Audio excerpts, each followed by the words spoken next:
missed my flight. What do you mean on purpose? Didn't do it on purpose. Yeah, I got it here with me. Yeah, don't worry. I'll keep it safe. Okay. Okay, bye.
Welcome back, everybody. Welcome back.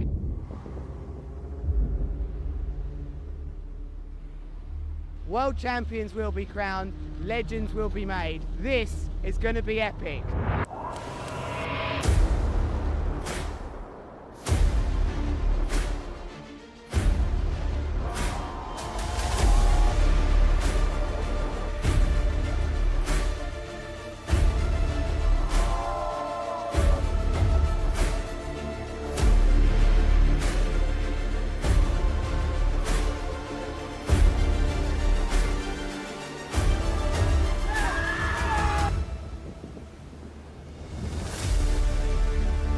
This is a dream come true. And let's go for the next one.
the beach?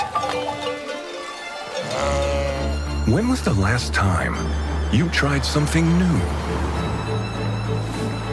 Could I do this every day? Yep, Could I cross the island hiking? yep, or riding if you want. Hello, how can I help you, sir?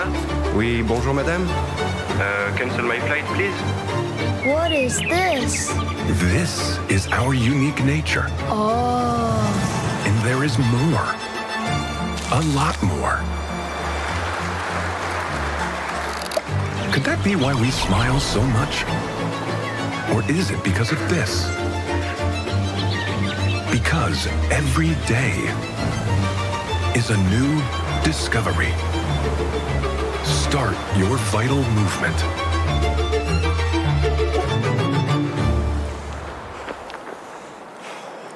So your mate thinks he jumps 10 meters high? You can follow him live right at the beach.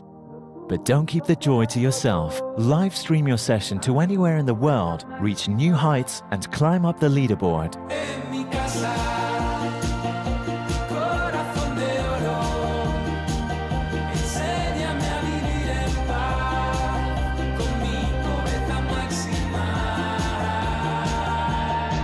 Join the ultimate kiteboarding game today.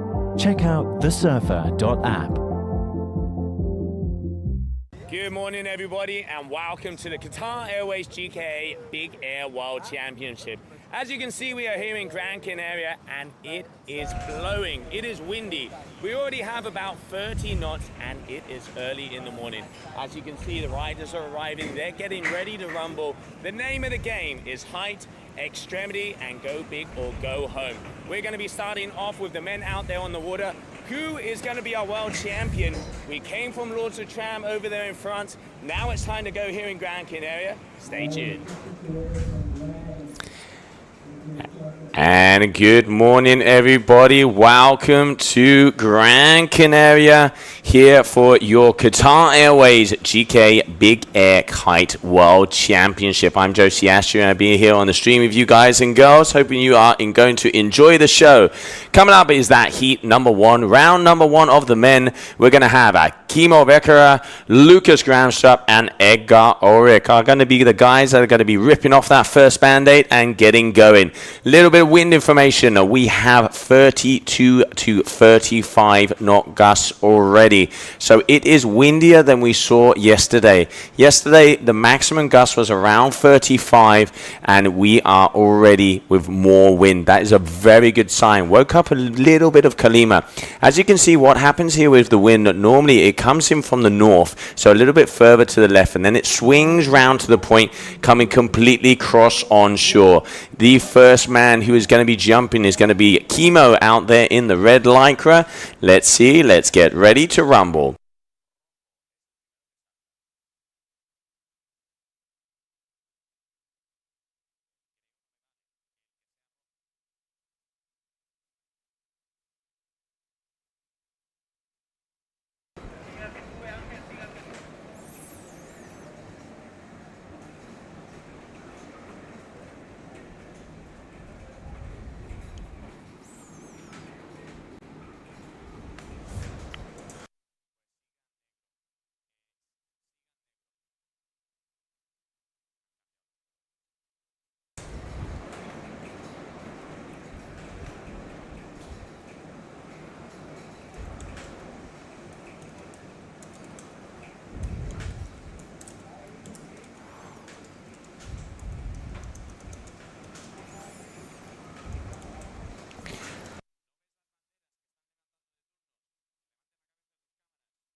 And there we are, athletes, everybody. We are getting ready as that yellow flag is in the sky, meaning that we have 1 minute to go.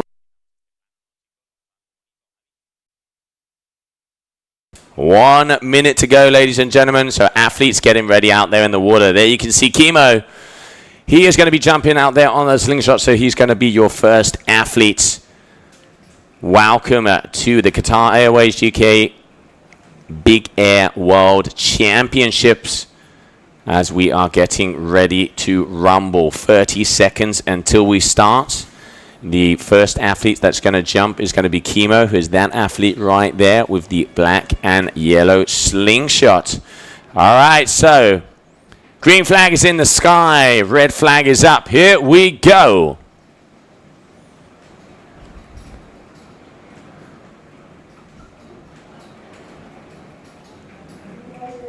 Looking for the kicker. Left foot forward here, as I said before. We've got about 32 to 34 knots already.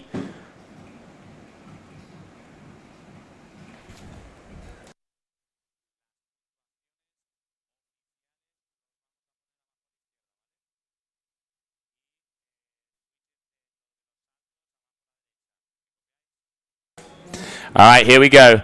Up and away. No, just unfortunately losing his foot there, as you can see. So losing his foot there. So that's going to be the first jump for him. So coming up next, Lucas Gran. So the athletes are going to have 8 trick attempts. The top 3 moves are the ones that are going to count.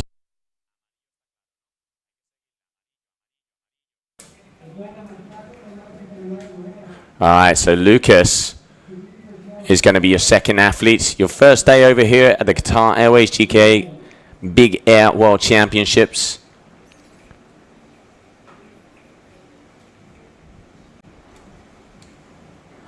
Lucas, a very powerful rider. And let's see what his opener is going to be. All right, going for a very nice boogie board loft. Contra loop there, so front roll with a board off and a contra. Going down, you can see a 1.77 there for that first move. And now here for the second one there of Lucas. Going for that front rotation with the board off. Pretty calm and collected. You see the people up here on the points.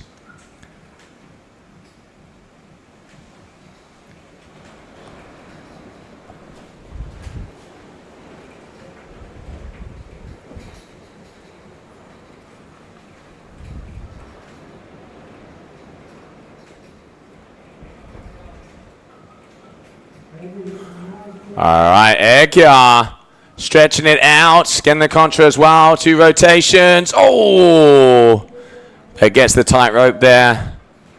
You'll do a turn French athlete going down hard. Just waiting for scores to come in there for Lucas. Looking like it's going to be around the 4s here. Let's not forget we've got a panel of 5 judges. The top score, the bottom score is scratch, and then there's the 3 middle scores are average, and that's the number that comes up on your screen.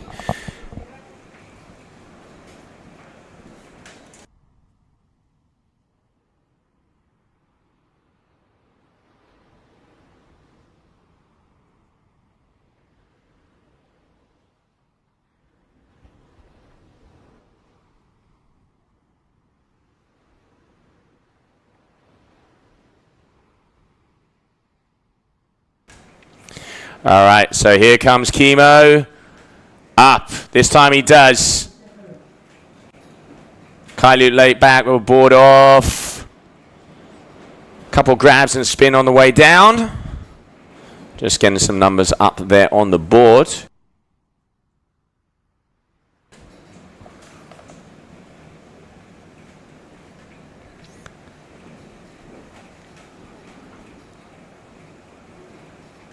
So round number 2 of maneuvers here. So Lucas out here in the front.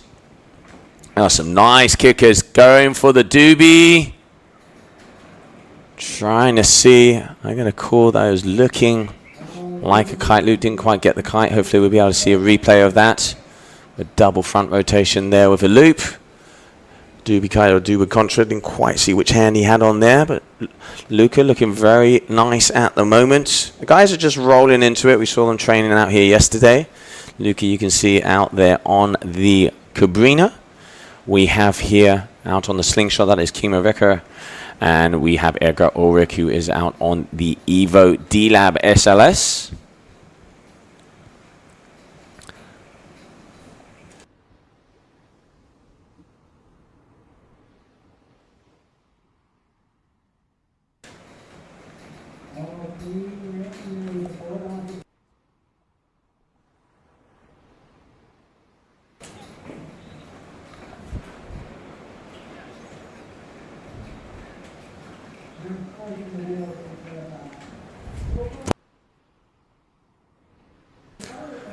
All right, double front, board off here.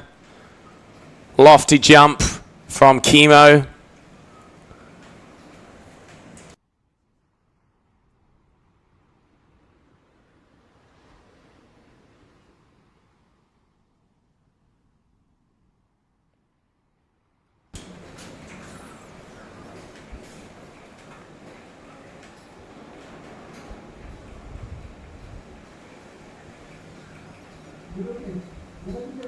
All right, here we have Luca going up, deciding against the kicker. As we say, at the moment, having a look at the tides, we are just on low tide coming up. High tide is going to be at 5:30 in the afternoon. Your first day here for the Qatar Airways GKA Big Air World Championships 2024 here in Pozo Izquierdo. Pozo Izquierdo, this world-renowned location.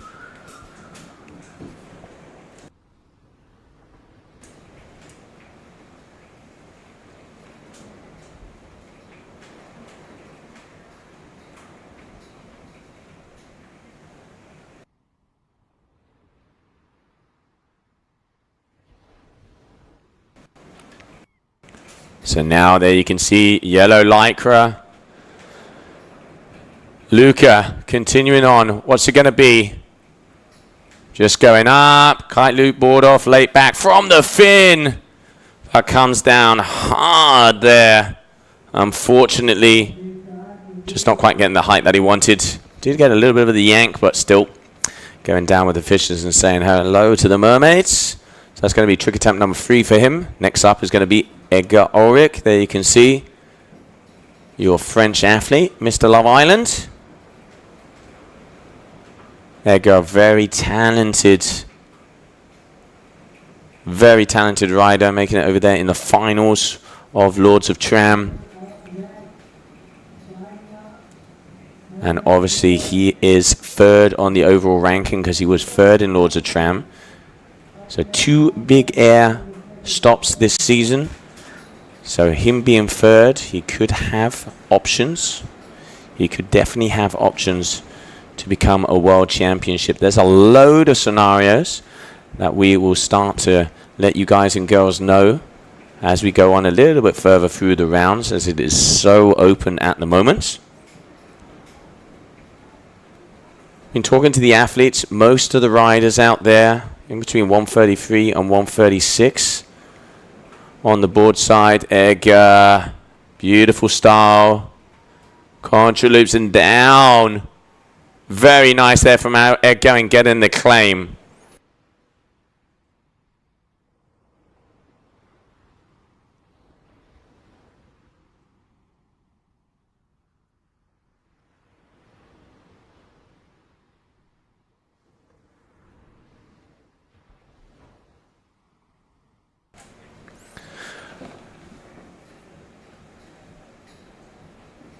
All right, so Edgar looking like he's probably going to be getting one of the highest scores so far. All right, Kimo going up. Going for the double backboard off. Very nice there. Tightly double backboard off there from Kimo. And we saw before he was performing that contra loop front board off. So mixing it up out there. So you can see they're quite far away. It is hard to see every single detail. Once again, shout on the stream If you guys want to know about moves, if you want to know about quivers, I've been talking to most of the riders, so I have most of the information of what equipment they are riding. There's some new stuff that is going to come out on screen. As soon as that appears, I will be talking about that as well. We've been seeing the guys and girls training here, and really looking forward to seeing our big air athletes push the limits. It's incredible how the progression is. Pretty much every single month there's a new move being invented or a new move being landed. You know, probably a year ago the kite loop board off was the thing. Now they're doing that with doubles. They're even hitting the S loops with the board offs, with the doubles, with the doobies. It is all happening here. Now we have the best of the best athletes joining us. Unfortunately, Andrea Principi, one of the kings, sustaining an injury on his rib, is not going to be able to be with us, so we wish him a happy recovery. Doobie board off there. Nice. Luca, once again, with the contra. Very, very nice there from Luca.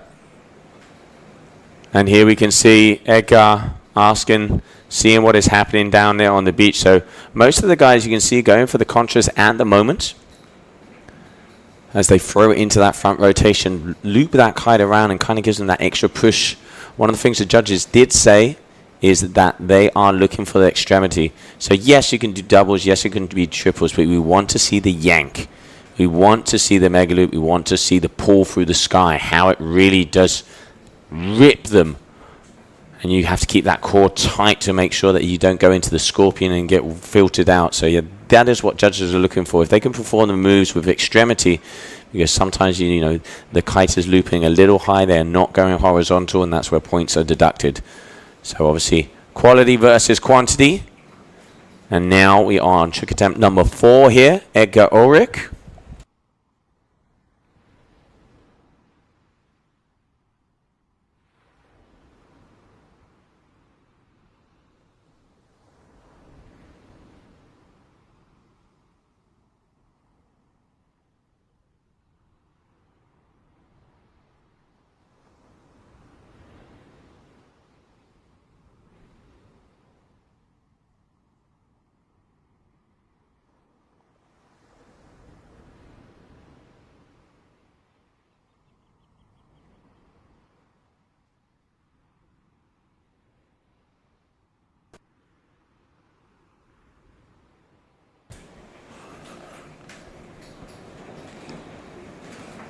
All right, so waiting now.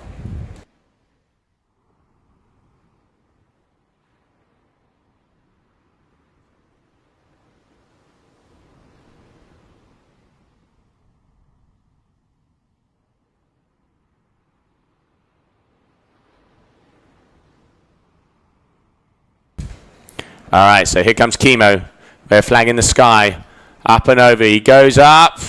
Kite loop. Board off late back. An extra spin on the way down. Nice and controlled. So nice riding there from Chemo.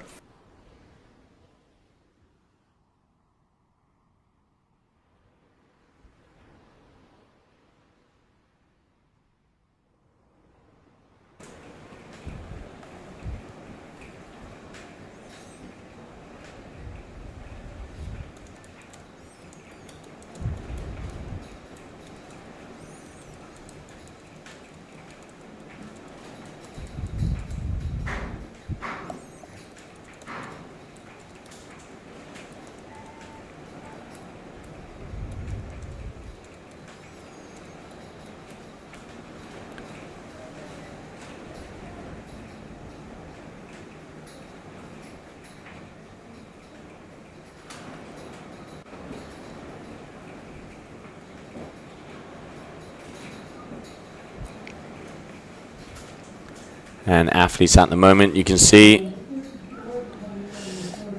we have an average around 30 to 32 knot guys here for this day number 1.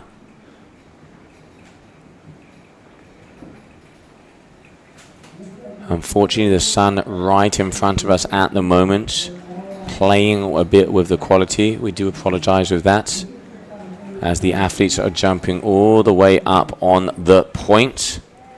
Oh, Lucas Very, very nice. I'm going to say it. That was looking like Mega loop board off from the fin with a late back. Just caught the end of that.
All right, here we can see a replay of one of the last tricks out there. Up, there it is, kite loop.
All right, there you can see, as we're back, just trying to sort out a few things here, guys. We do apologize, commentating and directing at the same time, so bear with me.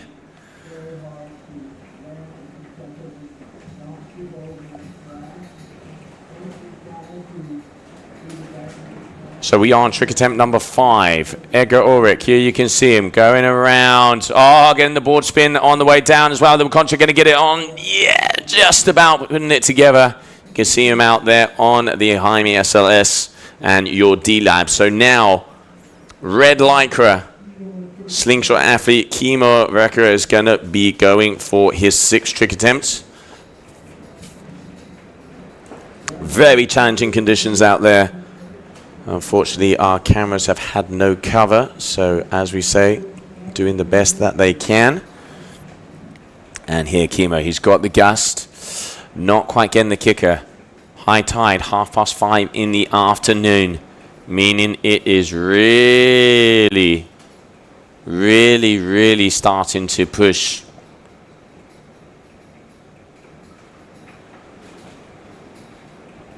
Yeah, Rene. Double or nothing, mate. I'm laughing too. So, let's try and get this going. All right, he goes up. There's the contra on the way down, but just a safety loop to make sure that he can get that landing. So Kimo, not the move that he was looking for here for that first day of the Qatar Airways GKA Kite Big Air World Championship. So there's that yellow flag, meaning that Lucas is going to be going for his 6th trick attempt. Here we can see your Cabrino athlete on the left-hand side. The guys are all the way up on the point.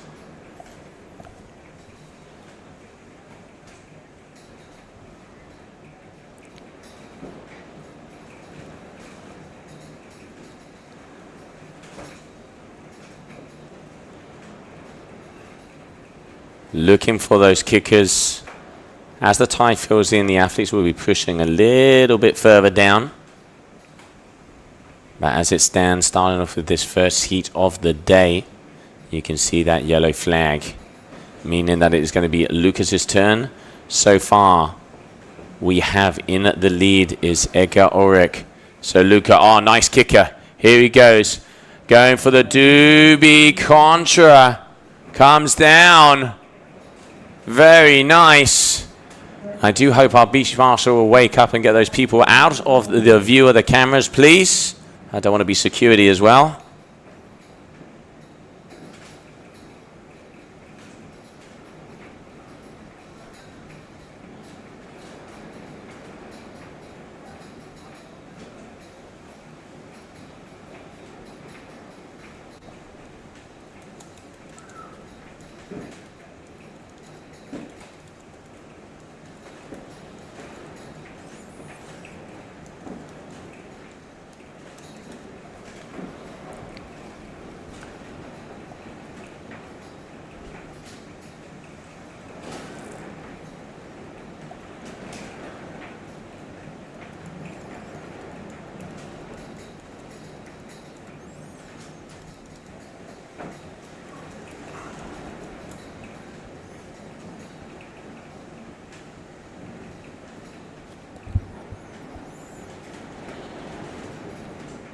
Edgar again here, really starting to rack up these moves. Let's go to the scores, having a look at that. I have the judges panel on here.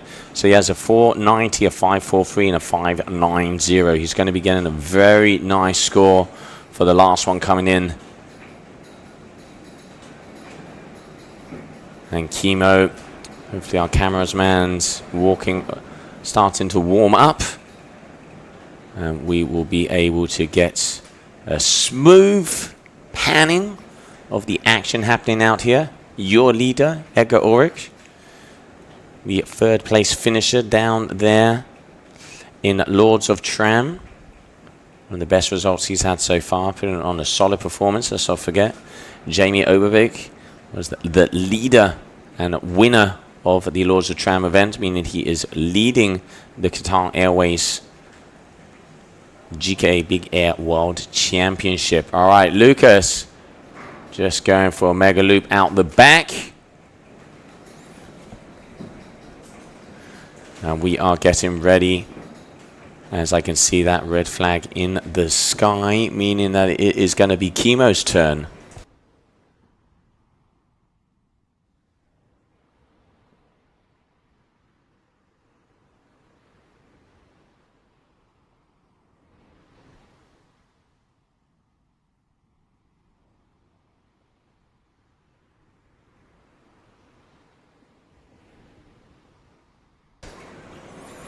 See.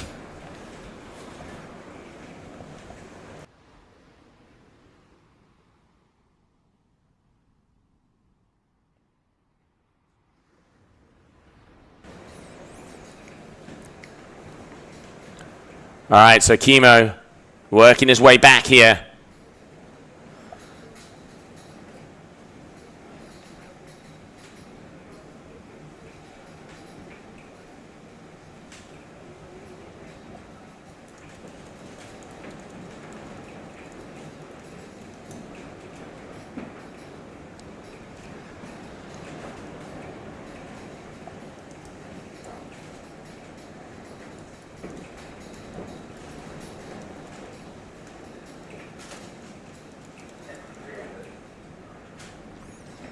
All right, so now Chemo, red flag in the sky. He is going to be going for his 7th trick attempt.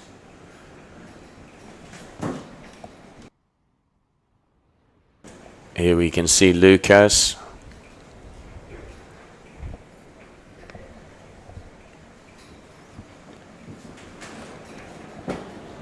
So a crash there for Chemo, as I can see out of the corner of my window. Lucas, looks like he's got a couple of kickers coming towards him. But disappearing behind the white water there. Is he going to be going for it? Looks like he isn't.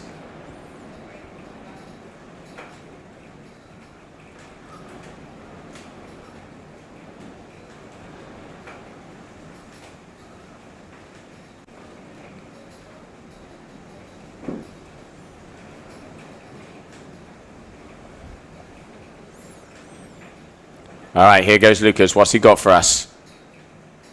Doesn't get the takeoff he wanted, but kite loop late backboard off from the fin. As clean as a whistle. No! Taps out on the way down, unfortunately there. So now Edgar Ulrich is going to be next, as you can see him right there in the front with the Evo D-Lab. Hailing out of France. Let's see what he has. Current heat leader, left foot forward. Kicker going up. Going for the double, triple front contra from the handle. Multiple rotations on the way down. One of the go-to moves with the contra, so you can see as soon as they go into that second rotation, the contra hits and they kind of get that lateral pull. We saw Edgar back there in Lords of Tram. He was actually sticking flips in the middle of that. So changing the axis of rotation and kind of rotating head over heels instead of sideways, giving him some of the best scores. But they're just going sideways, getting the rotations in. He knows he's in a safe place. His smallest move is 5.43. Looking to maybe be an improvement on that. We will soon find out. Now, that is what I call a pop. Just going for 1, 2, 3 back loop rotations, getting the heights. And that is going to be it for Chemo here in this round number 1, as that was his trick attempt number 8. And now Lucas is going to be going for his final move.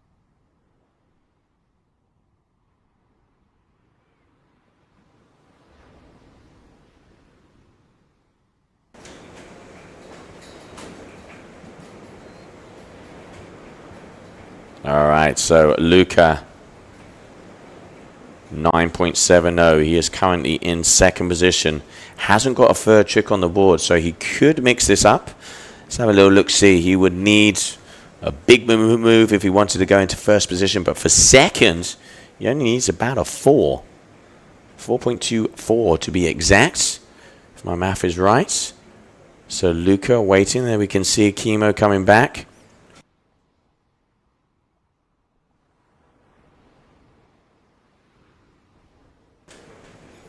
All right, so final 2 moves here for heat number 1. Here we have Luca. Up and away. Here he goes. Going for the double front, triple front. Looked like he wanted to maybe be trying those doobie board-off contras that we've seen from him. But that is not going to be what he was looking for. So unfortunately there for him. And now Edgar Ulrich here for the final move of the heat. He is your heat leader and winner. So he's going to be going through directly into round number 3, Edgar. So he's got to be happy about that. Little wind test as well, guys. We've got about 30 on average. You can see La Panza de Burro, as they call it over here. The donkey's belly. Rough translation. Those clouds that we have in the back. Oh, Edgar gets a very nice... That's the flip I was talking about. And adding the board spin in as well. So contra, double front, board off, board spin. If they spin it on the handle, it's a board spin. If they go from the fin to the handle, a tic-tac.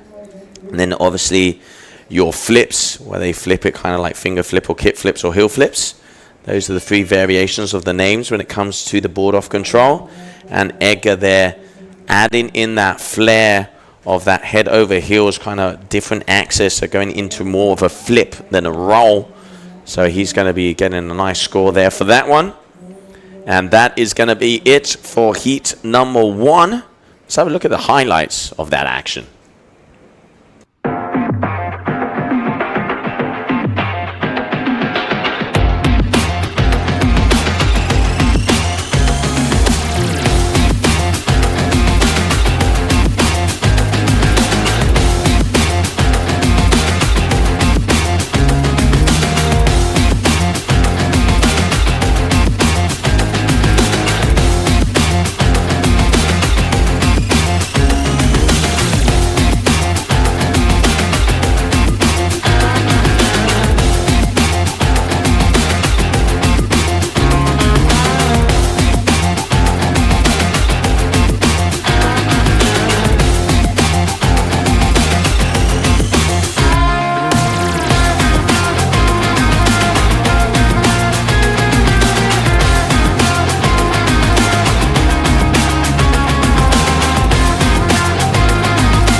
Welcome back, everybody. It's Qatar Airways GKA Big Air World Championship. Coming up next, Beto Gomez, who came in on first reserve, as unfortunately Andrea Principi could not join us. Karen Van Dijk and Jeremy Burlando. 3 very, very, very heavy hitters coming out onto the water. Jeremy Burlando is second on the overall ranking as he came second down there in Lords of Tram.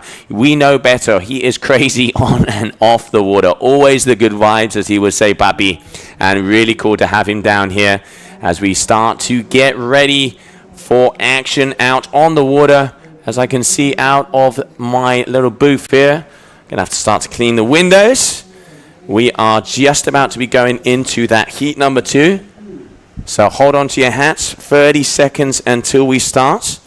Once again, it's going to be that red lycra is the first man that is going to be jumping. And he is going to be out there on the water, Beto Gomez.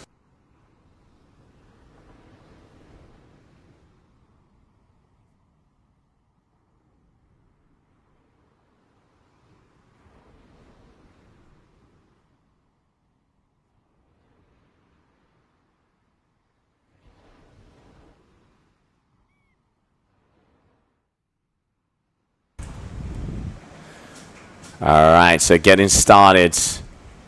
You can see the guys warming up. All right, green flag in the sky, meaning we are going to start. Beto Gomez is going to be the first athlete to get out there on the water. Had a little chat with him before as he was telling me that he is going to be out there. He's on the new team series from Duotone, and you can see him on the Evo D-Lab as well.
All right, Cohen. Looking like from a distance, I'm going to go out on a limb here. Kite loop late back, board off, and either a tic-tac or a board spin. Hopefully we'll be able to get a replay of that one. And now, the elusive Ultra in the sky. As you can see, Cohen riding out the new Ultra. That new kite coming from North Kiteboarding. That is looking very sexy. Saw Baby Shark out there on it as well yesterday, performing some very big moves. Next up, Orlando.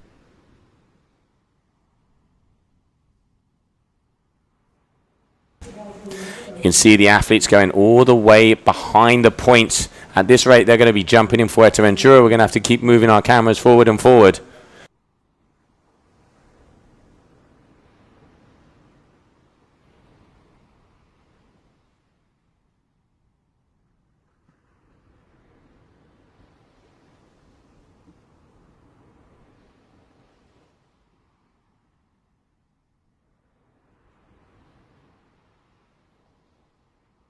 And there also we can see, welcome to the stream. The Surfer app is in the house, so you can see 30.9 meters as data is transmitting, coming to you. And you can see, all right, Orlando, kite loop double back from the fin. And with rotations on the way down.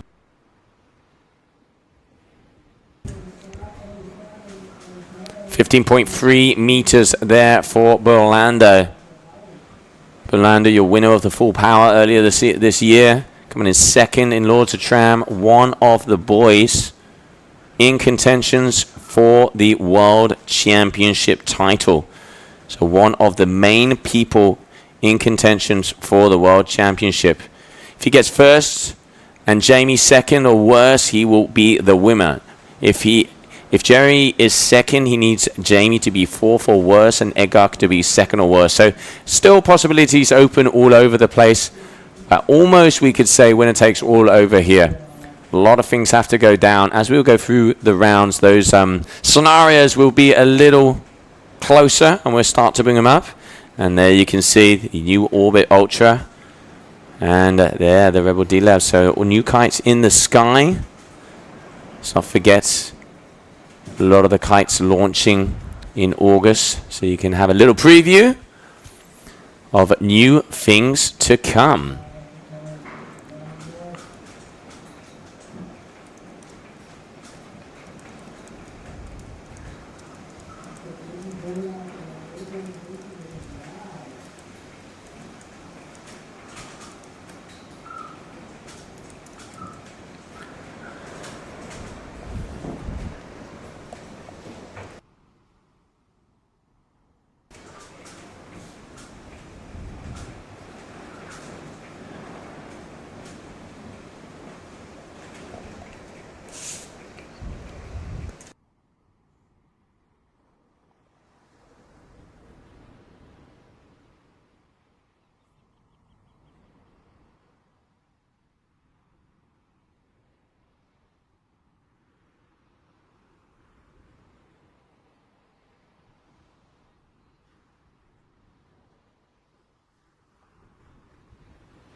All right, so Jeremy Burlando.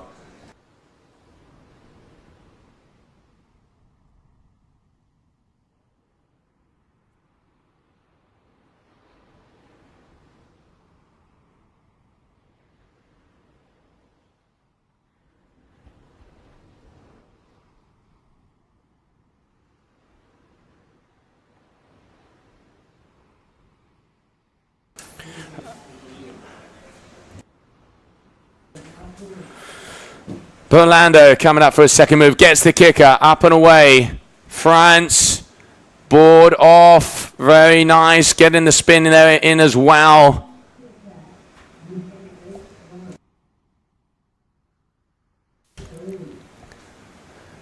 Going for that kite loop, very nice, you can see getting that extra rotation in. Looking good, Burlando already. He has a 6.33 high score of the heat. Beto Gomez coming in next. So kite loop front roll will board off there and add in the board spin as well. Once again, spin from the handle, board spin. Spin from the fin to the handle, tic-tac. And then you have the kick flips or the flips where you kind of throw the board horizontally. It is a little hard to see from here. So if I do get some of these wrong, I do apologize. I'm at this moment going to be needing binoculars to see what these guys and girls are doing. We want to also see the kite angle and the height of the kite. So I hope you guys and girls are enjoying the show. So far, yep, I would agree there at the moment. Kite goofy, definitely Burlando looking very strong. We saw him warming up as well, looking strong. But hey, Cohen van Dijk, he knows how to throw down, coming back from injury. And looking full form. Okay, kite loop, back roll, board off there. Beto. Oh! Looked like he was going out of control from mid-move, coming down hard. So Burlando, 18.9 meters, 19-meter travel, 7.9 seconds in the air. So Cohen will be going for his third move, currently in second position. Let's see what he has for us out there on the new Orbit Ultra. That new North Kiteboarding kite being released in August. Saw it out there yesterday. It's out on the 9 meter. We saw Baby Shark on the 7.3. But looking very solid here. I will say it does look sexy. And then we have Beto on the new Rebel D-Lab, which will be in release very shortly. Which is even better than Alula, is the name of the game. New materials coming out. Let's not forget we're going to see the new Harlems as well. Alright. Kite loop. Multiple back rotations. Board off a board spin there from Cohen.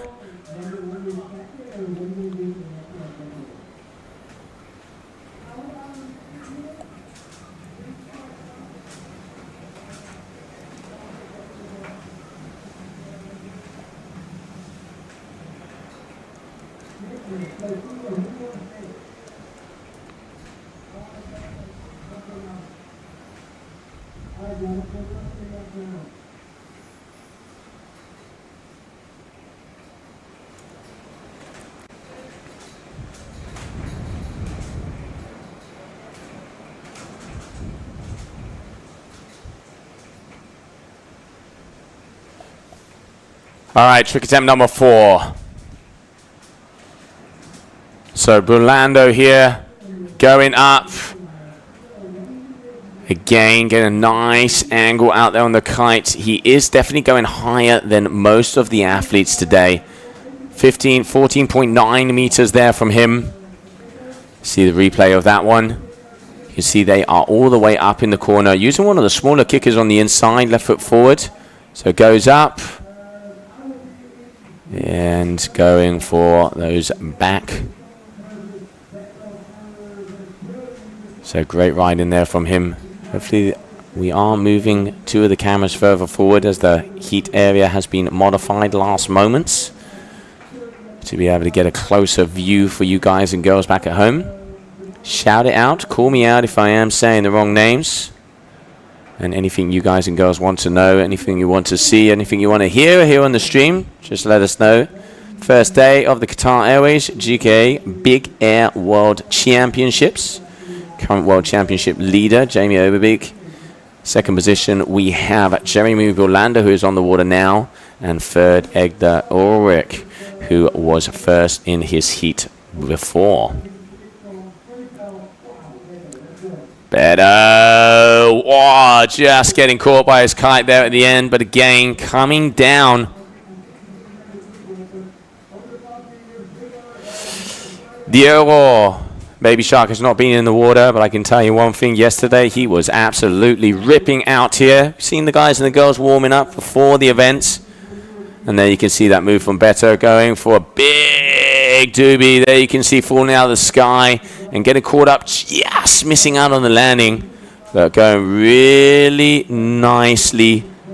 Head over heels, tip over tip. That's what we want to see. Let's have a look at the scores. Burlando, 660, 683. Top 3 moves count. 8 trick attempts for each one of these athletes. Beto's going to be around the mid-4s there for that doobie. And now, Cohen Van Dyke.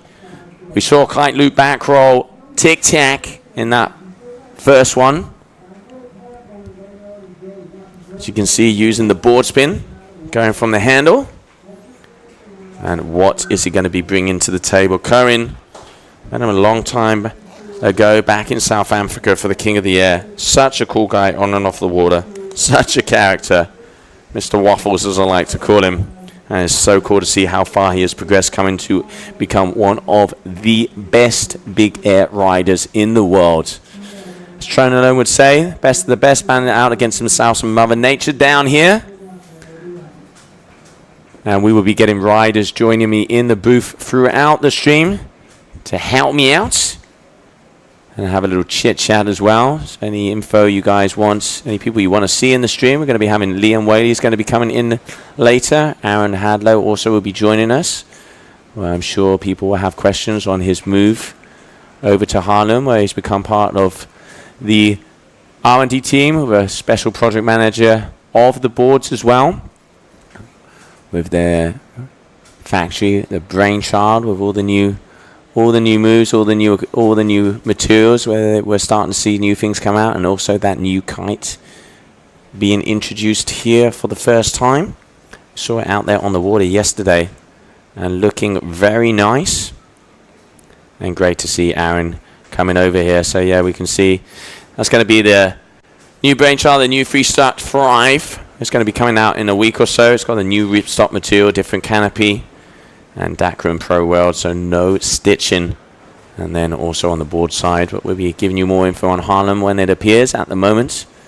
You can see here, Cohen's out on the Atmos Pro. Big, very nice from Cohen, just coming down a bit hard.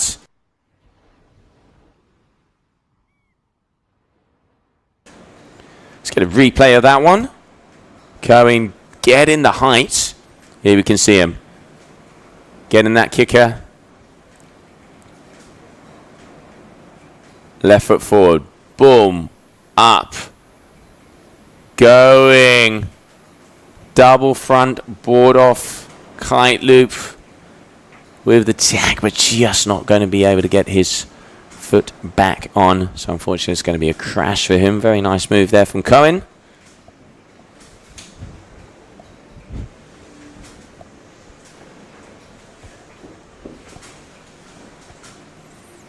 So Burlando, your current world number 2 out.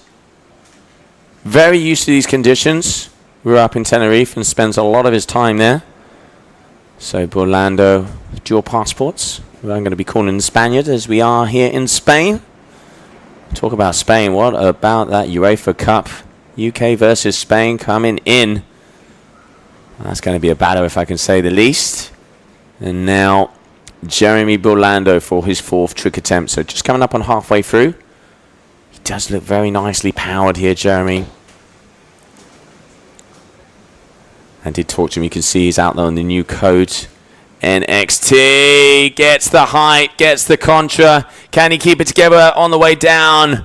As clean as a whistle there from Burlando. Really is putting in the work. Here you can see Eyeing out the kicker, really getting the height. That new code. So there's one front. Here's where he goes. Contra takes it off. Board off with the board spin. And an extra rotation on the way down. Did get a little thrown sideways. But still a very nice move there for him. As we continue on. Day number 1, Pozo Izquierdo. The water sports mecca here in Gran Canaria. And just info coming in. We have about 32 knot average. We've got wind was started off north, but now it has gone northeasterly. That's you can see there with the flags pointing straight at us. And now Beto Gomez, 5th trick attempt.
And we can see Cohen getting ready.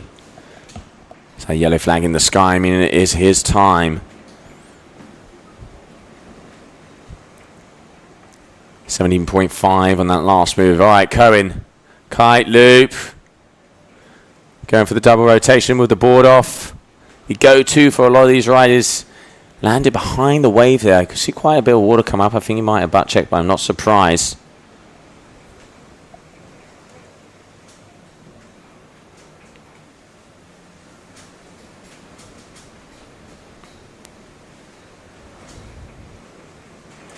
Alright, so now continuing on. Kite sizes, Cohen's out on a 9. There's a couple of 8s out there as well. So 9. I saw Cohen going out and telling me that's the kite he's been riding. If I'm not mistaken, also the new Rebel D-Lab also is a 9 meter. Didn't quite see that. And I hope those scores now a bit bigger. So you guys can see everything, obviously, depending on if it's a... We've put them to the bottom left because obviously we don't want to miss any of the action or the kite loops. But thank you very much there. And now coming in is going to be Jeremy Burlando in the lead. Let's not forget we had 18-point averages there from Edgar Ulrich, 18.64. Score-wise, Edgar was hitting high 5s to 6s. And let's have a look how it's going in here.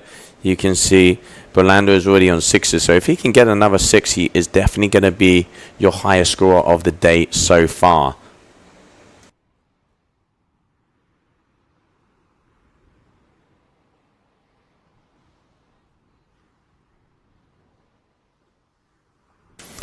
And you can see the athletes going all the way up. As that tide comes in, they will be coming a little bit closer. I have asked for cameras to be moved. That will be happening very shortly, but still also good to get this angle because we can see the kite. Do you guys prefer to see the kite in the screen? Do you want to see the body closer? Always a mix and mix here with the big air riding as they start at one point and pretty much land at enough different island. All right, Jeremy going for the double front with a board off from the fin. So tic-tac as well, multiple rotations on the way down. Very, very, very nice, stylish. A lot harder to take it off from the fin than from the handle and then flip it around and get it. So big move there from Burlando. Does that get that kicker nicely here. Second rotation, throws that contra, wraps his body around, 1 spin, 2 spin to control. Just a little bit of butt check on the way down, but I reckon that is definitely going to secure him a solid score. It's going to be his 5th trick attempt, 3 more to go.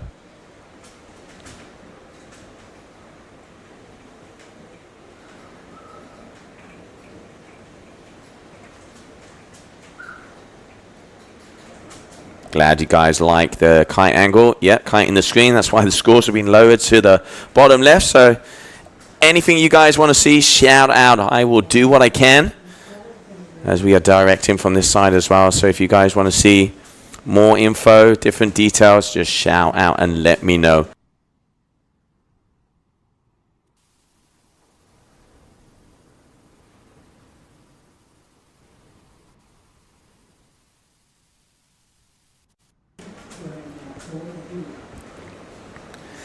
And Luca Ranieri, kite angle, absolutely, that's what we want to see. Talking to the judges, I talked to our head judge, Savo Santangelo, not so long ago. And one of the things he was saying is it is the extremity they're looking for. Havo has been a coach and judge multiple times over there in cold Hawaii as well. Our big air head judge here.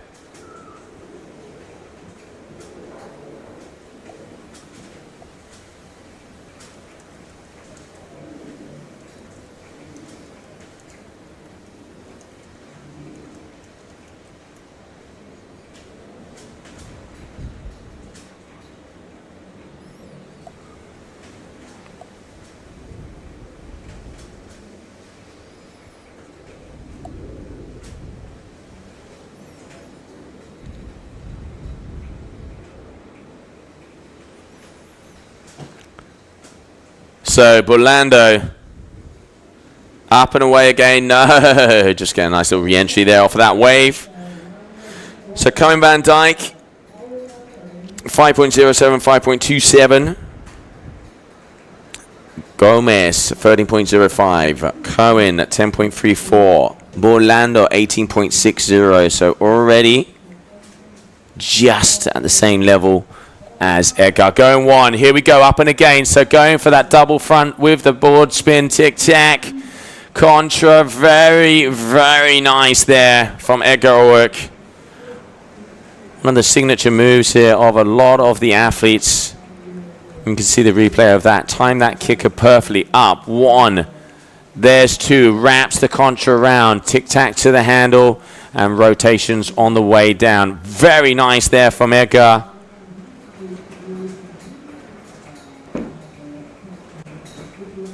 And that is probably going to be one of the highest scores of the day so far.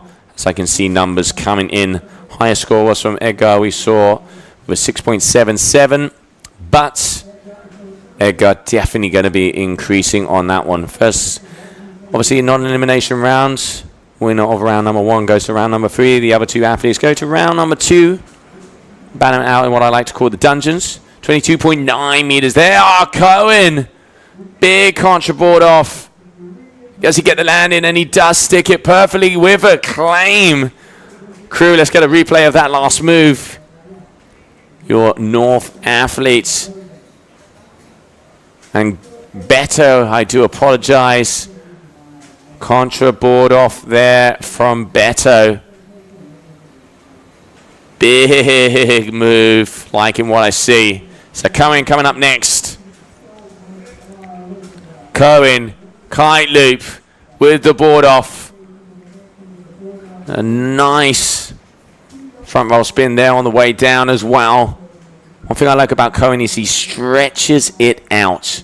He really does get that stretch in. So you can see those replays. Those kickers are really starting to work. So up, goes in front, gets. Kite loop late front. Board off, or boogie kite loop board off, name your poison. Very, very nice there from Cohen. And yeah, that is a stylish pair of shoes. But let's get on to the action on the water. Thank you.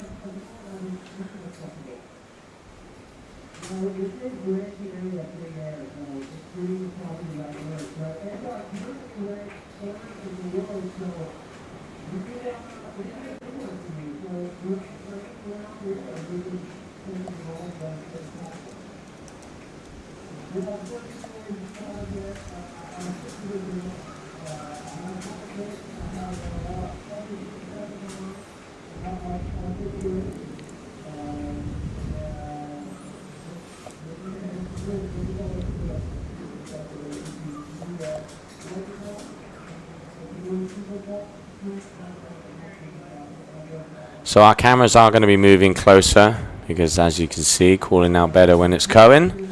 Had a coffee already, guys. But like I said, commentating, directing, and moving cameras at the same time. So do bear with us.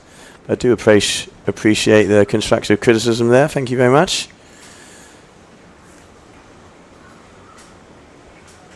And just not quite getting the landing there, unfortunately. Orlando going down still 21.43, the biggest combination score so far. Goes up. Doing that signature kind of flip over the top. Multiple board spins, but just not able to get the landing. So that one not going to count, but he is clearly in the lead. Beto.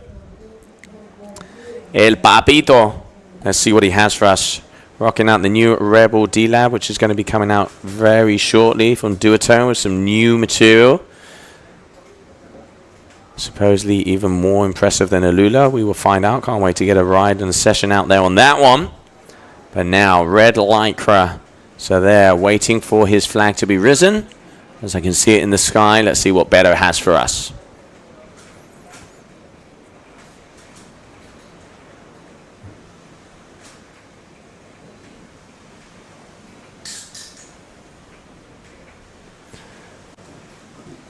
Double. Oh! Coming down like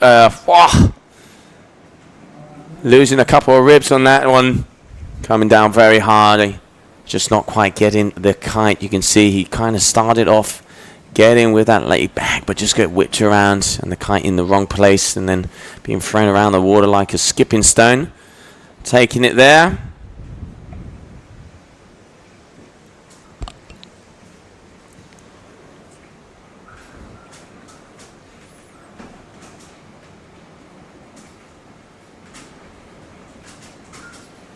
Alright, so now moving into the final two moves of the heat. As I'm waiting for the flag to hit the sky. Looking out of my window here as well. Or my little hole. To see what is going down. So there you can see green flag meaning that it is on it. Yellow flag meaning that it is the yellow athlete's turn. Which is that man there with the new North Orbit Ultra. Things that should not be on the internet, as Mr. Colin Carroll would be saying. And seeing a lot of the big air guys joining us here. Going with the contra front. Board off, clean as a whistle there from Cohen van Dijk. I'll say it again, I really do like how he stretches it out. He knows that's going to be... And you can see from the fin, up, round, and the second landing heavy on that back foot, keeping it together. Nice move there from Cohen. Now, Jeremy Burlando. Final move, 21.43, showing why he is the man to beat so far. Second in Lords of Tram, first in full power. Your Spaniard, very used to these conditions as he hangs out a lot in Tenerife where he has his school. So he knows what this wind, what these kind of conditions are. And at the moment, it really does tell. He does get the timings. He's been already 18 to 19 meters in the sky. Times it again. One up. There you go. Kite loop. Late back. Board off. Looks like a flip there. Hopefully we'll be able to see in the replay if they get a little bit closer. 16.9 Burlando. Let's see the replay on that final move of the heat.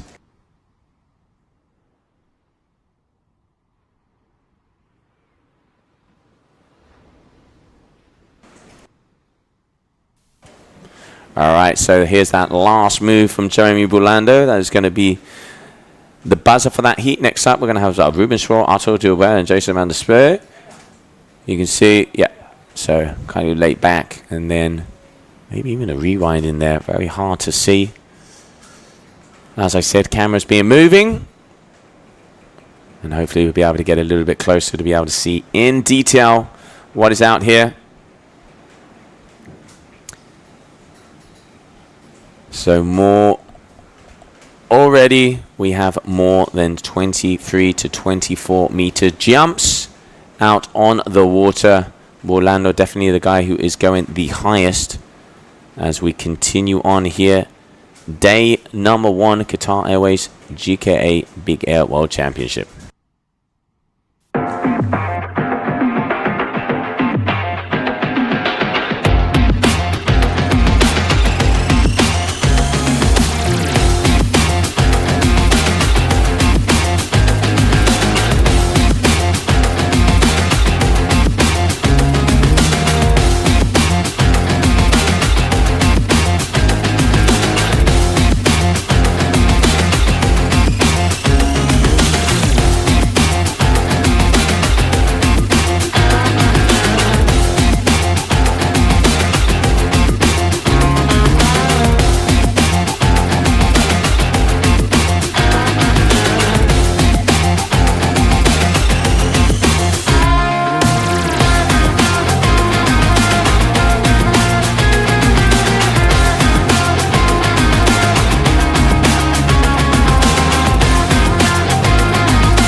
And welcome back, everybody. We saw the highlights of that last heat where Jeremy Orlando getting the win. I tell you what, we caught up with him earlier. Let's see what he had to say. Yeah, so in Lords of Tram I got second. The conditions were really good. I did what I could there, and now, well, the conditions are different than there here. So it's gonna be really, really good because it's already windy, and I think it's gonna be insane.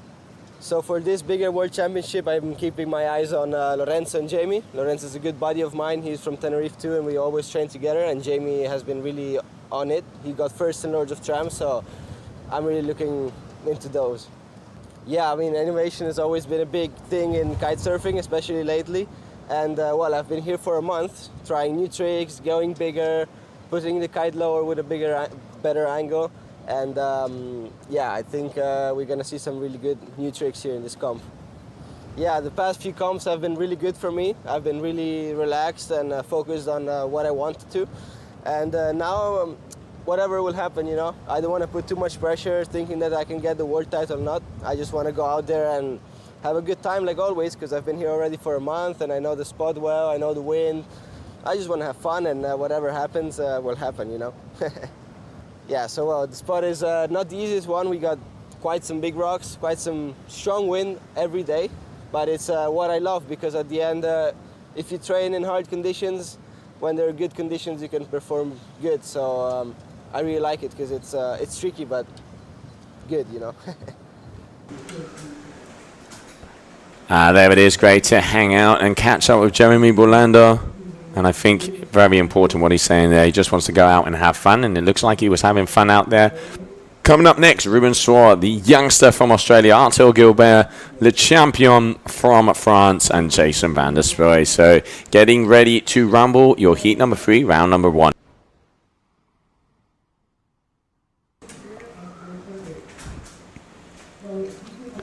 So we have, I can see yellow flag in the sky, so less than a minute to start. You can see a lot of the support for the young Aussie down here on the stream. And great to see him. So yeah, Emma, let's get him going, let's get him going.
All right, so Robin, red lycra, your young Aussie, 16 years of age, coming at us. First time we're going to be seeing him here.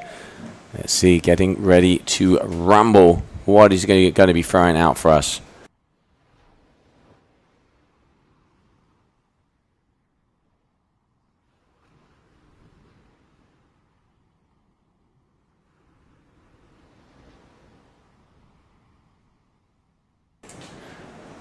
All right, just hiding behind the scores there. Going up. Doobie.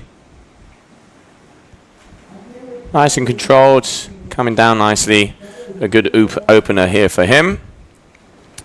So Arthur Gilbert. Had a little chat with him earlier this morning. Arthur, one of the top riders. Very powerful. He's going to be on a 136 board and out on the XS Pro here from Elevate.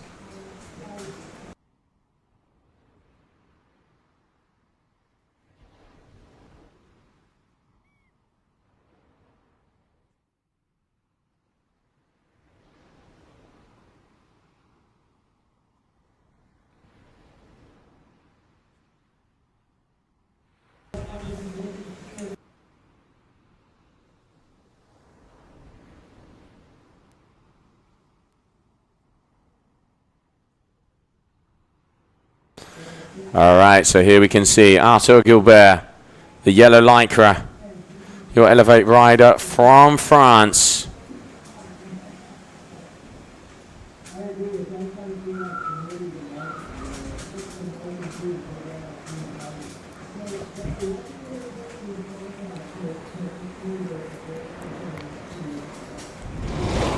Oh, listen to that. If everything goes silent, ladies and gentlemen, it's because my container has suddenly flown off the beach. It is saying 29 knots. But that average is kind of every 2 minutes. There is definitely 30, 35 plus knot winds coming through this booth. Up and away. All right. Going for the double rotation. Getting the board off. Jason, very nice. And around, but just getting a bit of a kite and a board. And do bear with me, because I'm going to have to tape the windows.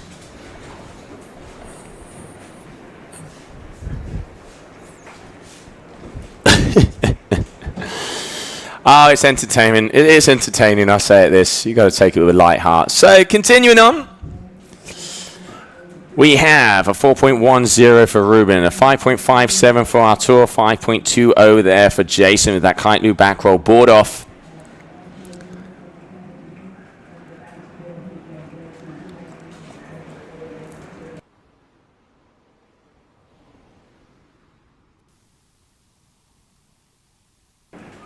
Here on the inside, very nice, just right next to the rocks. Alright, so Artur, what's it going to be? Siding against the kicker.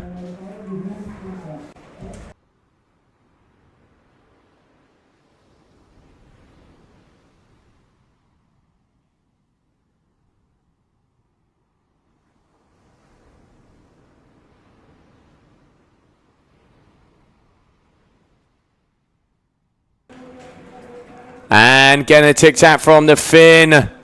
Right. A nice little grab on the way down. Calm, cool, and collected there from Artur. 15.1 meters. Let's have a look at the replay there of that one. Up. There you go. One. Straight up, straight down, but with a nice amount of control.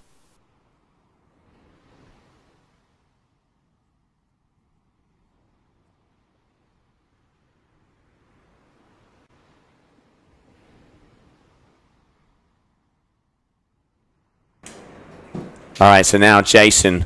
Saw him going very big out there yesterday, warming up. Caught up with him this morning. I tried to catch up with most of the riders, see what they're out. He is out there on the Airrush Lift team and an Apex prototype board. This kite has the Aramid technology made by Pado there from Airrush, which is that black spider web with the Aramid material to keep it all together. There you go, going for 1, 2 rotations. Kylie Boogie board off. But coming down in the bundle, just not getting caught up by his kite there, unfortunately. So, again,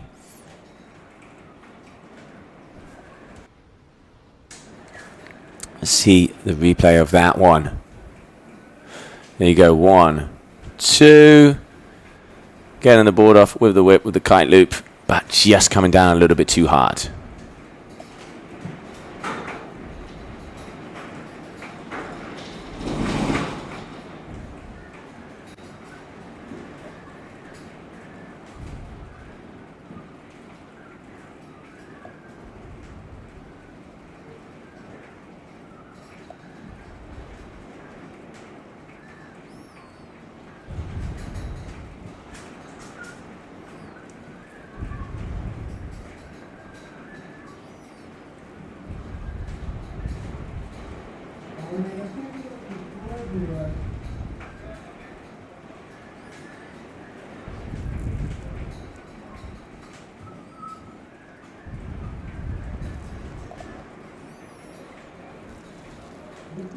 Ah, nice with that late back, stretched out. Artur just racking up the tricks.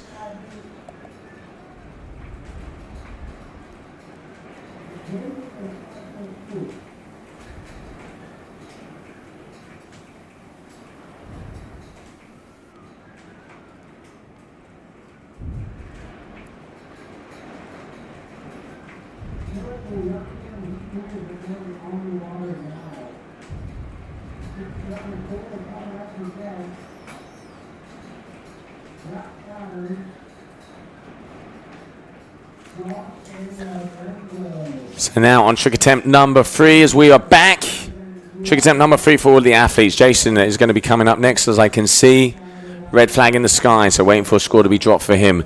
Now, Ruben Swart from Australia. Let's see what Ruben has. Has a lot of support here on the stream. It is so good to see these new generations coming in as we enjoy the show here for the Qatar Airways GKA Big Air World Championships. Gran Canaria Pozo Izquierdo, the world-renowned water sports location where the wind absolutely blows. There you can see 33.2 on the gust, as there are some 35-plus gusts coming through. At the moment, your leader, Artur Gilbert, with a 15.83, 557, 523, 503. Your top riders from all the way around the world joining us here to see who can be world champion.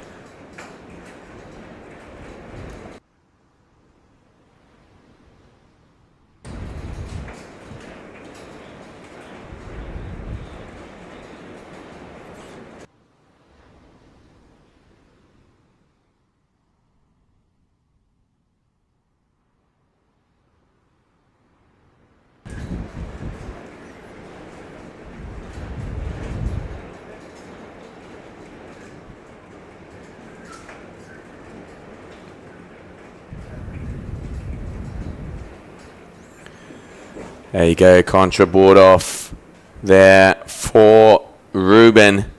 Come down a little bit hard, but still great to see the youngster, what he's throwing down, one of the top Australian big air riders. Seen claims out on the stream, he is the biggest. Double back, contra. Oh, but just missing out and coming down like a ton of bricks there for Artur.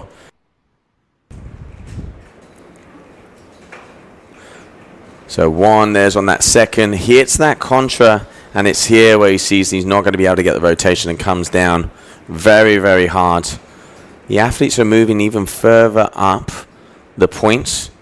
This morning we were informed that they wouldn't be able to go even further, so I'm trying to get information in, as maybe we are going to have to move the cameras for a 4th time today.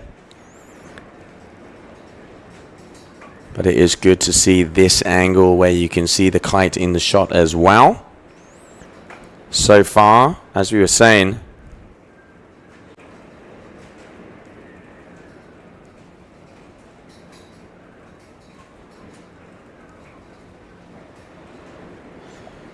kite changes are permitted, ladies and gentlemen, but in these conditions, and especially with the entry and exit into the water, which is very tough at this location, I doubt we will see them.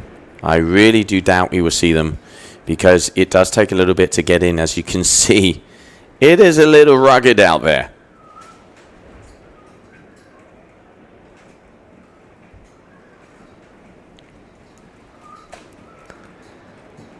Ruben, Emma is calling you out. Let's go. I want to see this higher. So far, he is in that second position, the youngster. Now, Jason coming up. Gets the seconds. Looks like he was going to take that board off. I do hope that we can get a little bit closer. It is very hard to ski.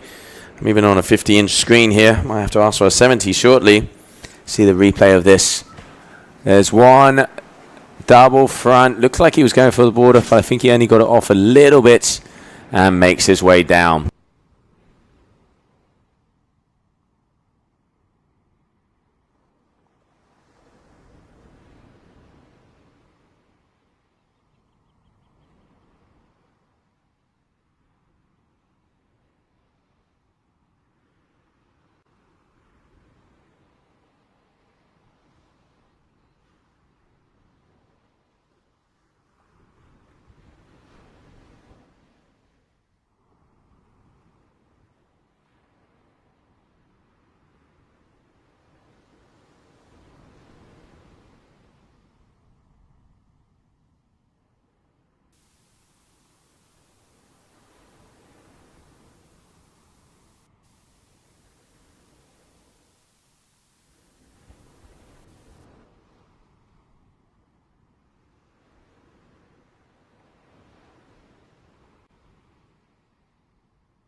And we're back, ladies and gentlemen. Just has to skip out there trying to talk to the race crew to see about how far these athletes are going up on the points.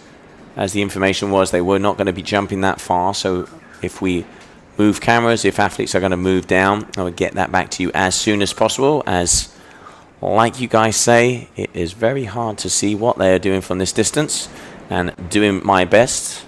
I do appreciate all the help and call outs and shouts out having here on the stream. Don't grind me too much, guys and girls, as we are cut thin here for this event, but great just to be here with good winds, good conditions, and the show that we know the best athletes in the world will put on. So here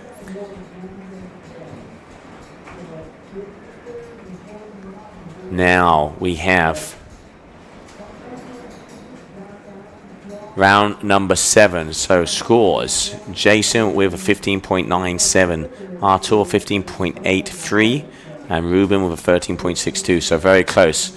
Oh, stretching it out, gets that kite nice and horizontal on the way in as well. Very nice kite loop board off, stretching it. Good to see there here from that one. Up, boom. Nice and horizontal, and add in style there from Ruben. Aussie, Aussie, Aussie, Aussie. And Artur Gilbert, second position so far, is going to be coming towards you, your Elevate rider. As I said to him, he was out on that 136. Board sizes seem to be around 133 and 136. Model back, late back, kite loop late backs happening out there with him. With the board off at 11.1, just catching that in the corner of my eye. There you go, okay. So kite late board off with a late back, an extra spin on the way down.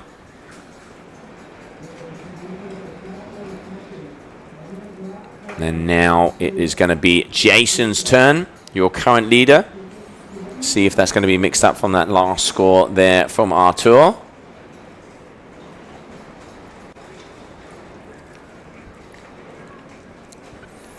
All right, Red Bull number 1 is happening. See how many of these we get through. Contra loop. Tic-tac from the fin. Very nice. So going for that boogie loop contra with tic-tac. You can see one. There it is. A double front rotation. And the difference is taking it out from the fin, so adding difficulty there, then to the handle. So very nice there from Jason. Comfortably in the lead at the moment, but Artur is going with him. And yeah, that is right. We will have athletes coming in here shortly. Liam Whaley will be joining me. Aaron Hadlow will be joining me to get a little chit-chat happening in here. But thank you guys for joining us here on the stream for your Qatar Airways GKA Big Air World Championship. Current leader of the World Championship, Jamie Overbeek, heading out of Holland. Let's not forget Jamie is one of the highest jumpers in the world.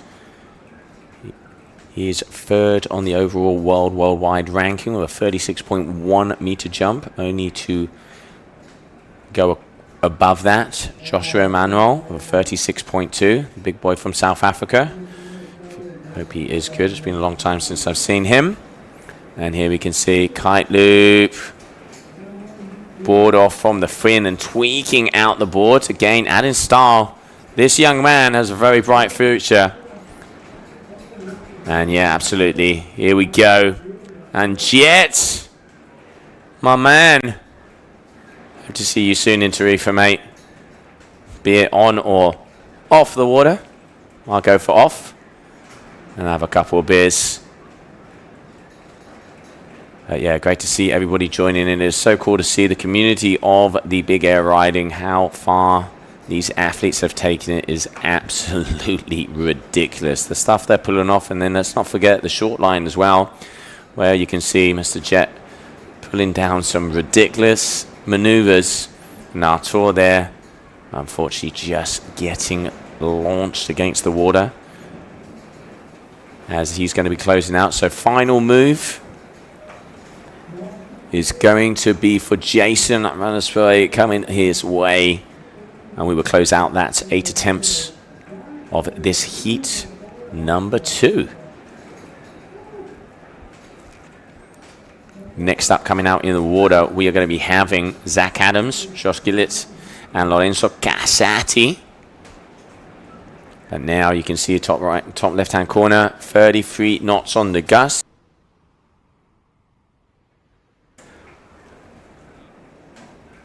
So 33 to 35 knot average at the moment. It is definitely increasing. It is only coming up on 2 o'clock in the afternoon. The idea is to push on as long and as hard as possible here. Leonie Sage, thank you for joining us in from the islands. And yeah, absolutely, Laurie Duatone. Talk to Liam, he is almost back and can't wait to see him back on the water. Lasser, I don't know, but that is a thing I would like to see. Those short lines, it is ridiculous. They go pretty much almost vertically with the kite directly underneath them. We've seen some of the shots. And yeah, definitely the show factor always there.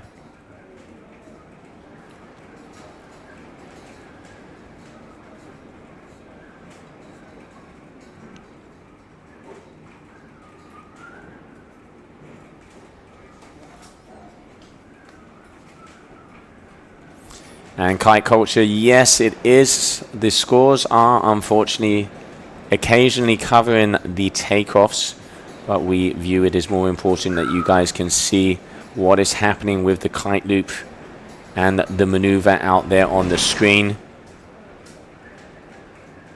Unfortunately, as the athletes are so far away, we are having to do with what we have. And there you can see that final move there from Jason. Very nice. Really good and clean.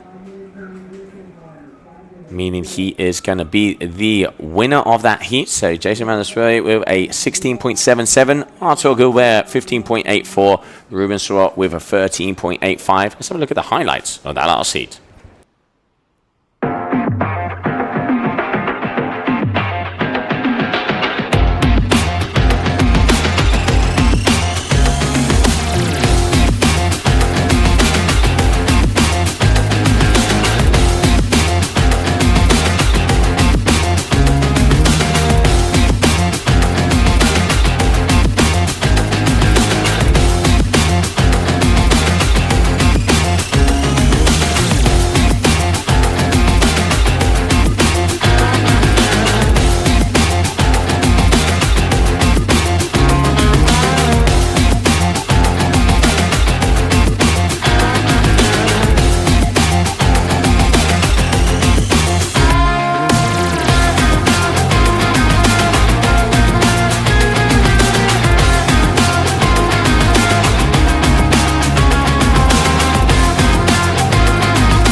Didn't do it on purpose.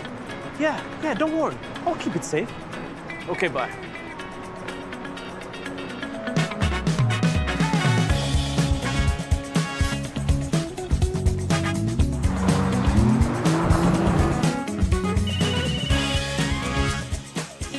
Next stop, Hamid International Airport.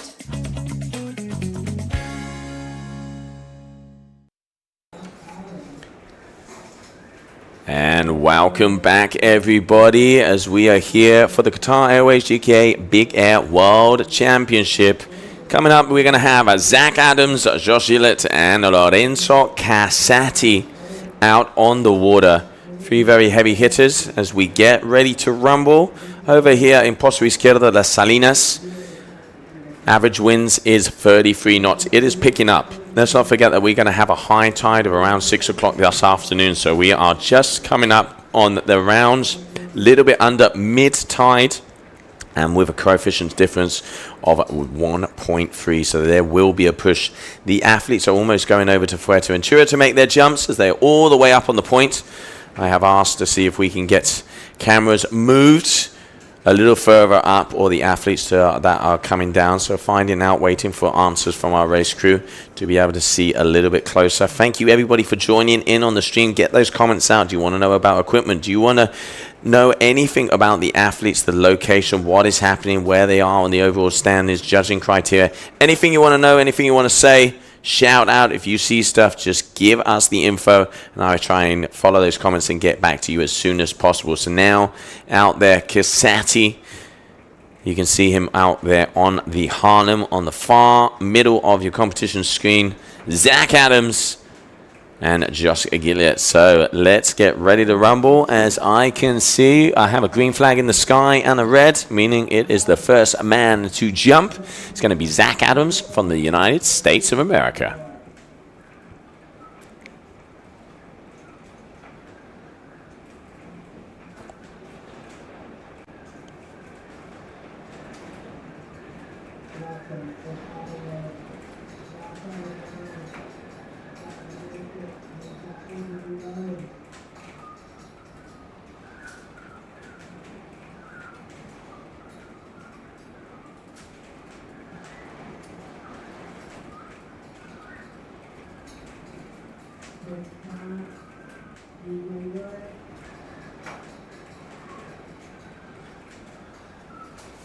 All right, so it looks like he's just trying to play and see where to grab that perfect kick out there on the new code NXT from Slingshot. Same kite as Bolando. So now here we go. All right. For the opener, Zach Adams.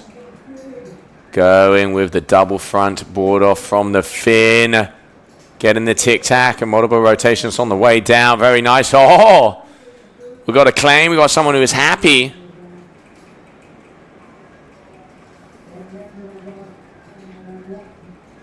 No, that isn't Fuerteventura. That are clouds in the back. That's actually what they call the panza de burro, which is the, how can I put this?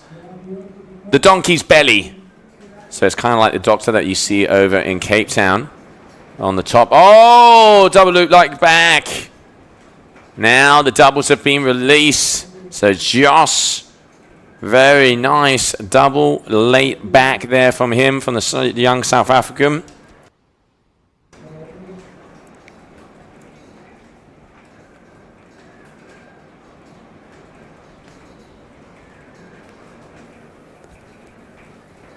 One, two. So there we have that first double. Waiting for scores to be dropped for Zach. So now, Lorenzo Casati. Here we go. He has the power.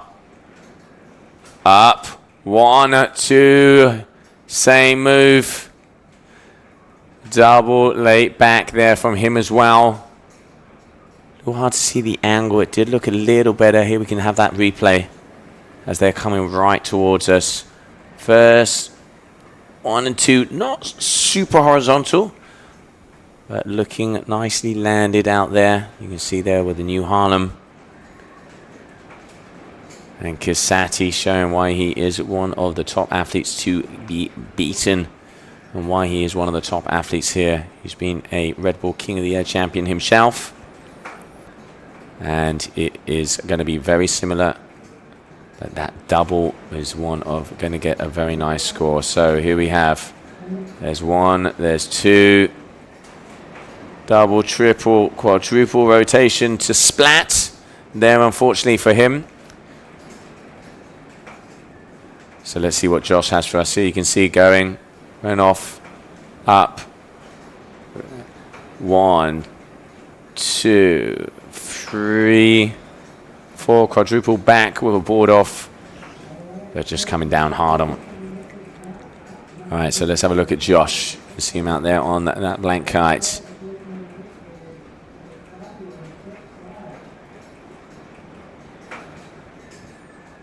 Hailing out of South Africa. Very powerful rider, starting off with a double, not bad. So far, a 6.60 for that first move from Zach. Very nice. Contra front, tic-tac from the fin.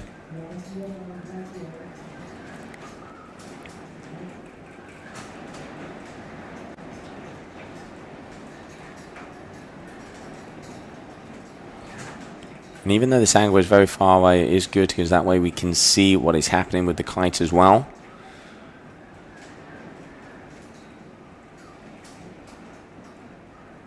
As we have your top guys, but our cameramen are getting battered. And I would not want to be that flagman for a solid 8 hours in 40 knot poser winds.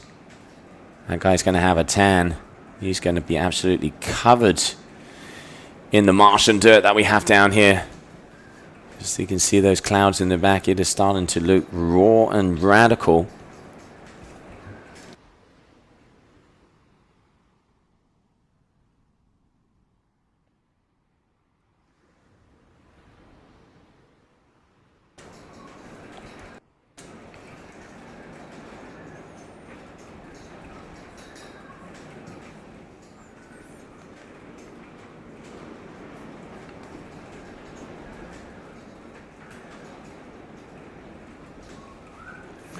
Alright, so looking for, he's going to have to go if he wants to get this one. They don't get timed out, but there is a little push for our athletes to make a move. It looks like he's going now. He does have a couple of good kickers in front of him. What's it going to be?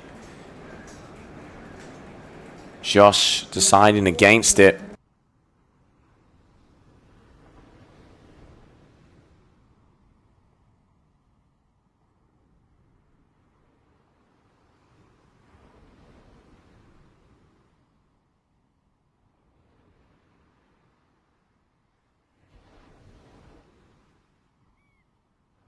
Josh going for the double kite loop.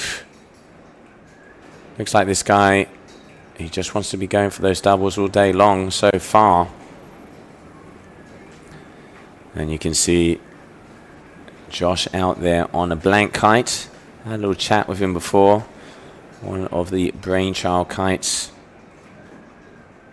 And another Brainchild kite here. You can see the Harlem. Up, there you go. Oh! Double kite loop board off from the fin and tweaked, to say the least. Alex O'Matter at the moment, it is looking. Cohen was on a 9. Some of the guys are out on 8s, and I've been seeing 7s pumping up. I've asked our guys to get exact details, but at the moment, also talking to Lorenzo earlier this morning. He said he would be out on a 7. So 7-meter kites on the water so far. It really is starting to pick up. Had a conversation with Gil as well. And he said he'd probably be launching a 7. And it's got even windier. So I reckon we're going to be seeing some smaller sizes as well.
All right, so we're back, and we are shortly going to be joined in the booth by Liam Whaley, as he is just coming in to get ready to have a little chat with us here for this first day of the Qatar Airways GKA Big Air World Championship.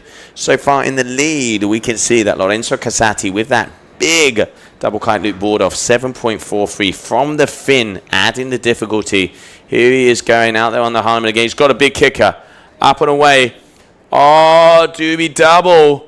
Very nice, and a control spin on the way down. Casati, a little bit of a claim as well.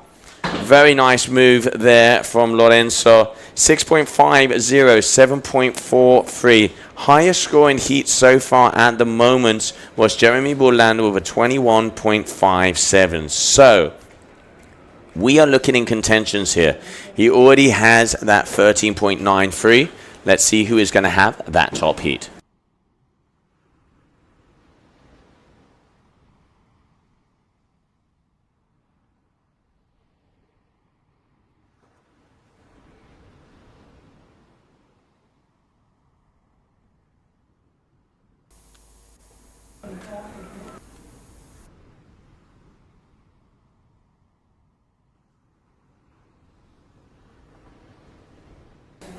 All right, so joining me in the booth, buenas tardes, Liam. How are you, mate? Thank you for dropping in.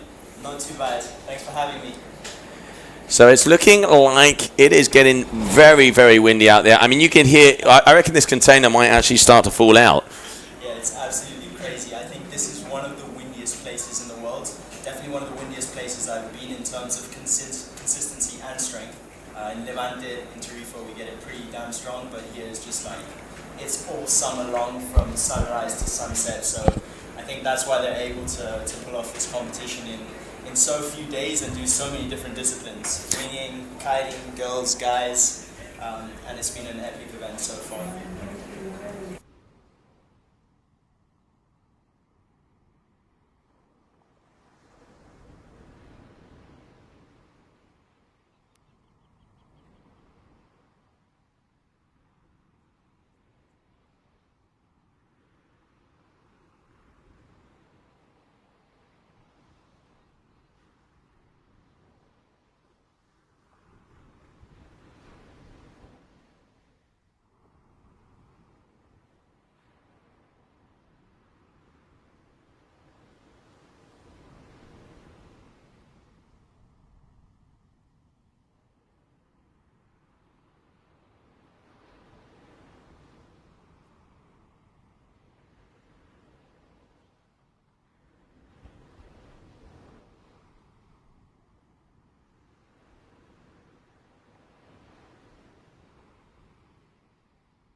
All right, so there we can see an S-loop board off there from Lorenzo. We're just sorting out Liam's mic, so we will have him coming back with us very shortly.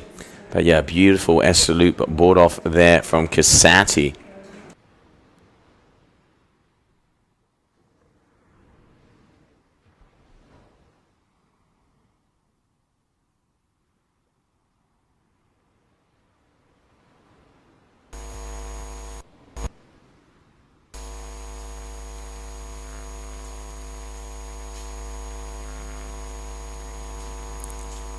Alright, so hopefully...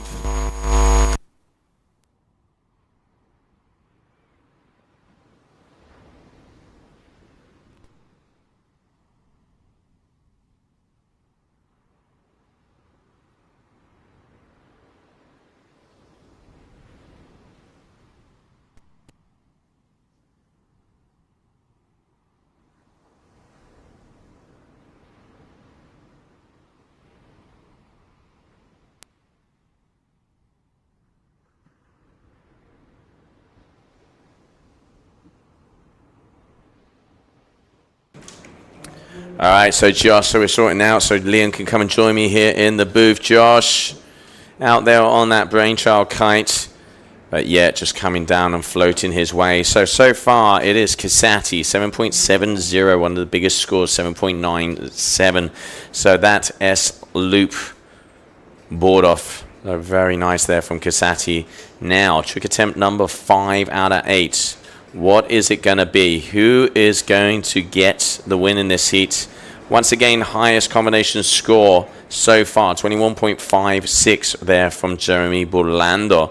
So he is already, Casati now, the highest heat of the competition so far. And only 4 moves in, 3 of them with those doubles. Judges definitely looking like they're liking the doubles. And you can see him out there on the water. Information coming in, he's on a 7 meter. I will get official confirmation from that. So, all right, up.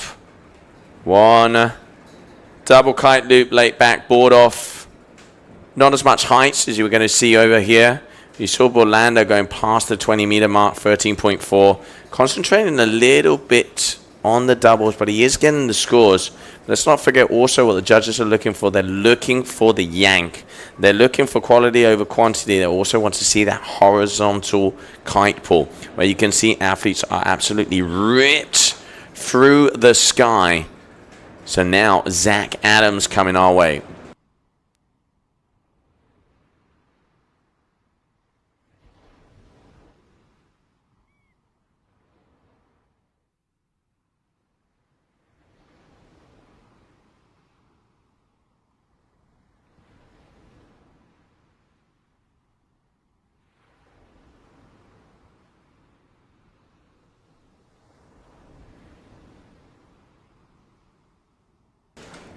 All right, so Josh now. So we have a 23.10, a 12.93, and Joshua 13.67. Gets up. There's one. Oh, very nice. Double kite loop, board off. Nicely timed.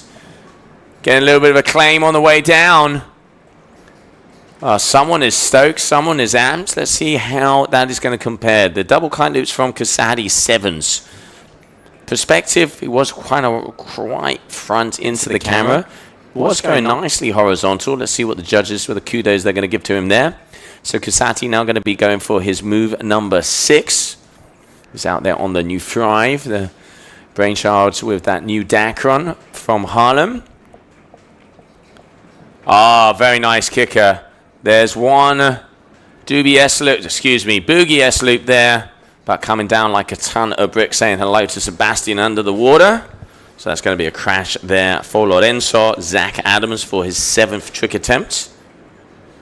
Zach coming from the United States of America, and you can see the sky. Look at those clouds in the back. That means one thing. That is the Panza de Burro, which is similar to the Doctor that you have in South Africa. That means the wind is here. It is socked in. It's incredible because if you kind of drive 20 minutes away from this location, all you can see is the all-inclusive hotels with German and British people having pina coladas. You come here and you can barely hold on to your coffee. So it's just so many different things. Going up and nice all the way around. Does get it. And he does get the landing. Zach Adams there. Multiple rotations with the board off and a nice lofty loop to get him down as well. So he already has, let's have a look what he's got. He's got a contra front tic-tac from the fin. Very nice, the one that started up. Contra back tic-tac, and now waiting for that 3rd score.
Hola, Irene. ¿Habla? ¿Habla tú? No, nadie está en directo. Hola. Hola. ¿No me oyes? No me oyes, vale. Y esto es el B. El B. Hola. Hola. ¿Me oyes ahora? Hola, ¿qué tal? Sí, muy buenos días. Sí, vale. Este es el audio tanto de los de arriba, ¿vale? Sí, fui yo que antes lo bajé cuando vine. Sí, vale. ¿Ahora se oye? ¿Tú lo oyes? Háblame tú a mí. 1, 2, no. Se oye perfecto. No, no está igual. No, lo que... Hola, vale, sí. Hola.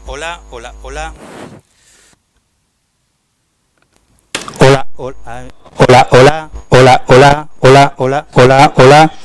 Ya lo sé, se rompió esta aquí ya. Hola. Vale. To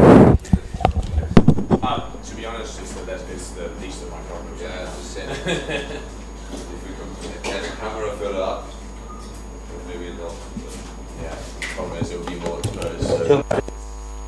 Yeah, and on the side of that hill, you are a little bit on the shade. Yeah. Hola. Vale. Parece, mira, esto aquí parece que se ha estado jodiendo, ¿vale? Si lo doy para arriba, se fastidia. Si lo doy para abajo, ya, pero... ¿Es ok? Hola, mejor, ¿no? ¿Escucha? Hola, perfecto, ahora.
just a lot of double loops, a lot of S loops, a lot of aggressive stuff. I think Big Air has gotten really technical, but the judges have definitely said that they really want to see height and extremity, and something that I thought it was missing for a while. So yeah, definitely looking to see extremity and yeah, some power in the loops on the water. Technical, probably like a 7-8 front roll contra loop with I don't know, so many spins and board offs that you can't count. But we might be seeing some triple loop variations as well, and this is I'm a little more excited about this part. I think some riders keep some tricks behind, like keep them in the pocket for when they need to pull them out. This spot has been so challenging that even tricks that I'm landing 10 out of 10 in a different spot, I'm landing 6 out of 10 here. So for me personally, it's not like I have a lot of tricks in the bag, but I think some riders will have something special for us. I always get nervous. When it gets windy, I get nervous for sure. But in this competition, I get nervous because there's a lot of uncontrollables with conditions changing all the time. And yeah, just the level of competition right now these days is just crazy. There's no first heat that looks easy. None. So it's on. And welcome back, everybody. We do apologize for the technical issues that are happening. Doing the best with what we have. And now coming up next, we have Arjen Lucasrudi and Jamie Overbeek. Jamie Overbeek, the current leader on the World Tour, as he took the win over there in Lords of Tram. And also joining me here in the booth, I have Liam Whaley. Liam, welcome. And as we've heard on the stream, hola. Thank you for having me, Joe. It's good to be back. Even though I'm not on the water, it's good to be at the event and in the competition environment to feel the tension and see all the riders performing at their best. Yeah, I mean, one of the things that is very, very impressive out there at the moment is where the kiting is going, how much progression there is. I listened to you in full power saying that kind of month after month after month. What was the newest thing 2 months ago is your average move now 2 months later. It's incredible how these guys and girls are pushing it, and kind of new moves come out every single day. Yeah, it's absolutely crazy. It's even hard for me to follow. You really have to be at all of the events and follow all of the guys on social media to keep up with the progression of the sport. And yeah, here we go. One of my good friends from Tarifa, Dutchman Giel Vlucht, starting. I still don't know how to say his name, even though he's one of my good friends. You can call him the Viking. the Viking. After all these years, but I think he's pretty happy with these conditions, being one of the heavier guys, and he loves double loops as well. So let's see if he can get that kite low and see how the judges score it.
All right, so starting off, as we can see, our athletes out on the water. Let's not forget Huvlu, Clement Hout, and Shahar Talsbury. So those three athletes there, you can see Clement out there on the Harlem, getting a decent amount of height there for him. Let's see how they perform. Let's have a look at the replay here. So going for that double front contra with a board off. Kind of one of the go-to moves in the big air world at the moment. Yeah, with those contra loops, it's easier to get height, but the kite doesn't go low. As you can see with Giel's double kite loop right there, you can really get a lot more tension in the lines on a double kite loop than you can on contra loops or double contras. But with the contras, you go a lot higher and you swing the kite from one side to the other. And yeah, it's interesting the difference in feeling between the kite loops and the contra loops. Kite loops giving you a lot more yank. Contra loops give you less yank, but you almost get pulled a bit down, so you have less time in the air. But yeah, I still don't know how the judges are scoring. You've been in the booth for a bit longer, so how are the doubles scoring compared to the single loops? I mean, I think, you know, Lorenzo Casati is the guy who's done the most legit doubles we've seen so far in that previous heat, who was getting medium to high sevens. Highest moves we've seen, for example, that double front board off signature from Edgar, where he kind of flips over as well, changing the axis of the rotation with the contra, was getting an 8.0, so pretty similar. But also, Liam, one of the things that you know, I've heard and seen out on the water, difference in between going in flat water locations like, for example, Balneario, and kind of being able to do that pre-pop and have more tension on the lines, then going up against a kicker mixes it up. Obviously, in these conditions, doubles may be a little harder because you do get more slack out of the kite. Yeah, absolutely. Line tension is a massive thing, especially in Balneario. It's like the complete opposite. The wave is essentially pushing you upwind and in the opposite direction of your kite, so you can really load up that pop and get so much line tension. Whereas here, you can go high with the kicker, but I think the guys kind of wait a bit longer to do their trick, and then, yeah, you don't get as much yank and you can't get the kite as low. So let's see if they can get radical on those tricks. I think you really have to work on your setup for each different event and in different conditions and kind of fine-tune it so that it works. If I was competing at this event, I'd ride a bit shorter lines to see if I could get that kite lower, and yeah, maybe a different modeled kite. But here's Gil, and I think he's going to be one of the guys getting the kite a bit lower than the other guys with a boogie double right there. And yeah, he still hasn't got his second score in, but I think once he gets the second one, that should put him into first place. Yeah, I mean, Gil, like we said, one of the heavier guys, and he is getting, I'm going to say, one of the most horizontal kites that we're seeing out there, because obviously a big discussion. Technical difficulty is incredible what these athletes are doing, but there is a line in between spinning all around the place and getting that kite kind of heli-looping above you. Equally impressive than doing your typical, simple, big kite down in front of you or you above your kite. What's kind of your preferences, Lehman? I mean, you know, I prefer the bigger loops, the more quality, not all of the added. You know, it's all great to have an S loop or a triple if it's done with execution. When it's not done and it's not as horizontal, I prefer the simples. Exactly. I'm all for that. I'm all about execution and making the trick look nice. I don't care about adding 2 extra rotations or a board flip if it's not going to look good. If it's going to look as good and you got the extra rotations and the extra kite loops and the extra whatever, then I'm all for it, but it really has to look technically textbook. And that's really hard to do in competition because you don't get perfect conditions, you don't get a lot of attempts. It's different when you're filming for a video, for instance, and you know, you get 100 tries in perfect conditions, but here, with whatever takeoff you get, you just have to go for it, and there goes Gil with the signature S loop. Yeah, and that was a big one. I mean, coming right towards us to the camera, so we don't have that horizontal velo on him. Getting that one, as you can see here in the lens, there's the kite loop and contra, and that is horizontal from this perspective. So a big one there from Gil. This is going to be interesting to see how the judges score this. We saw doubles from Casati. We're getting 7 and 7/4s, waiting for the numbers to come up there from Gil. Now, Shahar from Israel is also getting a couple of big moves, but still staying with those multiple rotations. Also, when it comes to the board offs, we're seeing people doing the board spins going from the handle, but then a lot of the stylists, you know, the likes of Stina, the likes of Edgar, when they go from the fin, and you can really stretch out that board. You yourself with those late back board offs with the kite loops or the doubles, that just adds style. And I think, you know, those small details are what are going to give you the extra lunch from the judges if you can land it in your heat, like you're saying. Yeah, every competition is a bit different, so I think it's really important that the riders go back to the strategy board after competing in their first round or their first heat. True. And they look what the judges are scoring, whether it be like they're swaying more towards double loops, if they're going more towards extremity, towards height. technicality, and then you get a read on the judges, and then you kind of play it from there. Yeah, every event is different. The conditions are different in every single event, so you really have to be smart and really stay spontaneous and be able to adapt quickly. Oh, going very big here, Clement.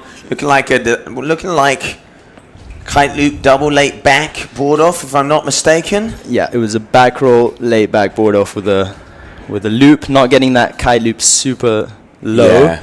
That's sometimes a disadvantage nowadays when so that's one of the fastest kites on the market. It is speedy, I tell you that. But the quicker it is, the harder it is to get it low, especially on the single loop. So it's got its advantages, but also its disadvantages. Yeah, all right. So now here we can see Hill got a 7.7 for that S loop, liking the scores. So yeah, the judges 7.7. That's wow. Okay, that's a great score. Yeah, and that actually also, like you're saying, going back to the drawing board after that round number 1, athletes seeing that score from Hill, seeing how, let's say, legit that S loop was, considering that, you know, it's not incredibly windy, 35 knots. Doubles looks like is what they're looking for, and getting that kite angled low, because we've seen big, lofty, multiple contra rotations only hitting the high 6s to medium 7s. So it looks like they are rewarding that yank and power. Yeah, I think the judges have been pretty clear about that, and I've heard them repeat it various times in the meetings, and also I've seen the scoring in the previous events. They're rewarding the extremity a lot more than the technicality, which we maybe saw a bit more last year. More of Andrea's style, getting, you know, really high scores for doing the craziest technical moves. And I'd say this format benefits the guys that are doing a bit more simple moves, but just making them look really extreme and well executed. So yeah, I do like the timing there from Zadar. Also, important thing, you can see just as he's putting the kite, he's doing that rotation, so you can get that flow. You see that sometimes when they do the double fronts with the contra, they go up doing the first one, then pull the contra that makes that body rotate over, you know, kind of having that synergy in between the kite, making it, as you say, look nice. Yeah, absolutely. When your rotation is in sync with your kite loop, I think that looks really, really cool. All right, so Heel is out there on a 7 meter, ladies and gentlemen. I've just got information in, so I've been told that Sil is out on a 7 meter, excuse me. If he was on 11, that would be interesting. Well, Heel can double his 12, so hey, you never know. You never know with this guy. But yeah, just getting information in, it looks like the wind is increasing throughout the afternoon, and so is the waves. Let's not forget, around 6 o'clock local time, that's 7 to a European time, the tide is going to be high. So we're on the push. So we can see that the guys are coming a little bit further along, and here going up 1, 2, 3, 4 front roll contra loop board off. Speedy Gonzalez and the Tasmanian Devil, that guy. Yeah, I think they're calling that the shark attack nowadays. Ah, there you go. Just that's the old school airtime. Baby Shark came up with that name, the shark attack. I think it's a good one. We got to start finding some shorter names for these tricks. And Rose, just to let you know, yes, there are 4 lovely ladies on our Qatar event team, especially on the media team. And they are absolute legends is what they do, getting it out. So yeah, would love to have more girls involved on the judging and also here on the commentary. So if anybody fancies to join and give it a shout. All right, so Gil not quite getting the gust or the pop that he was looking for on that wave. I think he might have wanted to go for a double back roll, double kite loop, but yeah, didn't quite get the height. He's in a pretty comfortable position at the moment. Above the 20s, we saw that it was 24s and 23s are some of the highest scoring heats. Let's just go back to the scorecards here. Lorenzo 23.10, Borlando 21.56. So 23 is the highest score. Gil already, going big. That was really big. Let's see if he sticks the landing. As he does and comes down and with the claim. So we're going to see the information on how high that was. Let's get a replay of that. That was really massive. So here, off the kicker perfectly. 1 rotation, 2 back roll kite loop board off. Not getting a spin in there, but still on the way down. Nice. I really like the timing with the kite. It's really graceful spins there from him. And it's looking like he's going to have a big score. So great move there from the Israeli. Yeah, it will be interesting to compare that trick, because that was pretty much the best you can do a simple kite loop compared to the doubles that Gil's been doing. Let's see for the score. He went up, he did 4 rotations, he took the board off, he got the kite nice and low, and the height was really proper.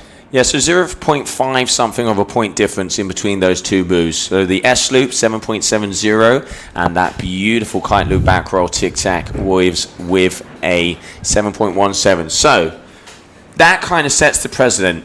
Clement again trying to do a similar move, looking like maybe a flip. Hard to see because they are pretty much jumping at the other island over there. But yeah, let's see. So how do you pronounce his name? I'm going to say Shahar Tasbari. Shahar. Did we see how high he went on that last one? We are waiting because it looks like, unfortunately, the surfer data isn't getting here. But I'm going to say the highest ones we've seen from Edgar around 23 is definitely going to be way up there. Okay, well, yeah, the wind here is extremely dense, so it's great. The guys are loving it, even though it's quite choppy and the landings are super challenging. That constant dense wind makes the guys happy out there on the water, so they have a lot more airtime. They can get super high and essentially have, yeah.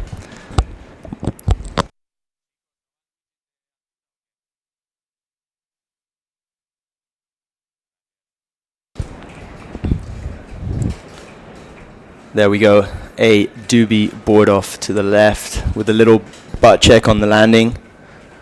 As you can see, it's really hard with the kickers to time them, and yeah, extremely choppy on the landings. So you want to go extreme, but you want to make sure that you slow yourself down before you hit the water. Do a super controlled heli loop or safety loop to slow yourself down before impact. And yeah, he was just with his board a little bit pointing in the wrong direction there on the landing.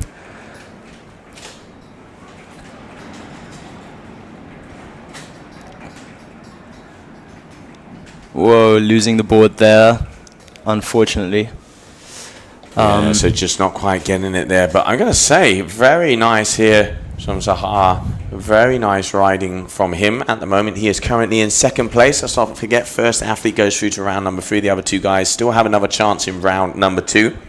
Which I think is important as well, because anybody can have a bad heat. Absolutely. You know, anything can happen, especially in these conditions. You can break equipment, something can go wrong, and you know, it's a very long way to come to only have one life, so to speak. So now, yeah, also looks like Hill is going to be coming our way.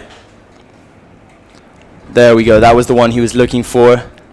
Doing a little scorpion at the end, getting yanked, and just not getting the height that we saw from the other one, though. You could see he was didn't quite have a clean takeoff, and yet still getting the, you know, double kite loop late back, but as you say, scorpion kind of getting pulled. Yeah, that's the thing. He's on a 7 meter, so yeah, he's on a 7 meter because he wants to be doing the doubles, but he is a heavy guy, and the wind is on the limit of being quite strong enough for doubles. So if he doesn't get exactly the right kicker and the right gust, he's not gonna get that height. Yeah, I mean, there are some good kickers coming through, but they are far and few between. So now, final move for this young man. Been putting on a performance here, hailing out from Israel. So he is a 17.27, so second position. Decent score. Let's not forget that the biggest scores are 23. And this is your 8th trick attempt, so the final move of the heat for each one of these athletes. Top 3 scores are the ones that count. Let's not forget that there's different families. You can't just repeat the same trick 3 times and get scored. So important for athletes to have kind of a repertoire. And now that's that blue flag, so it's going to be the next move here for Gil. It looks like he's got some waves. He's got the speed. He does get the kicker. Double doobie there. Double boogie, excuse me, from Gil. Yeah, we can't really see if he landed that. He's hiding behind the wave. I think he's fishing. I do think he's fishing. But yeah, there we see. Super slow on the rotation, trying to go up vertically before turning, just so he can get that extra height. And then really inverting with those legs tucked in and just yanking on the bar, getting the kite to loop twice. Not the highest. I don't think it's going to get him a great score, but definitely getting a lot of tricks into the bag. Yeah, so now we move on to the final round of moves for each one of these athletes. Hill at the moment is in the lead. But will that change? We will soon find out.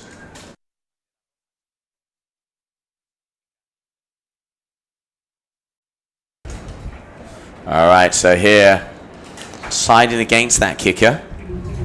So that tide is pushing up. I think we'll start to see the athletes coming a little bit further down, which would be nice. I'm always going to get a pair of binoculars for our screen over here, Liam. Yeah, I think in terms of kickers, it's better when the tide is a little bit lower.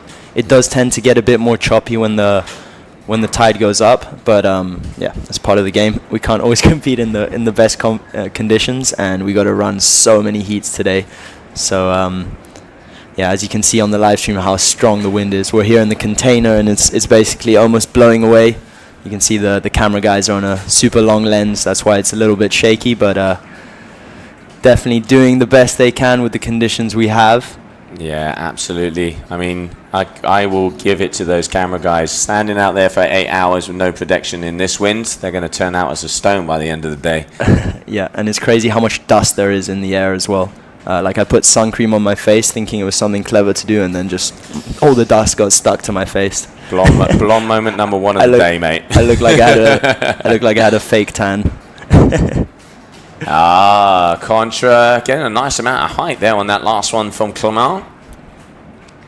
Yeah, I don't think he's going to be super happy with his heat. No, not at all. Yeah, he's down by quite a lot. In third position, I don't think he can even get that second. But luckily, nobody is getting eliminated, if I'm correct, in this round. Correct. So, yeah, he will be given a second chance in that second round. So it is going to be official. Hill is going to take the win in this heat because he now has a victory lap, as he's already the other athletes have completed their moves. So Hill will be going through into round number 3.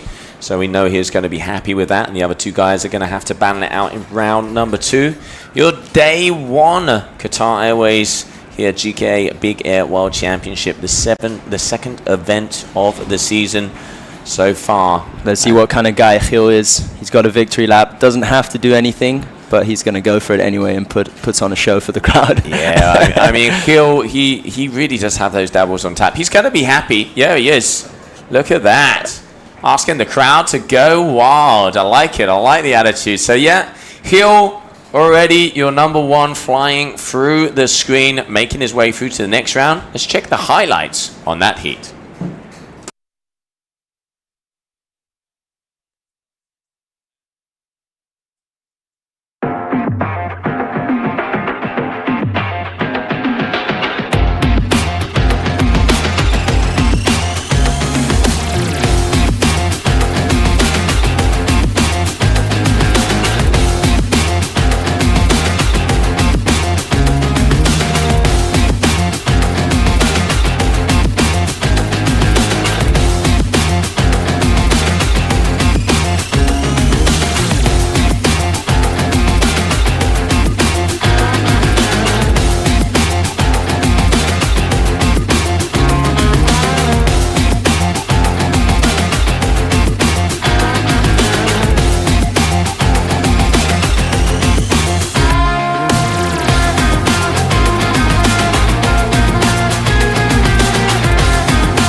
And welcome back, everybody, to your day number 1 of the Qatar Airways GKA Big Air World Championship.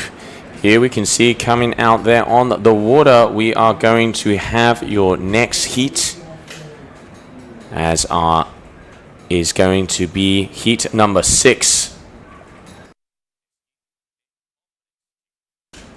We are going to have Nathan Tetsier, Valentin Garat, and Baby Shark is going to be coming out on the water. So get ready. Baby Shark, definitely one of the names that people we can see here on the stream. Watched him yesterday. That kid's impressive. Absolutely. Super young talent coming out of Brazil. Just fully dedicated to progressing and making his way up the ladders really quickly and making a name for himself. He had a super impressive run in France and a couple tricks that were just absolutely mind-boggling. That double loop with the front flip, they got a crazy score. I think it was like a 9 or something like that. So he's definitely someone to watch out for. And yeah, I've seen him riding these days here, and he's looking really impressive. So it's going to be exciting to watch him in the jersey. Yeah, he's going to be out there on the blue, so he's going to be the 3rd athlete each time to jump. Then Nathan here in the red, and Valentin Garat is going to be in the yellow. Let's have a look at the overall ranking. As let's not forget, Valentin, unfortunately, in Lords of Tram didn't have his best event, as he kind of ended up in 7th position. So still, Baby Shark definitely one of the athletes to keep your eye on. But I was watching Nathan yesterday, and a very impressive French athlete. And they're opening up nice and big and already to the horizon. That's some hang time. Do you know how old he is? The information I had in was 17 years old, but I will double check that. But you can see and going up. Baby Shark is around that age as well. Yeah, huh? yeah. They're getting young, mate. And look, I don't know if you guys can hear that on the stream. That is our door that... If you suddenly hear silence, it's because it's been ripped off the hinges. It's getting windy out there. Well, I don't think they're getting young. They're getting older, actually. We're all getting older. But it is true. Every year we see younger and younger talents coming through. I mean, now like the average age for a world champion is like 18, 17. So it's pretty crazy. And I think, yeah, every year that goes by, people are starting to get their kids into kiting younger and younger. We see there's some kids in Brazil that were starting to get up on the board at the age of 3 before they can hardly walk or talk. So it's going to be interesting. I think it's going to develop kind of in a way of gymnastics. You know, the younger you are, the more agile and the more flexible. And then we see Baby Shark with a massive doobie loop board off, just keeping that board off for so long, putting it on right at the end. Style. So much style. And you can see him riding out there the elusive Orbit Ultra as well, the new kite there from North. I think he is out. Yes, he is. He's out on his 7.3. So that's the new kite. You can see just, very nice. And holds it. That just shows control, ease, coming down. So very nice there from Ferreira. Yeah, for me, that should be a pretty big score. 7.8, one of the biggest score out there. So yeah, just showing judges liking the additions of style here. So now Nathan, what is going to be? Oh, deciding against that kicker.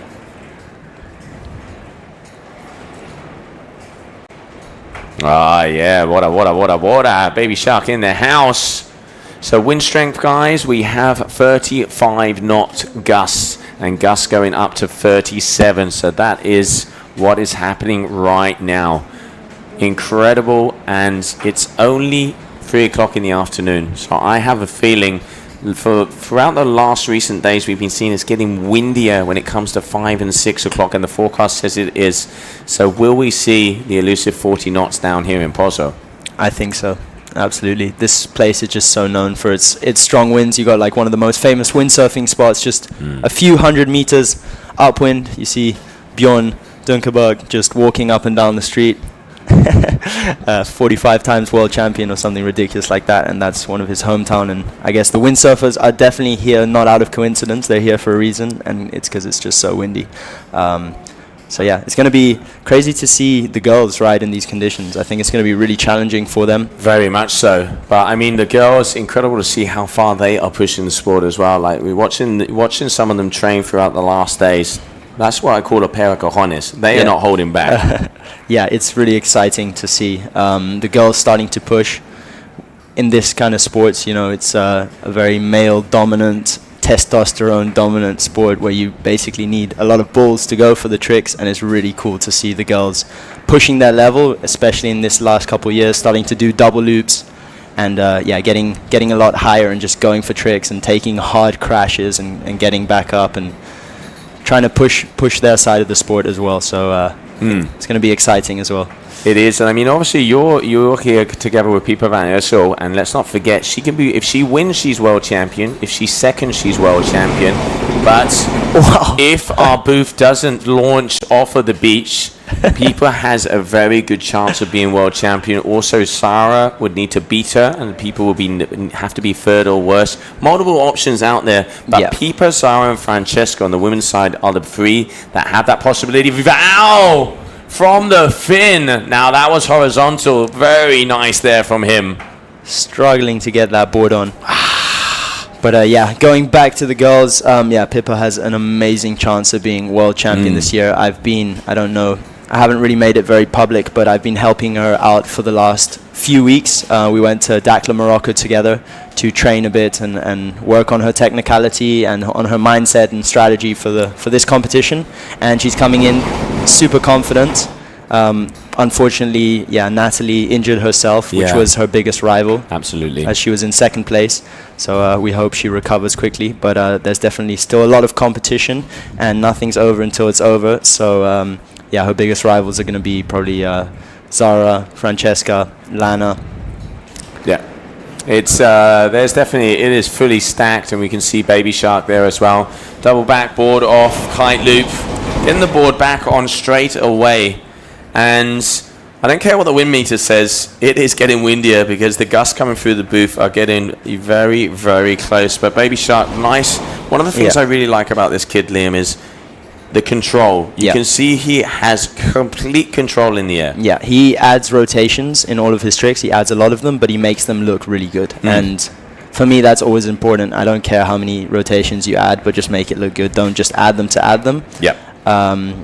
Very smooth, very controlled. And that one he did like a kite loop with 4 back rolls and a board off and made it look super smooth. So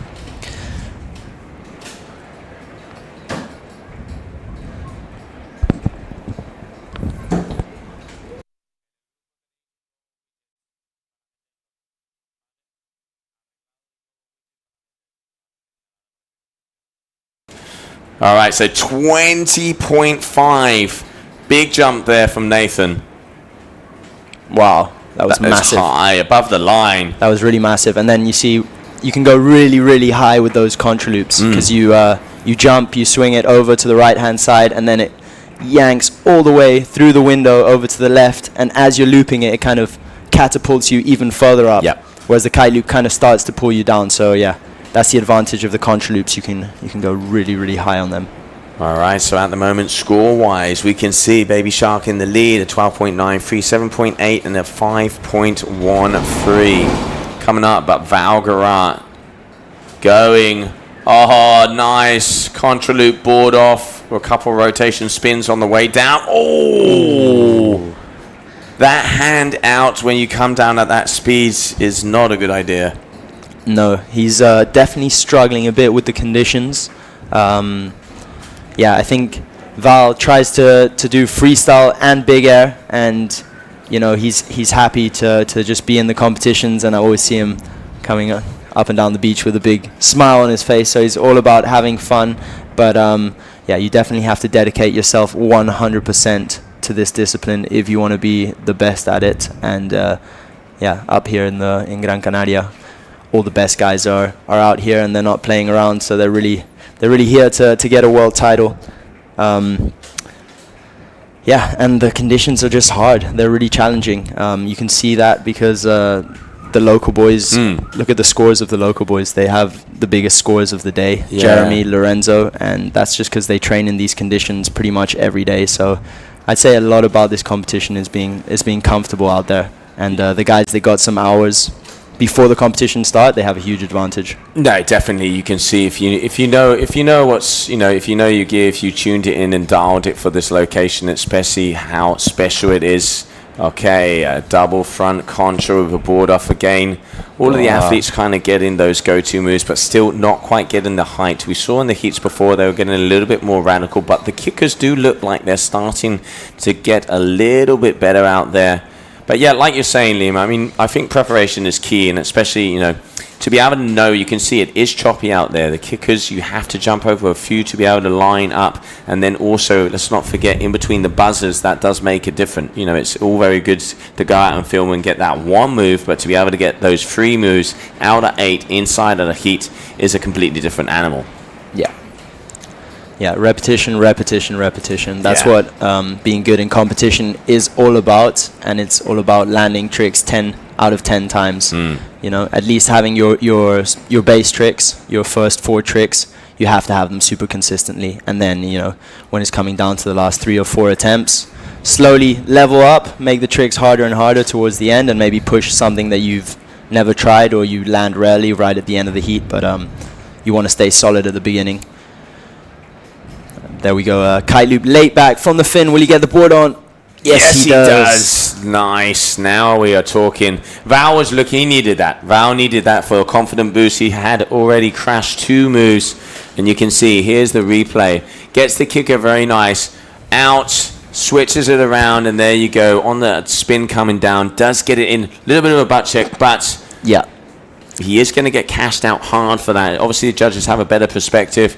And Baby Shark here with that move, just throwing himself down. Doesn't look too happy, though. Nope, he ain't happy. I don't know what he wasn't happy about. Let's see in the replay. So coming towards the beach this time. So going 1, 2, 3, 4, contra. The shark attack. 5, 6. I'm dizzy already.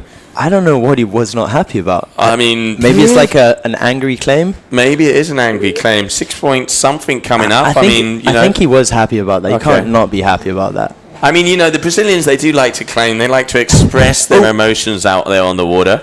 But yeah, going down hard there, Nathan. So trick attempt number 5. You can see there on the scores, we do have Ferreira in the lead with 19.90 here, just not getting held and going as he was putting that board on, spinning around. One of the things that impresses me the most, Liam, is the height that athletes are going now. To be calm and collected at that height, it's not 10 meters anymore, it's 20, it's 25, and even more, some of the highest recorded jumps, plus 30 meters.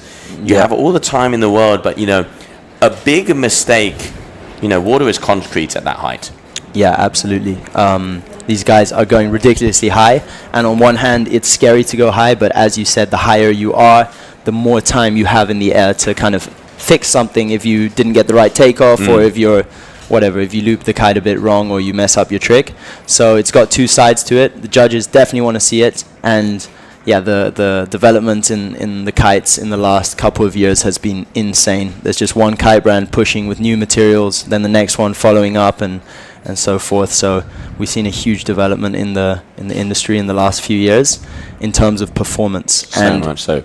And it's still going. So it's going to be super interesting to see what happens in the next couple of years. Yeah, actually, one of the questions here from Carl Q for yourself is, why do kite brands keep pushing 5 struts when at the moment, let's say the best kites for big air, Evo D-Lab, 3 struts. We've seen the new 3 struts also from Harlan. What are your opinions there? Because also, let's not forget, we're seeing the new Rebel D-Lab out here as well from Beto. Give us your ins and outs of that, because I know you are involved in the development. Yeah, so the main reason for 5 struts is so that the kite can hold a better structure when it's under a lot of tension. So that can mean, during heavy kite loops, double kite loops, or just in strong winds, a kite with 5 struts tends to be way more stable in the sky. It has its advantages, it has its disadvantages. Obviously, 3-strut kite, a lot lighter, it's quicker.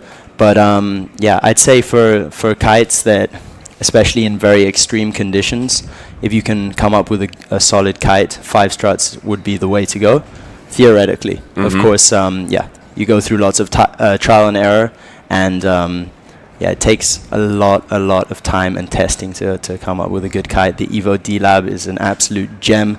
As you can see, the whole Duotone team has been riding that kite throughout last year, and they've just been going considerably higher than the rest. Even Jamie Overbeek, you see him, doesn't have sponsors at the moment. He's bought himself an Evo D-Lab. And now they come out with the Rebel, which is going to be the 5-strut version, the Rebel D-Lab.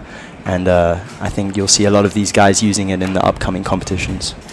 Yeah, no, it is interesting. I mean, also one of the things we are starting to see with the kites, kiting now 25, 26, 27 years old, we're starting to see, let's say, shape development is plateauing a little bit, but what is progressing is materials, is construction. We have the blind stitch, we have the welding of the seams, you have all the different canopies, new ripstock, for example, from Harlem, new Alula types coming from Duotone very shortly. That's kind of where the R&D is at, is getting kites lighter, stronger, faster, more direct. It's really going to be interesting to see in the next few years what materials are going to be used. Absolutely, and for the brands, they're put in a pretty tricky situation, because they have to make a kite that works for the athletes and works to get the highest performance in your tricks, but they also want to make a kite that just works for the average consumer, and it's really hard to find a balance in between the two.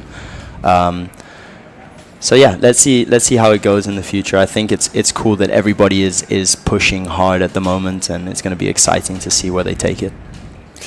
Yeah, absolutely. And now continuing, going back to the action, as we have Baby Shark with a 20.67 your liter, Nathan with 11.56. Second position, Val, a 6.83. So those are your 3 athletes out here in the water. Val having a hard time here in this heat. Doesn't look like he is in touch with the conditions so far. And as we can see, the athletes are pretty much, at this rate, they're going to go and jump in Vargas instead of Pozo. They keep going further and further up as information is coming in that we will be moving cameras. And here we can see, getting this perspective all the way from the top of the island. So there's that yellow lycra. Valentin Garat is going to be going for his 6th trick attempt. Yeah, so with this angle, you're really going to be able to see the travel of the guys, because they're going to be going across the screen rather than towards us. So it's going to be cool. Well, it's still, the camera angle is still a little bit downwind, but hopefully you get a bit of a closer perspective to see what these guys are doing. Yeah, all right. So Val going for his trick attempt number 6. He needs to get a groove on. Let's not forget 8 trick attempts. The top 3 moves can count. So you can technically crash 5, get 3 10s, and you've won. That does, 3 10s, that would be very ideal. Anything can happen. Anything can happen. So as always, it ain't over until the buzzer. But at the moment, definitely Ferreira showing more control out there. Okay, Val going front, contra loop board off with that extra rotation on the way down, and he does get it clean this time. He was looking for that one. Boom. I think, the scores are going to be close, but I think he's going to put himself into 2nd place with that one, doing a boogie contra loop there with an added rotation on the way down and landing it cleanly. Very nice. Confident boost for him as well, because he's had quite a few crashes in this heat, getting back into a groove. Yeah, he needed that. I mean, Liam, you've been a world champion yourself. You're one of the most influential riders on the kiteboarding scene for the last 10 years. When you're having a bad heat, how do you get back? How do you get back to performing? I think it's all about staying very present and not letting your emotions get the best of you. Not thinking about, okay, I crashed, really recollecting yourself, getting your board back on, riding back upwind, taking your time, taking a breath, and then concentrating on that next trick. Not getting ahead of yourself, basically. And I think it's the guys that work the best under pressure and the guys that work best in competitions are the ones that are able to bounce back. Everybody gets nervous, everybody can get into a bad headspace during a heat, but it's about getting back into that good headspace as quickly as possible. Yeah, we just saw there Ferreira with a very nice kite loop late back board off. He just extends everything. You can really see attention to detail, and that is why he's getting the big scores here today. Still, one thing we can see, Liam, is the doubles are the moves that are getting scored the highest. Yeah, The doubles are definitely Casati, high sevens. Ferreira, pretty much on the money when it comes to the big moves that he's doing, but medium to high sixes, and then the exceptional, that first one we saw. Yeah, so I think if they can get those doubles a little bit bigger, with the kite a little bit lower, that's going to be the go-to for the next rounds. I think if the riders analyze the heats a bit, then they're going to be doing that in the following heats, especially if the wind continues to pick up like it is. I think it must be around 40 knots for sure by now. This container is just about to take off. Yeah, it's more like a sardine can now, mate. It's definitely starting to shake. We're in this together, mate. We are in this together. No, great to have you here on the stream. Thanks for joining us, Liam. And great to get two people to give you the ins and the outs. And as you can see, our cameraman are fighting against the elements. Now, Valgarat, he is at a 12.56. He needs that. He's got 3 moves, but he wants to improve. Only has 2 free, so let's see. Up and over. All right. Going straight up, not getting the yank. No, or the landing. Yeah, Val, he doesn't look comfortable out there at the moment. No, he's struggling. Definitely struggling. Yeah, I spoke to him a bit before the competition, and he only came here a couple days before, and he said he was struggling a little bit out there. Luckily, he won't be eliminated in this heat, so he's going to get a second chance to get that revenge. And yeah, maybe go back, sit in his car a bit, and figure out how he can be a little bit more consistent with his riding. Yeah, and Val also, you can see him out there on the D-Lab, but he is also on the new team series, the Big Air, which has huge channels, angled things, which is perfect for boosting. I'm presuming you've tried that board. Why don't you tell me a little bit about it, Liam? Yeah, well, I've actually been off the scene for quite a while. I haven't kited in quite a few months.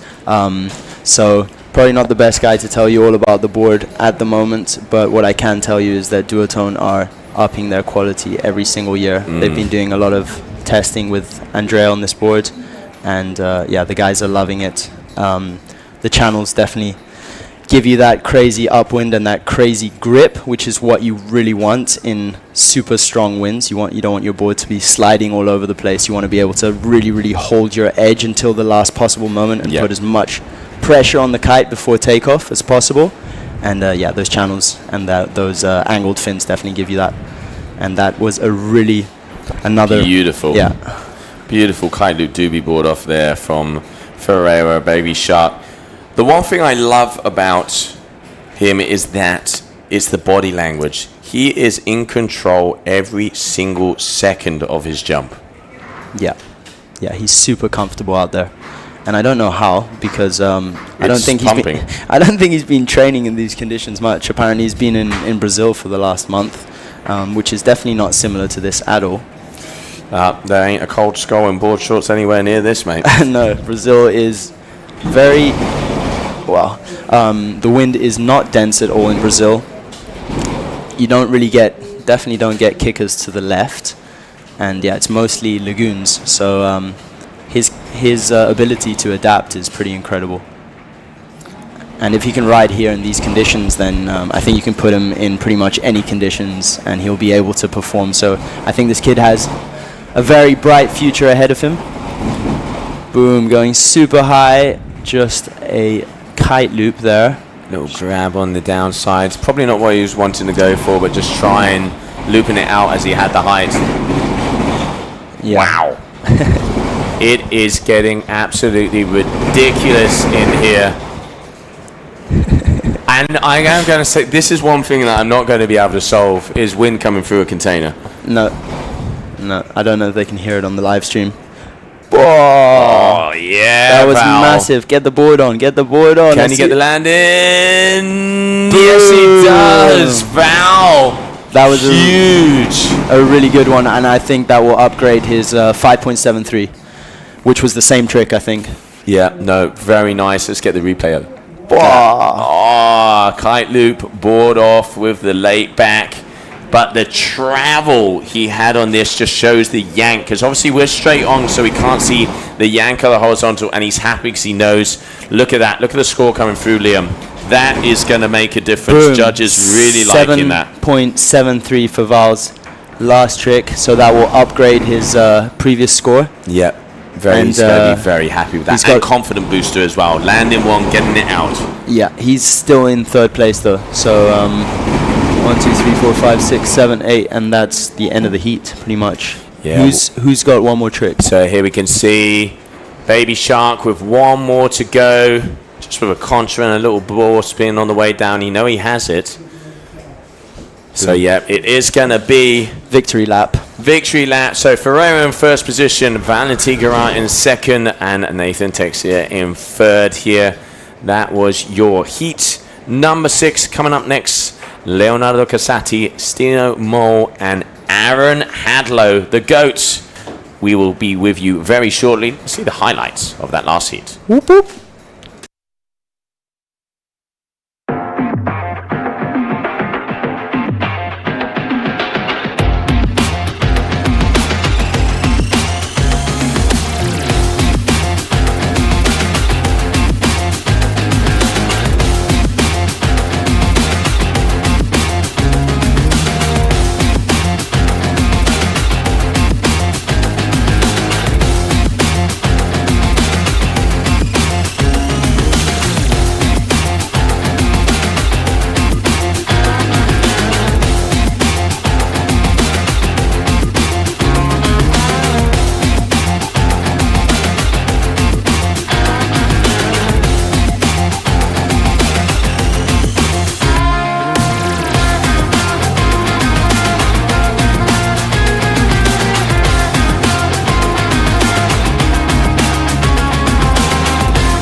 And welcome back, everybody. Day number 1 here for the Qatar Airways GKA Big Air World Championship. Welcome back.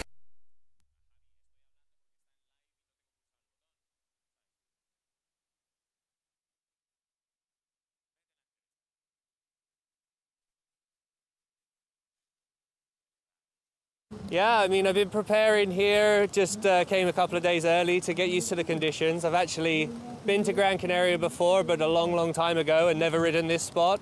But the spot looks really good. The wind is really quite nice. The kickers can be great, so like the conditions can be pretty insane. So I'm really looking forward to getting out there. Today the wind is absolutely cranking, and I think it's going to be incredible.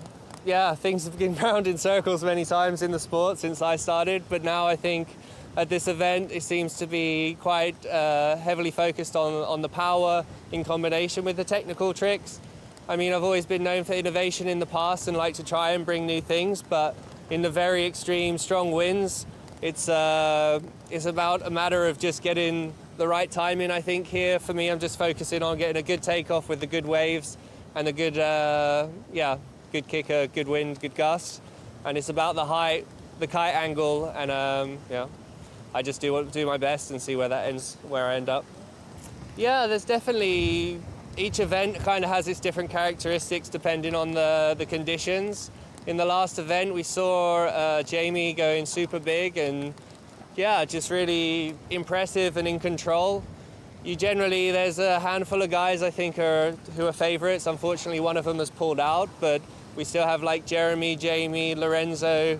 Yeah, the Casati brothers are local here as well as Jeremy, so they'll have like a local advantage just knowing the conditions and the wind. So there's a few guys who, yeah, I mean, they're half my age now, which is crazy, but these are the guys just like absolutely sending it, and I'm just happy to be involved and put up a bit of a fight. No, I think things have stuck with me in terms of routine. Like, I never ever really got nervous. When the conditions are strong and you're looking out at the beginning of the day, you're kind of thinking, yeah, like trying to figure out how it's going to be, what kite size. But like, as soon as you touch on the water, it's like home. You're so natural. Even if it's 50 knots and once you're out there for 10 minutes, you're like, man, I just want more now. So yeah, definitely no nerves. It's just a matter of getting on the water, feeling comfortable. All the preparation comes before the event. You know, you just have to be dialed in with your equipment, and then yeah, you can't learn anything in the last minute. It's just getting out there on the day and putting it together. And welcome back, everybody. Great to catch up with Aaron Hadlow, the GOAT. The man has been one of the most influential riders, 5 times world champion. Pretty much everything you can do in kiteboarding, that man has done, and great to see him here. There you can see Leonardo Casati starting with the double kite loop with a late back there, Liam. Yeah, really great start. I don't know how old he is, but I think he's like 15 years old or 14, something crazy. And fun fact, he beat Aaron Hadlow in the last competition. So yeah, I don't know how Aaron took that, but I know Aaron, and he's definitely one of the most competitive guys out there, even after competing for over 20 years. So he's going to want his revenge in this heat. Yeah, he definitely is going to want blood. And we can see also one of our good friends from Holland, Stino, very stylish athlete on there on the Cabrino. Is going to be with the yellow lycra. Is going to be jumping next. There you can see him. One of the things I love from Stino is that signature, you know, kite loop with that late back and all the way from the fin, and goes kind of, you know, horizontal on it as well. So looking forward to seeing the style there from him. And then of course Aaron, one of the big things of the moment, he is now together with Harlem, part of the RRD team and the product manager for the boards, and you know, leaving Duotone after many years of collaboration. There you go, as we called it, kite loop, late back from the fin with the board off. Calm, cool, and collected control. A little grab on the way down. Nice way to start off. Yeah, absolutely. That's what Stino is kind of known for. He doesn't go for the crazy rotations, board spins, all of that stuff. He just really tries to go as high as possible and perform his trick with the best execution possible. Look, vertical takeoff, board off from the fin, rotation, extension, and look how much he slows down on the landing. That's what you want to be doing in these conditions so that you can handle the chop. He's almost landing backwards. So we just missed Aaron's trick there. I'm not sure what he did. Here we go in the replay. Alright, let's see. So out there on that Harlem. Still not used to seeing him riding that kite. I mean, for me, even more, I mean, you know, Aaron was the kid when I was competing, and I still see Aaron riding a flexifoil. Yeah. Doesn't matter how, you know, you kind of, you know, join someone to a brand, and it is so weird to see them using other equipment. But hey, you know, in the end, I think a big opportunity with him together with Ralph to get fully involved in the R&D, and had a little chat with him today. Very grateful for his time he had with Duotone and all, you know, the work, and I know they parted on good terms and the work that they did with them. But, you know, new chapter. I mean, the eternal book with Aaron. He's been around from the beginning, and obviously wanting to get involved in taking kites and equipment, and always had a big team with Ralph. So great to see him in the scene, great to see him in the water. I know he came away from Lords of Tram. There was an interview where he's like, I don't come to a comp to end up 9th. He's hungry, and as you say, one of the most competitive athletes. Now, red flag in the sky, meaning Leonardo Casati is going to be coming up next. Yeah, it just shows. He's still competing after all those years, and he's not getting the same results as he used to naturally, but he's in it, and he loves to compete, and that's why he's here. because he's just addicted to that competition. And yeah, him moving to another brand now, seeing, you know, if he can up his riding. But I'm just grateful to have competed with him in 2 different disciplines, starting in freestyle, well, starting at my home, watching on my computer screen, watching his updates on his website before social media even existed, and then eventually competing against him in freestyle, then in big air, then being on the same team as him in duotone for many years. So it was really cool to share some trips and some photo shoots together and really get to know him properly. And super laid back guy, and yeah, he's got a hell of a lot of experience. He's pretty much the Kelly Slater of kite surfing. That, I think that is the best with a bit description. More hair. A little bit more hair. That's a good thing. No, I think that is probably one of the best descriptions. So a yellow flag in the sky. Stino, 6.03 for that first move. We've got a 5.23 for Aaron and a 6.33 there for Leonardo. So Stino is up, coming in now. All right, going. Boogie contra. Very nice. Yeah, like the last trick. Smooth. Very smooth. Super controlled. Won't get a massive score for that, but yeah, it's the second trick of his heat, so he's just trying to get those scores on the boards, and I think once you get 2 or 3 scores, you can really start to go for it.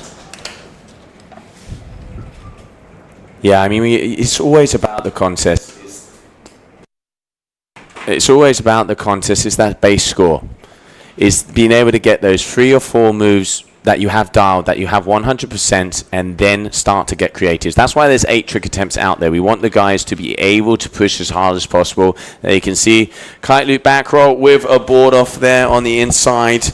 Aaron started competing before handle passes. So Aaron has been one of the guys who has competing when board-offs were the only moves that you can do. He has seen every development of the sport. So obviously, you know, when the board-off started to come in the big air scene with the kite loops, it must have been, let's say, familiar to him. Absolutely. It was way more familiar for him than it was for me, for instance. I came from freestyle, always riding boots, and I never really learned to take my board off. Boom, we have to stop talking about Aaron there for this trick. Was it an S-loop or a double loop? S-loop. S-loop board off there from Kisati. Amazing. 16 meters high, so pretty damn high for a small kite, and very good execution. Bringing the kite all the way round on that first loop, which makes it a little bit easier than switching the direction kind of halfway through the loop, as you've seen from Gil. He does it a little bit more aggressively, but no credit taken away from him. Still a very good trick, and I think it will get a good score. Yeah, but you can see, you know, nicely put there, you can see the difference. Hill got 7.4, 7.3 for his S-loop, and it didn't have a board off. Okay. Now you can see Kasati here with this board off S-loop and only a 4.97. So judges really rewarding execution again, which is good to see. Execution and extremity. They really want you to put that kite low. I think they want you to have that kind of oh shit moment, like halfway through your trick. Please go up, please go up. Is he gonna land it? Stino. Again, as clean as a whistle. The claim, he's happy, 3 for 3. Yeah, Stino, I really, really like his style. And look, 18 meters high. That's just textbook execution right there. Yeah, beautiful. Boogie, board off. From the fin. Yeah, very nice. Few people do that, actually. Few people do the front rotation, taking the board off from the fin. It's normally with the back roll because it makes a bit more sense. And Aaron just getting the scores on the board. Boogie board off, added rotation, and I think he's landed that. You just can't see because it's behind the wave. I'm pretty sure he landed. I didn't see any splash, so I reckon he has landed that. He's in the barrel. Yeah, he's just getting a little shampoo. Kelly Slater's in the barrel in the background. That's why you can't see him. But yeah, nice. I mean, that kite is so fast. It really just whip around. Yeah, I think I'd almost ride a smaller bar or something if I was riding that kite, just to get the kite a bit lower. Yeah. I mean, at the moment, we're seeing in the lead, Stino, 3 for 3, and he's done 3 different families as well. He has that kite loop board off with a back roll. He's gone for the contra loop front board off and a kite loop front board off. So he's sticking the dip with the 3 different families. So intelligent riding, because he's now he can start to get creative because he has a nice base. Yeah, so for those of you that don't know, there's different families and you cannot score 2 tricks from the same family. So the families are back rotations, front rotations, contra loops, and the 4th one? You have single jumps. Back, front, contra loops. Yeah.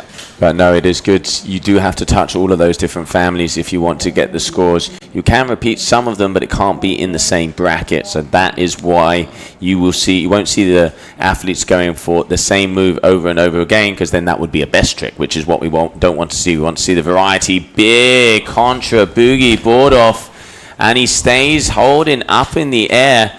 So we saw before 6.8. He's got some hang time on that one. Yeah. Super clean. I mean, there's another family. There's a handle pass. I don't think anybody's going to be doing handle passes this event. I don't. I mean, we saw, over there in Qatar, we saw Cohen going for huge handle passes. Cohen does do some very big handle passes. Yeah. You launched that in also the first time you were over there in Qatar, mixing it up. I think it's good that it's in there because, you've got to be able to express yourself. And if you can, if you throw a kite loop handle pass 15 meters high, you definitely got to get respect. Yeah, even if you do a kung fu pass or any sort of handle pass, I think you should definitely get rewarded just because you'd be the only guy doing it out there. Maybe I can convince one of the riders to go out and do it. I reckon a 6-pack should be offered to whoever does go for it. And there you can see Aaron just racking up. So he now has a 5.23 and a 5.15. Nice and calm out there, but Leonardo Casati, who is currently in 2nd position. There you can see that Harlan flying. What has the youngster done? What is he going to be going for? I think he's out on a 6 meter, I've just been told. 1, 2, that is possible. Oh! That is a big crash. As you can see, he got the kite really, really low on that one, but he just wasn't high enough and the kite didn't catch him quite quick enough. So let's see. Hopefully he's okay. But just look at this. That would have been so epic if he would have landed. Good. Pop. Spinning with the kite at the same time. He thought about it, but man. Yeah, no chance of the kite catching you in time. No. I'd end up like Mr. Potato if I had that crash. It's insane the beating some of these athletes can take. And now here also, so Stino out there on that Cabrino Moto X, and he's on the Excalibur Carbon 135. We're talking to quite a few athletes with the board size, Liam. We're seeing around the 133s to 136 seems to be the average board size. A little bit smaller than we see in freestyle. Yeah, the smaller the board, the better you can hold your edge. So you can really load that pop way harder than on a bigger board. You can also hold down a bigger kite. The only struggle is it's a little bit harder on the landings. You've got less nose and less tail. So yeah. Stino is just got a one-way ticket to the sky at the moment. He is going 18s, 19s, 17s, consistently above that 16-meter height. Looking good. Looking good. It seems to be working for him. He's in 1st place at the moment. But there's no doubt that 1st place can be taken away from him if Leonardo pulls a double or if Aaron does something crazy as well. Yeah, absolutely. I think Stina's trying to improve on that kite loop front board off that we saw. He's trying to get better than the 7. But 7 definitely a decent score. You can see some of the locals come down the beach and you can feel the winds. So Aaron Hadlow is going to be coming up next.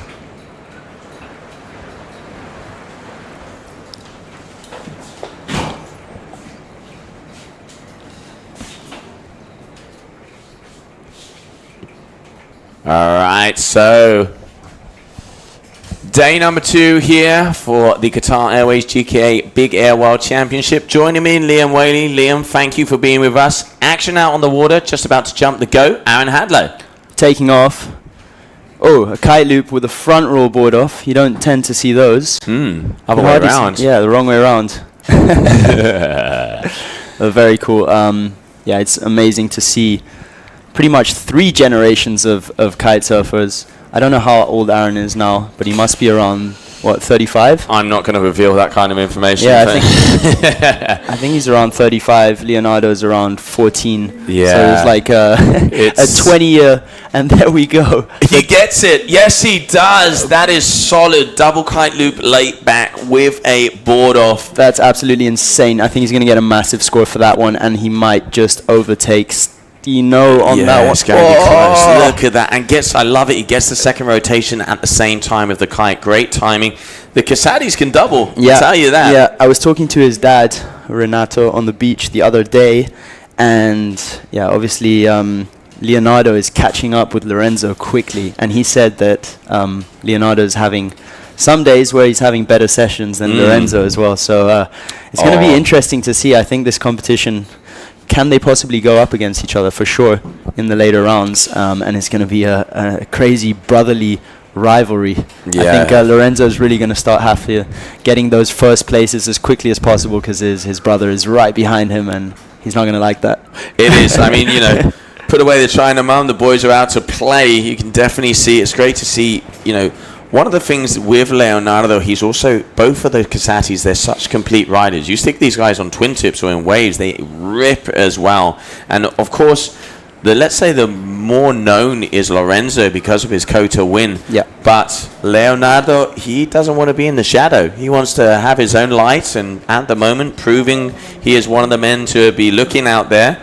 Yeah, 7.83 for that last move. And how professional they all are with each other. They take it really seriously. I think they're the most professional guys on tour, with the dad kind of coaching them. They live and breathe kiteboarding and strategy, and working with the kite designers to get the best possible gear in their hands. So it's going to be exciting to see how far they can take it. And I think that brotherly rivalry is really, really healthy at the moment. It's just going to be interesting to see if Leonardo starts beating Lorenzo, if that's going to stay the same, if they're able to keep that healthy family environment at home. But yeah, exciting times, and cool to see how the sport is developing and how professionally everybody's starting to take it. Yeah, absolutely. I mean, it is really cool to see how, they are taking it seriously. People are coming earlier. People are dialing in their equipment. They're testing different things. They're really, in the end, what brands want is they want ambassadors. It's all good to be good on the water, but you want to have that whole complete factor. Be nice to approach. Talk to people. Talk to them on the street. Do interviews, and we can really see athletes coming in the game. But look at that. That was a beauty again there from Leonardo. Wow. Yeah. I'll tell you what. Double kite loop, board off, getting another double on the board. I think he ain't missing around. He's going to have another 7, Liam. This boy is in for a banger. He's put himself into first place. How crazy is that at the age that he is? Nah, it is ridiculous. Stino going huge in the back, over the cloud, into the stratosphere. Let's see the replay on that one. All the way from the back, pretty much and having a couple more jumps. Look how much travel he got. He literally almost landed down by the camera. That's wild.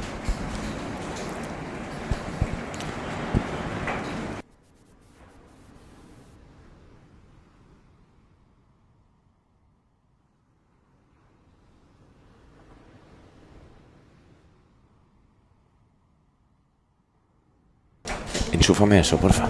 El blanco. Sí.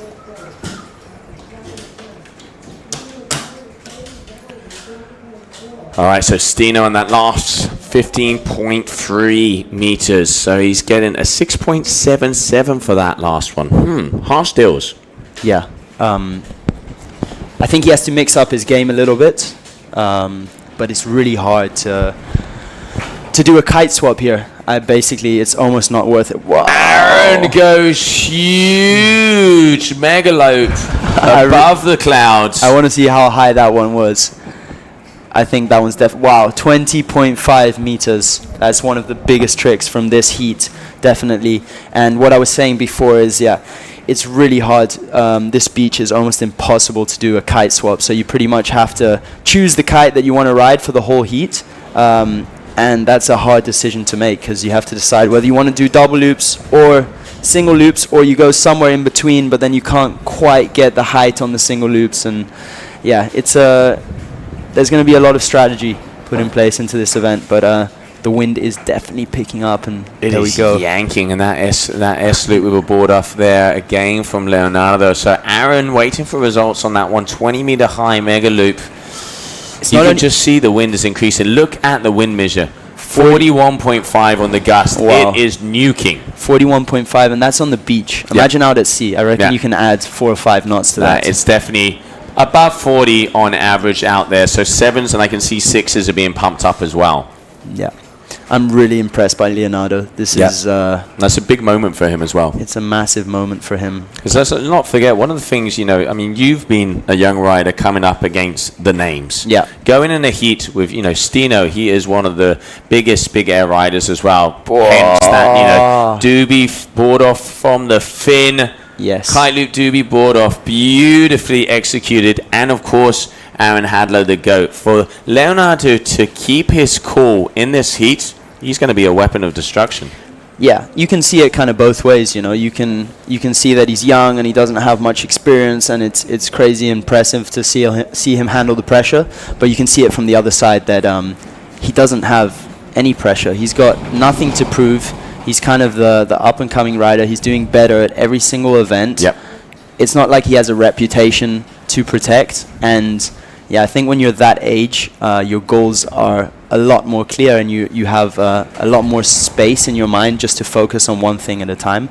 So yeah, I'm talking from experience. When I was a kid, all I would think about, I would eat and breathe and live kiteboarding. Just the most important thing in the world was just that new trick that I was going to land that day, and I wouldn't think about anything else. So yeah, as you get older, you get more things in your head. So I think you have that advantage as a young rider. But as well, he's just like, he must be so fired up. He knows he beat Aaron in the last comp, so he knows he can do it again, and he's only getting better. No, really impressive. And Aaron there just going for another mega loop, coming back. So that is going to be a win. Leonardo Casati taking first position. Let's see the highlights of that last heat.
And welcome back, everybody, as we continue on for the final heat of round number 1 of the men.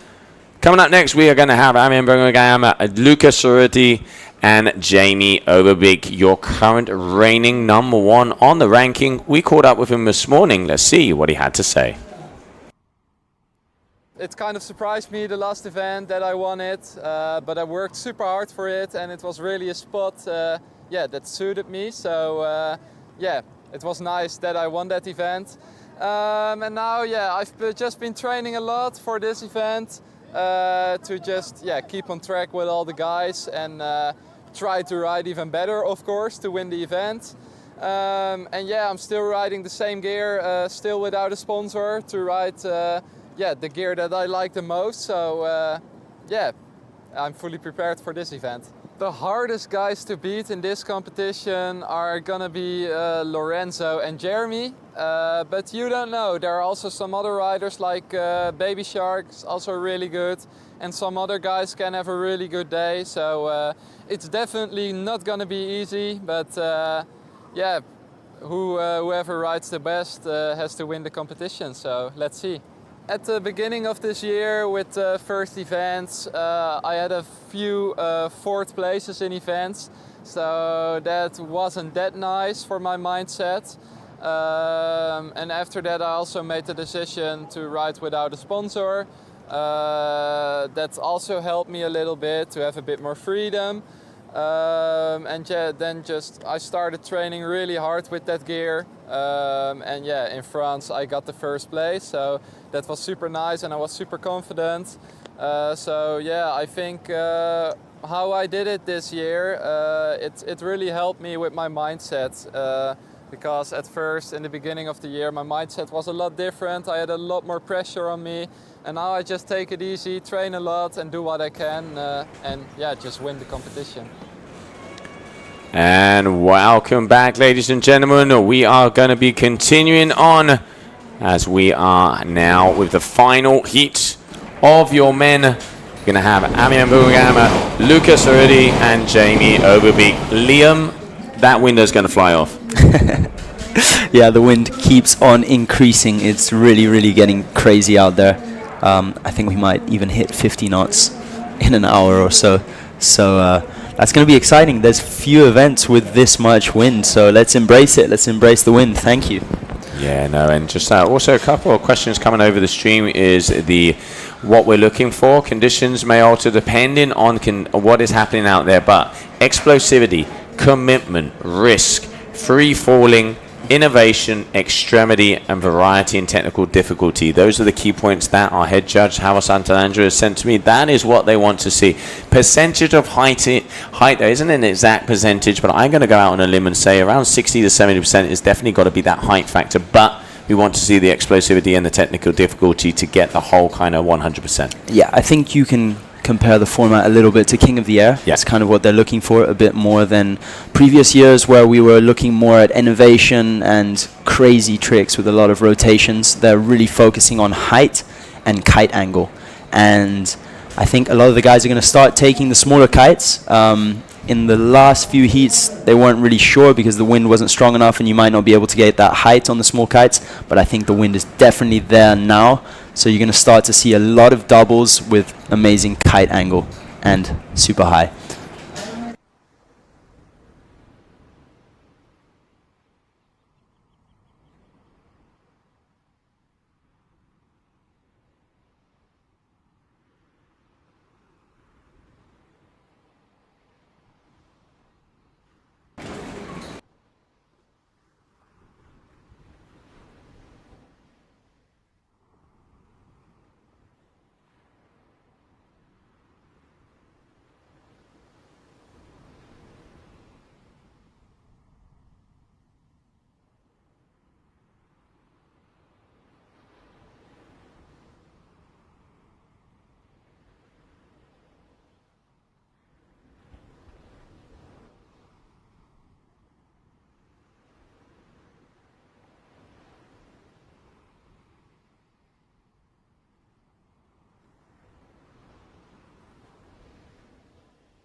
So you see Luca going for an S loop there, not getting the kite where he really wanted to get it.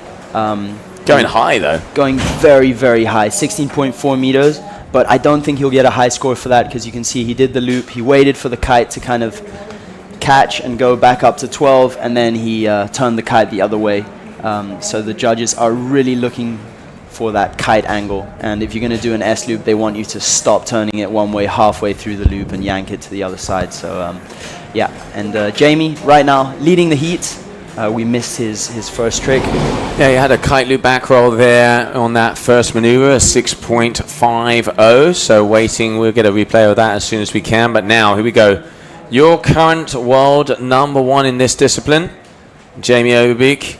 Also, let's not forget, he is one of the highest jumpers in the world. He got 36.1 meters out there on the World Woo. 36 meters. Who would have thought? Nah, it's Who would have incredible. thought a few years ago that we were going to be jumping 36 meter high? I mean, it is ridiculous. I mean, that's almost 2 kites high. Literally. So Jamie coming off of the win in France. He's got great chances at becoming world champion at this event. There we go. Was that a double? Was that a doobie double? If it was, he didn't really get the kite very low, and unfortunately he crashed it. But as you could hear in his previous interview, he's saying that his hardest rivals are going to be Jeremy and Lorenzo. Jeremy and Lorenzo are amazing riders. You can see it from the results they've been getting in the last years, but also they're pretty much locals at this spot. I got to throw Luca in there as well. Yeah, absolutely. Luca, he's coming off an ankle injury. He had a ankle injury a couple months ago, and I think he spent about, 3 months off the water. Yep. And I think this is his first competition back. I was with him in Dakla, and he's feeling pretty confident. He's also riding new kites. He's on the fly surfers. He moved from North last year, so exciting to see how he does on the new brand. And yeah, Luca's always a cool rider to watch. He's super consistent and very confident in his abilities, and he's still young as well.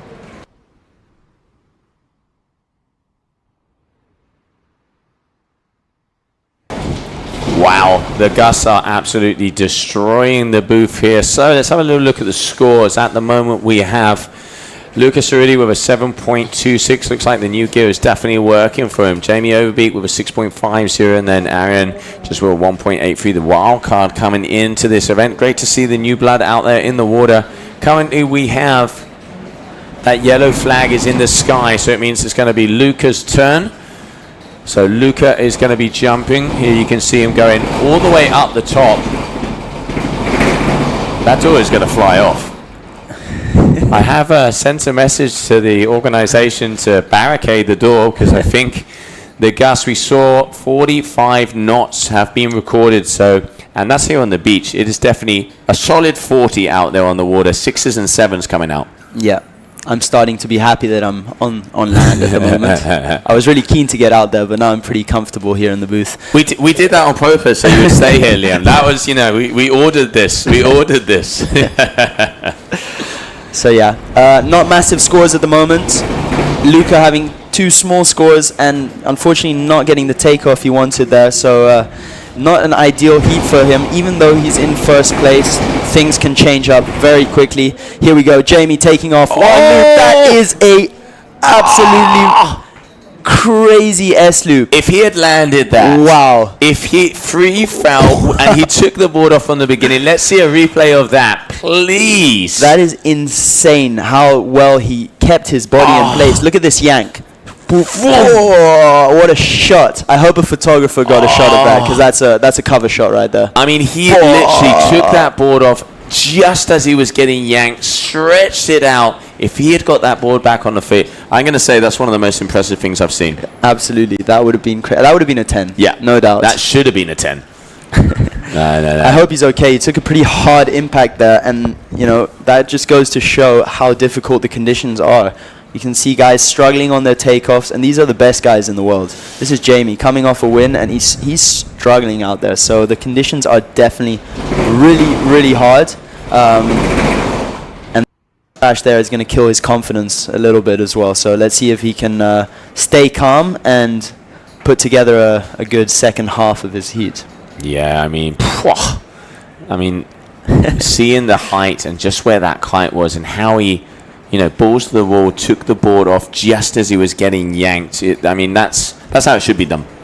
That's how it should be done, minus the landing. That's how it should be done. I mean, yeah, that's a lot to ask for. But yeah, all right, so Arian now, as you can see over here, left-hand side out there on the core. He's out on the pace 6 meter, getting the height, but yet just kind of straight jumping it out. But still, let's not forget this kid's probably 45 kilos wet. Yeah, wet. With some weights. He needs some weights in his wetsuit. That's what they used to do back in the day with the windsurfing girls. True. They'd put weights into their wetsuits so they were able to go out in strong winds. Maybe he should consider doing that. All right, so coming up next, Luca Cerruti had an S-loop to start off with, was getting some good height, 17 meter, and Luca looking like he got a move.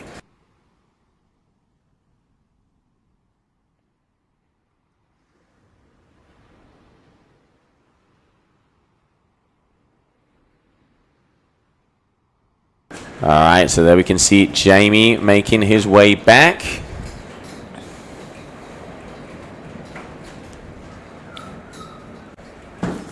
As I'm just sticking my head out the window here, because it looks like his flag is not up yet. Maybe there's been a stall for some reason. Yeah, let's hope he's okay. Yeah, just stick the old head out, breathe the fresh air. So yeah, there is a stall at the moment, and there's no flag in the air, but the next athlete to jump will be that man, Jamie Obig. Let's not forget your current leader on the big air, one of the highest jumpers in the world, and consistently jumps high, this guy. Yeah. And I think this little break is good for him because he just had that heavy impact. So it gives him some time to get his breath back, ride back upwind. All right, here he goes. He's looking for that kicker. What's it going to be? Taking his time as he should. So yeah, basically this format has been put in place. It's a sequence format. One rider jumps at a time, and each rider gets 1 minute. So you really got enough time to select your kicker and be smart about which kicker you take, because it's the most important thing, like getting the right takeoff. And Jamie's gotten a good takeoff here. S-loop. S-loop, not as radical as the one before though, but it's going to be hard to equal. Not as radical, but I think he just wants to get some scores on the board at the moment. He's only got 1 score so far, so I think he wants to get 2 or 3 scores on the board before starting to push again. Build up the confidence slowly.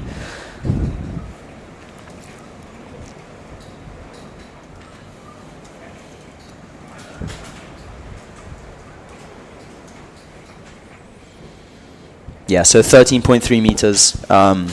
We've seen guys going above the 20s, so definitely not as high as you can go.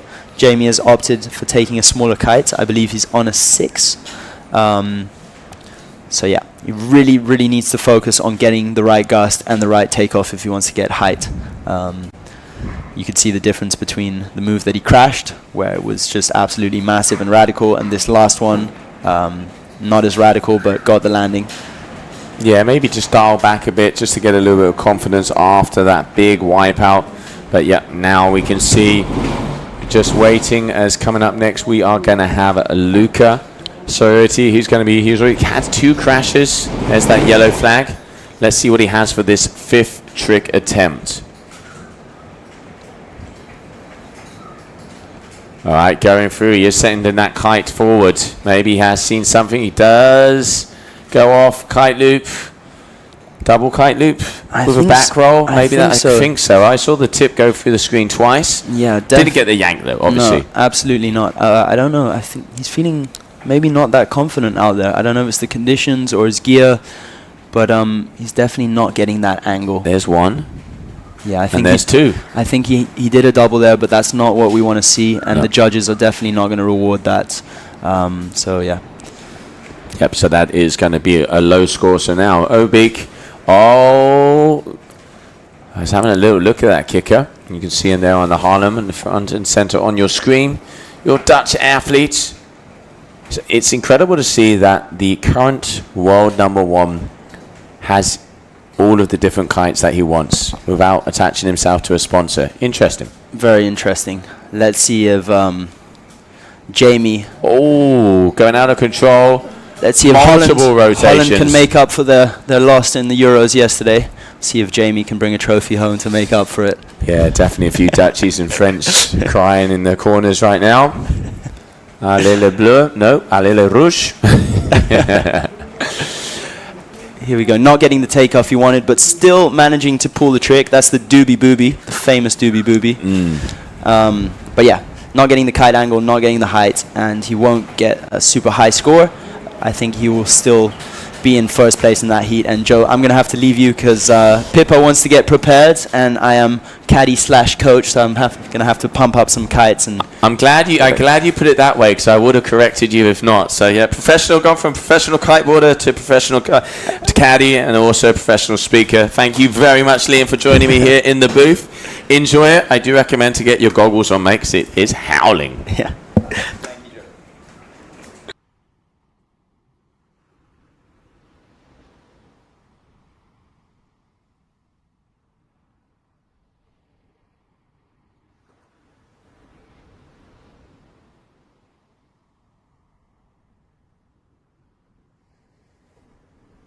Alright, so great to have Liam here in the booth. We will be getting more riders in as we continue on.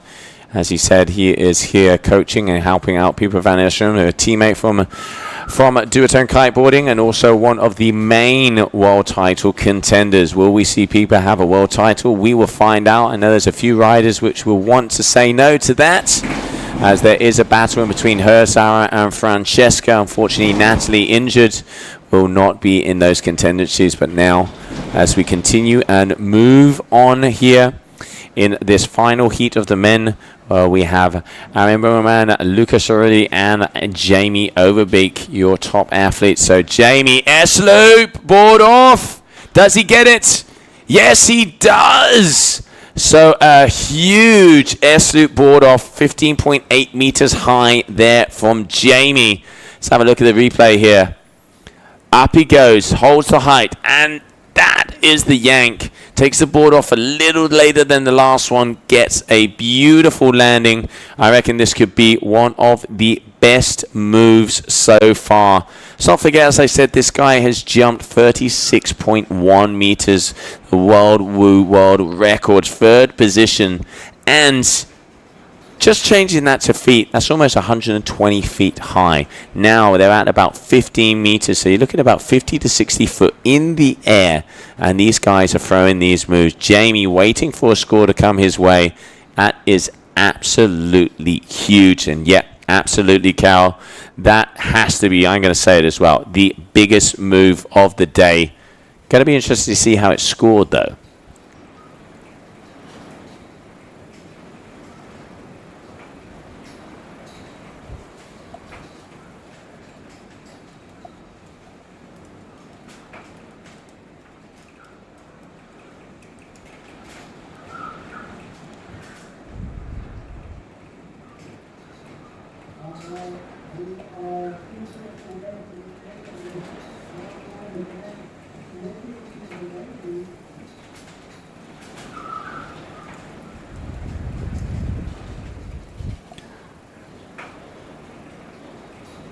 Alright, so 6 trick attempts. 7th trick attempt for our athletes right now. Lucas Sorelli. And here, another jump there from Jamie. Just look at the height this guy gets. Kite loop back roll just caught the corner of my eye. Let's see if we can get a replay of that.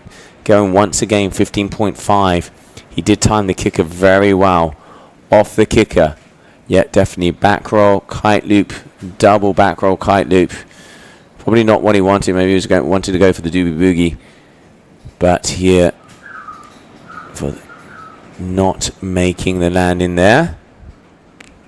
As we can see, people making their way up to the corner to see the top athletes out. So final round of tricks coming up next.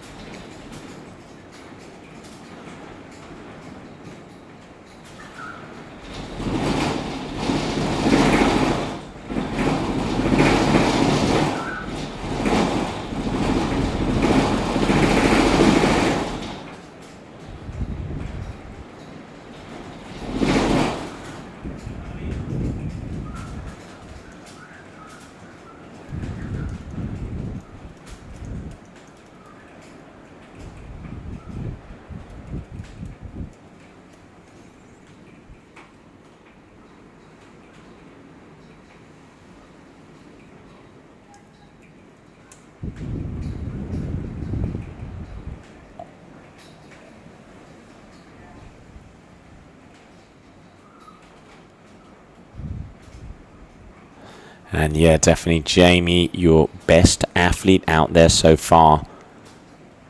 Not the highest score, but definitely the guy that is throwing down. Air sloop here from Luca for his final move, 12.03. So it does look like it is going to be Jamie who takes first position in this heat. He's got a little victory lap here with the final move.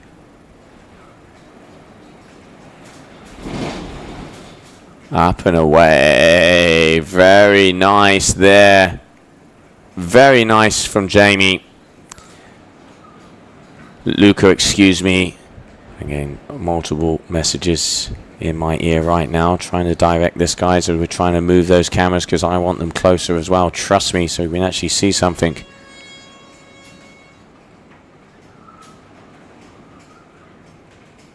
Unfortunately, Valentin, the wind coming through is actually breaking the window of the live stream booth. There is not much I can do about it. I am trying to move as far away from the window, but unfortunately, we have minimum logistics here and trying to make the most of it. So we do apologize, doing the best we can, guys. As we continue on, now is going to be your women athletes. Let's see the highlights of that last heat.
Just missed my flight.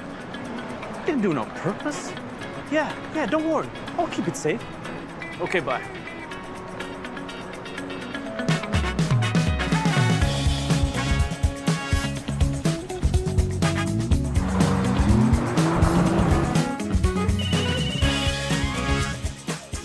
Next stop, Canaria International Airport.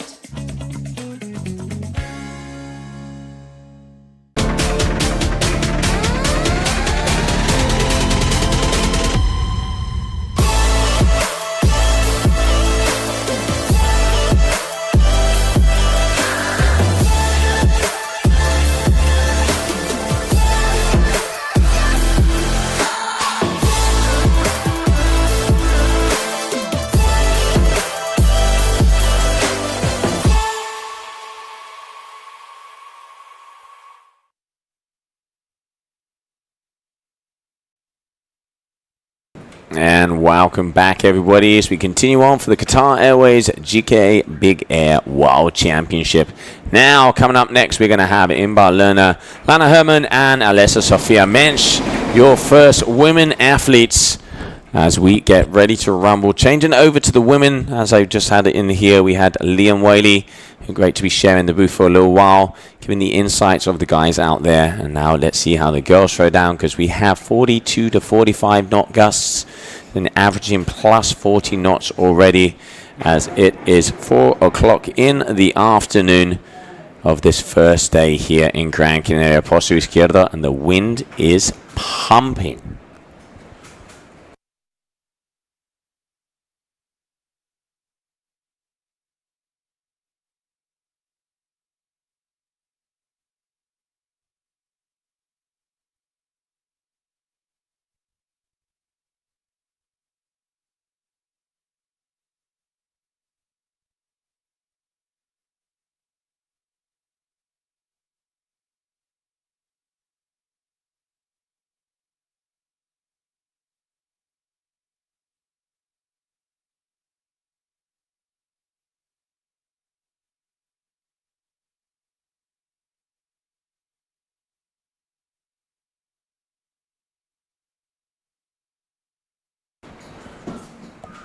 All right, and we're off. So first, Inbar coming from Israel.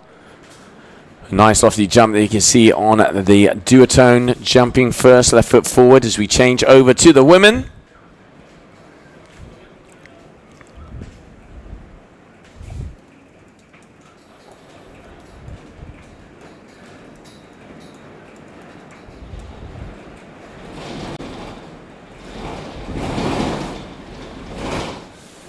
And we can see the replay, our security crew right up next to them, all the way up at the top of the competition area. So second to jump, as we're going to see now, is going to be Lana Herman. Lana, one of the top athletes. Look at the sky. Big, lofty kite loop there from her. Very nice. This is going to set the bar. Let's not forget the judges. Oh, but unfortunately kite coming down. You can see that 6. I was going to get inverted as well. Is she going to be getting out of that? We will soon find out. It was a beauty of a kite loop. Obviously not being able to get the control. You can see it goes forward, loops it over. And here with the down loop. But now here is where it falls out of the sky. Oh, okay. It looks like a line broke, because she did land that. So, yeah, it does look like a line broke there. And here we can see Mensch also. Kite loop on the outside. Getting a clean landing for her.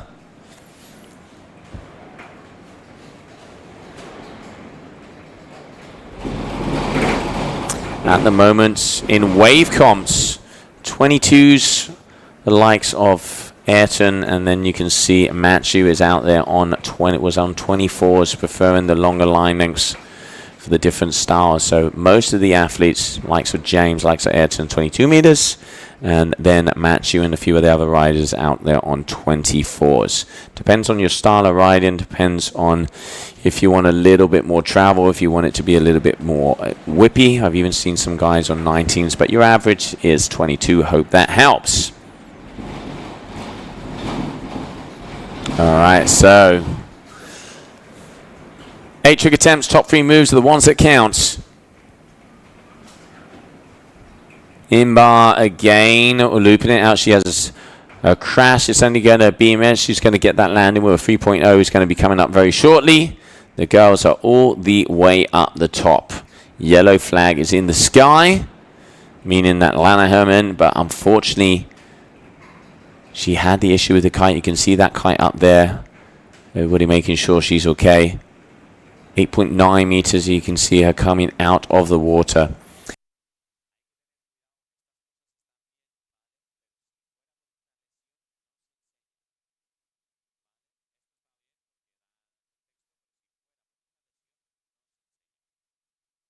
Alright, so there you can see her getting out of the water.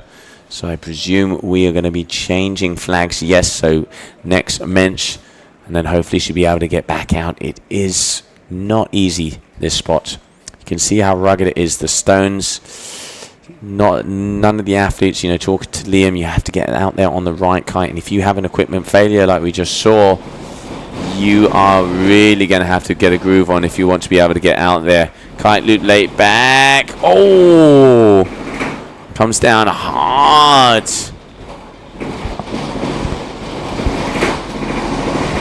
This container is going to break in half. I am trying to hold the door together, but this is getting very challenging.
Alright guys, I'm going to have to drop out of the booth for a moment. We're going to try and move one of those cameras to see if we can get a closer view. So we will be right back.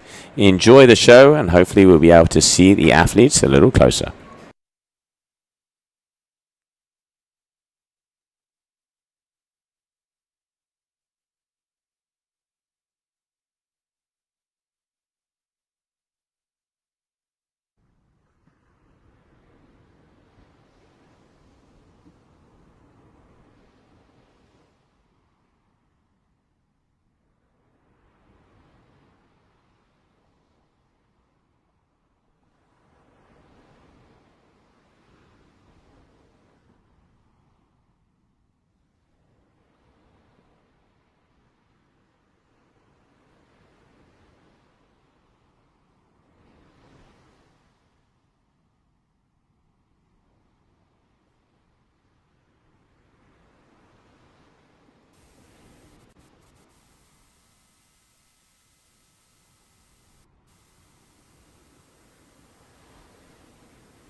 missed my flight.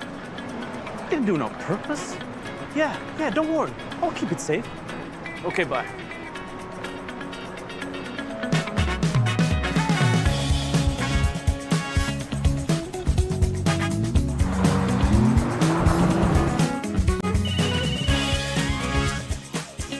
Next stop, Hamid International Airport.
And welcome back, everybody. I apologize that I had to leave the booth.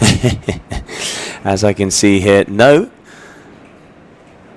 Our live stream booth hasn't blown away. It's getting damn close to blowing away. I went outside to see if we can manage and try and get those cameras further up the point. Unfortunately, further up the point there isn't the shelter, meaning they will be shaking like no tomorrow.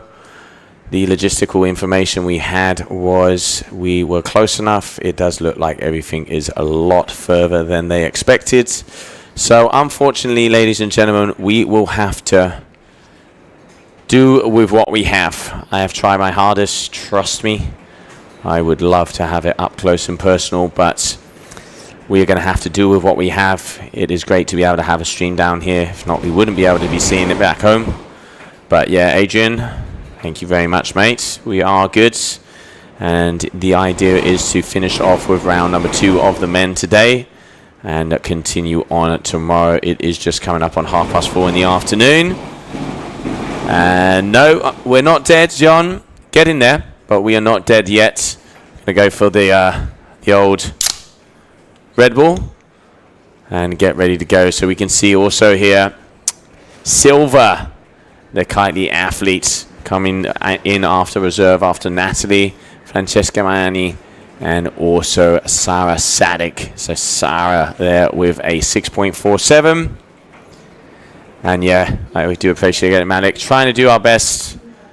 I have literally grabbed the camera directors to see how far we can go, walked up to the point, but it just is not possible, guys. As the same way I would love to have a second commentator in here at the same time to be able to give you guys the best experience.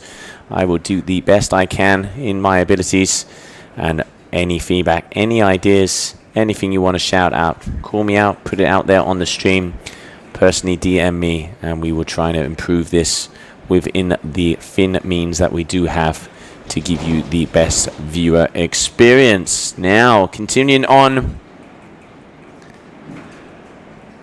at least the most important thing, and I'll say it, is that the conditions are there. In the end, for the athletes to be able to portray what they can do.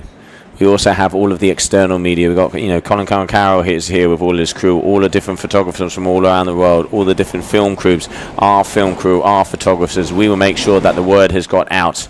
Here with the live, we would love it to be all bells and whistles, but unfortunately we just cannot achieve that yet. Hopefully in the upcoming years we will be able to. And now conditions are very extreme. Yes, Dormaisi, that is true, and that is what is being considered, that after this round number 1 of the women, they will be released for today. That is not official, though. I'm waiting for information from our race crew. So we continue on and let the games begin. So here we can see Sarah. Oh, that kite. Yo! Just dodging underneath that, and that's going to invert, and you can see conditions are getting very, very strong.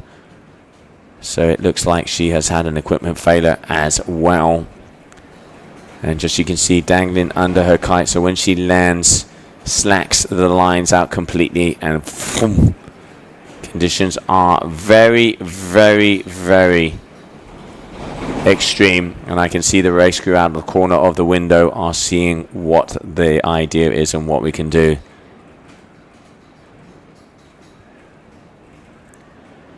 So, out there on the water,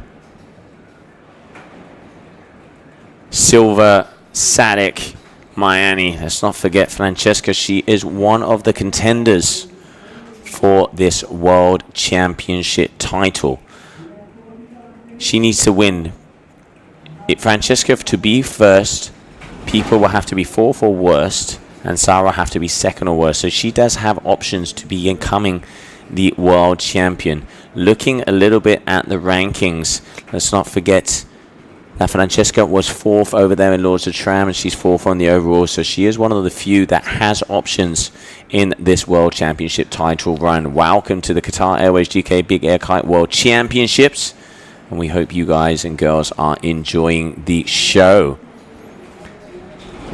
It is windy, plus 40 to 45 knots. We are just hitting high tide at the moment.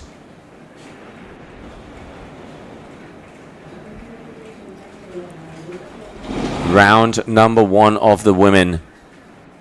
And this is heat number 2, so 2 more heats. Coming up next, we will also have Alice Ruggio from Italy, Nora Clement from Germany, and Jasmine Cho from the United States of America. We've been watching Jasmine, and I tell you what, the girl can throw down.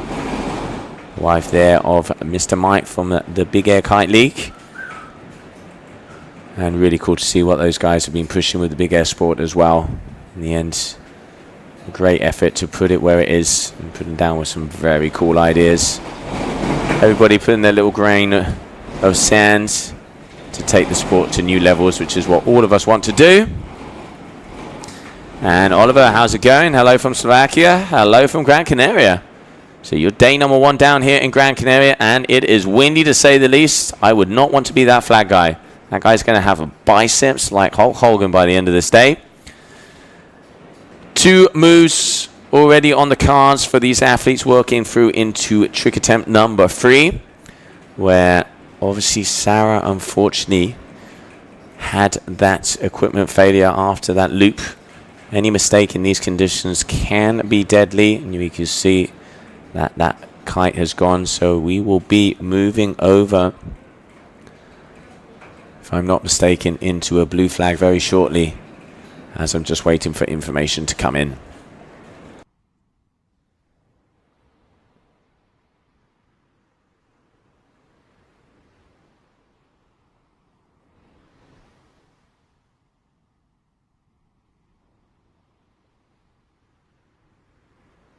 All right, so Francesca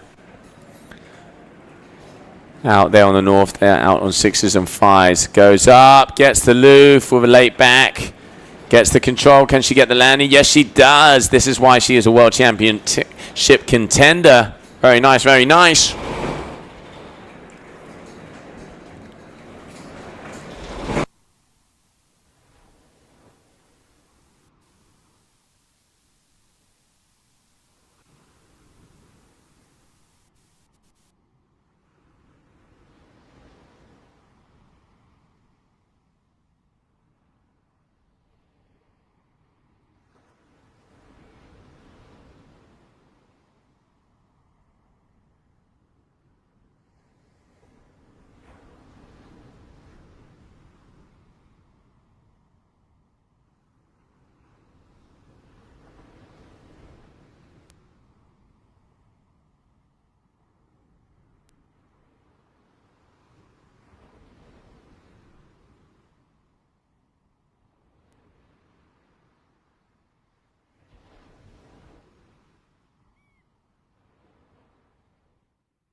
All right, so Francesca at the moment, 6.57, 5.67. 2 moves. Beautiful kite loop late back on that last one. Now.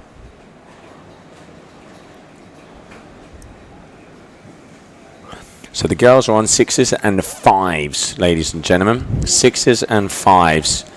And they are considering that after this round they will be released because wind is really getting very, very strong because the boys are starting to consider to take out 6s. So yeah.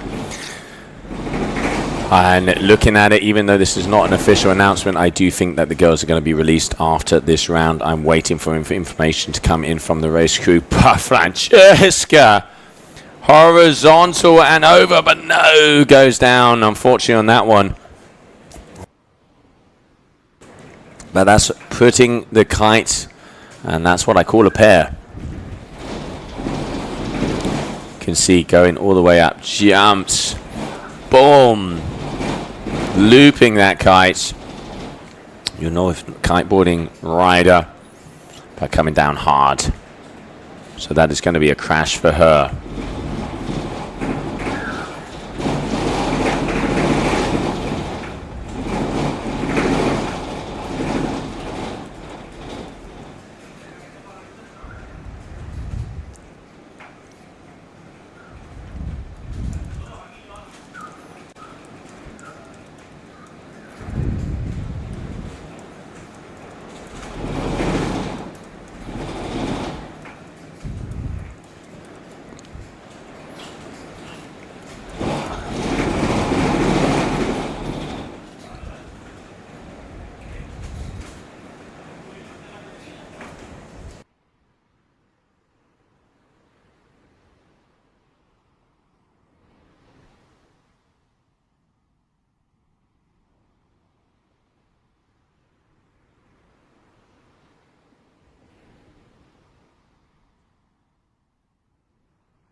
All right, so Sarah is back out here on the water. She is able to get her kite and continue on.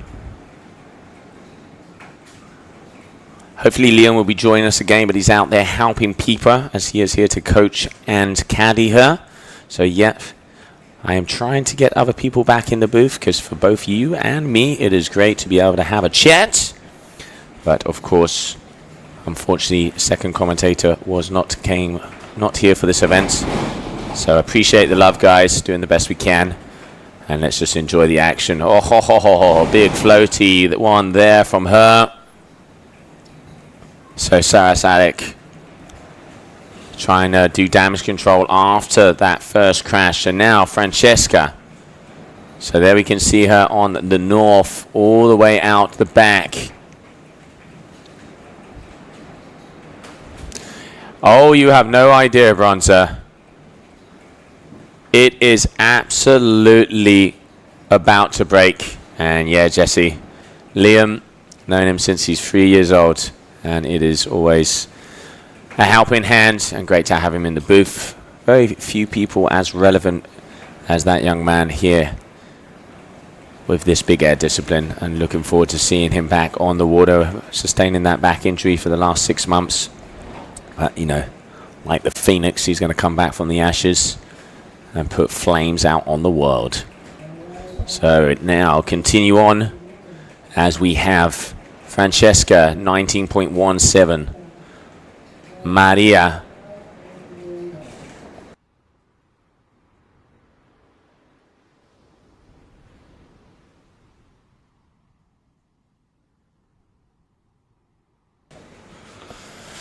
all right, so we're waiting for Maria Hill, as unfortunately she had some equipment issues. So as far as I can see, as I would need a magnifying glass to make sure if that is a red lycra, I have a feeling that is Maria, as she has come back up to the top. We will get confirmation on that. I do know that is Francesca in the blue, but yellow flag is in the sky, meaning it is going to be Sarah Sadek again. So Sarah on the duotone is going to be your next jump.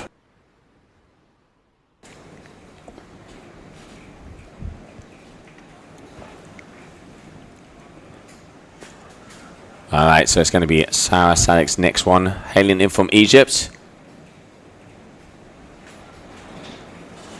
And there you can see her getting ready. I mean, these girls, just to be out there, 40 plus knots, even though it's saying they're 28 in the 32, it hit 44 before. That refreshes every about 45 seconds, so it's got to, you know, when it takes the measurement is at the time of the gust. And we have seen 44 plus. The guys are out on 7 to 6 meters. Now, the girls waiting for official results to see what is going to go. And waiting to see if we continue on.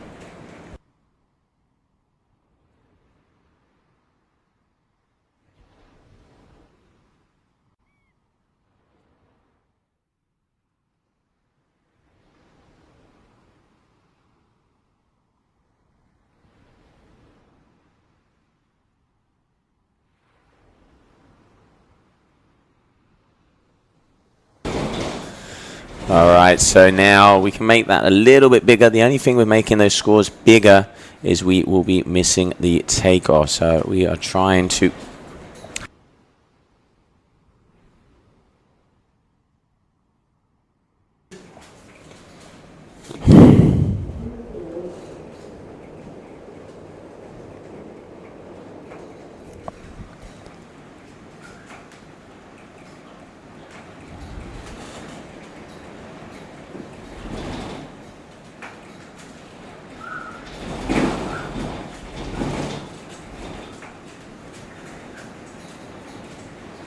So leading the heats, Francesca Marini with a 20.03, your top athlete out there on the water.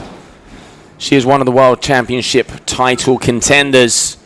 And it's with moves like the ones we've seen is why she is up there.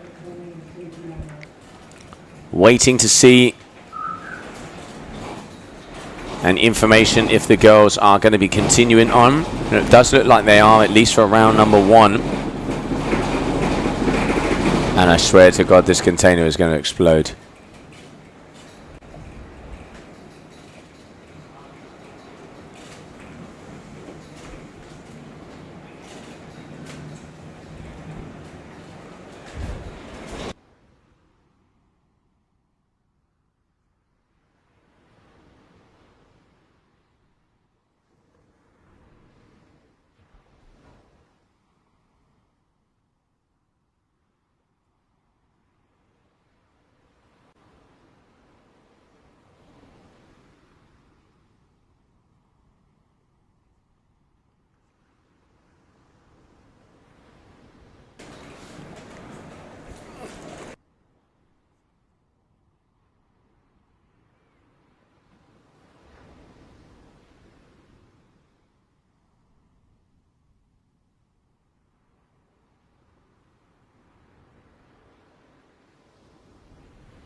So I am trying to figure out what is happening out there at the moment, as it does look like there has been some flag issues. Blue flag is in the sky. Francesca Maiani is going to be making a jump. That is that girl on the left-hand side with the North Kite.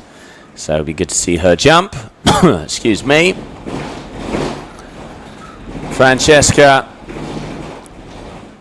going across the kickers. That wind is flying through.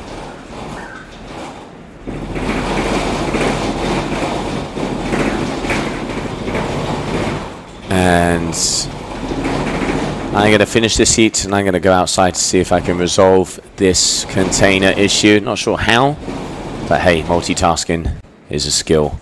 So Francesca, let's see what she has for us here for her 7th trick attempt.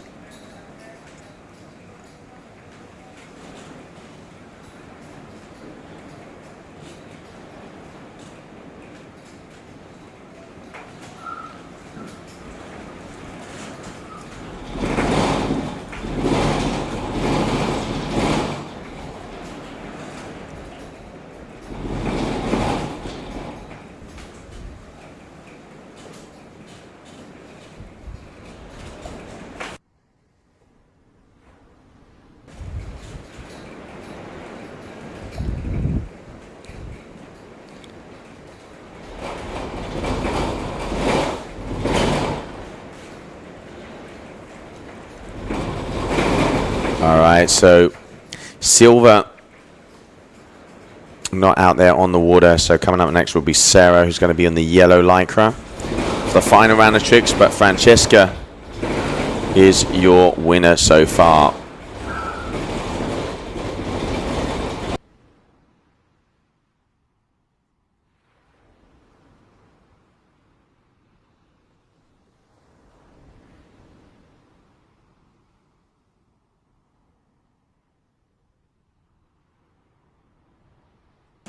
Alright, ladies and gentlemen, unfortunately one more time I'm going to have to leave the booth to see if we can resolve this issue of the container. Once again, I really do apologize for all these technical issues, doing the best I can, and I will be back very shortly.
missed my flight. Didn't do it on purpose. Yeah, don't worry. I'll keep it safe. Okay, bye.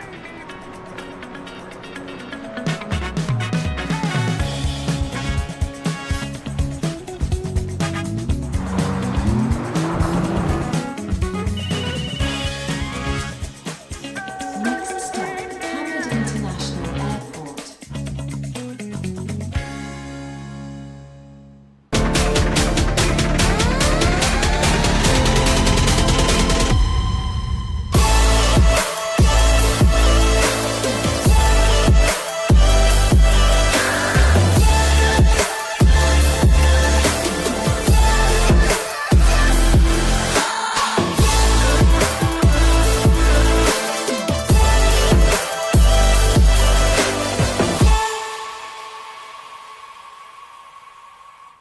So your mate thinks he jumps 10 meters high? You can follow him live right at the beach. But don't keep the joy to yourself. Live stream your session to anywhere in the world, reach new heights, and climb up the leaderboard.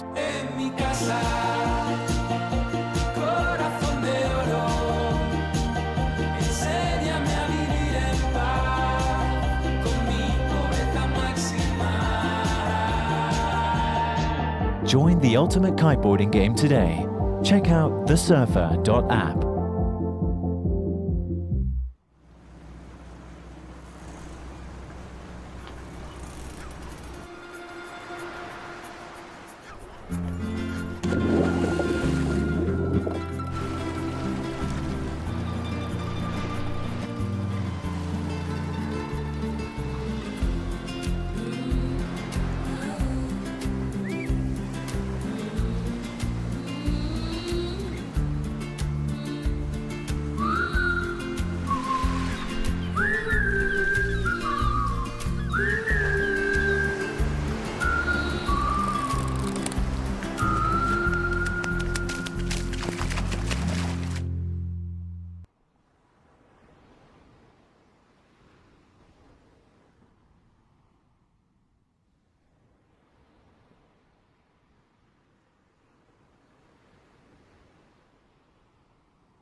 And hello, hola. We are back. So went out to have a look and to get the information in. So here it is, official results. We are going to be comparing and we are going to be stopping the competition after round number 2 of the men. So we will finish off round number 1 of the women. At the moment on the water, we are in heat number 3. Alice Ree, Noah Clement and Jasmine Cho are getting ready to rumble, as I can just see. Green flags are coming up into the air. Then we will be moving on to round number 4 of the men. Excuse me, round number 2 of the men. So we will have 4 heats, and then that will be it for the day. Starting off will be Ruben Schwartz, Josh Gillett, Kimo Rekerick, and Cohen Van Dyke. So that is going to be the first men's heat. But now it's time for the ladies, and my hat off to you. Oh! Noah there, getting a nice kite loop. Winds, we are looking at 40 to 45 knots out there. As you can see, the wind station takes a reading every 1.5 minutes. So it is getting the reading at the moment. It is shot, but I have other readings. It is 45 knots of wind out there on the beach in the water, as we had Liam Whaley in here before, which was great to have him join us in the booth. It is put some stones in your pockets and get ready to rumble. You can see, we can see all Jasmine out there also, as she is getting ready. Been watching her over the last 6 months, and I also have found out what was happening with my container. A beautiful banner right next to it was about to fly off and destroy it, so I will be able to resolve that for tomorrow. So we won't need kilos of paracetamol for that. So we do apologize for all these issues and technical difficulties. Doing the best I can here, trying to keep it together.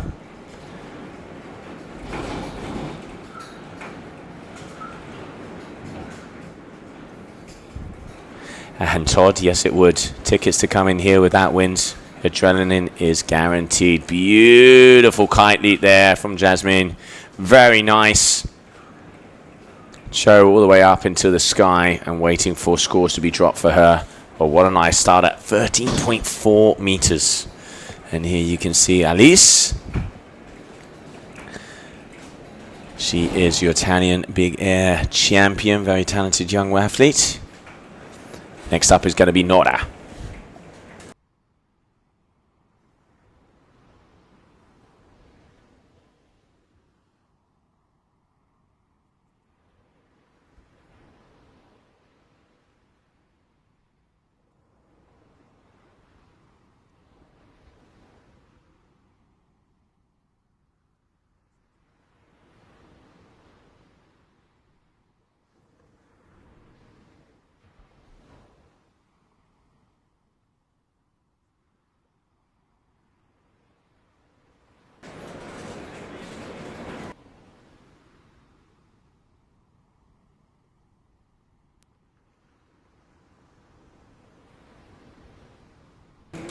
All right, so Nora again, get another move now. We have that blue flag is out.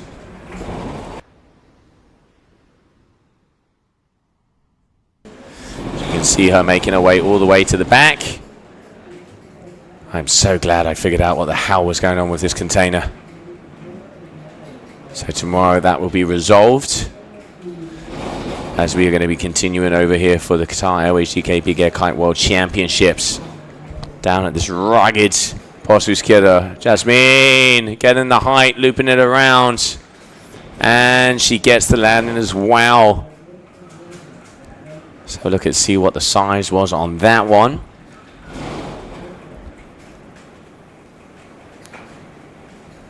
Vroom. That core really goes around nicely. 14.8 meter kite loop there. Cho, very good ride in there from her. Gonna get high fives coming her way.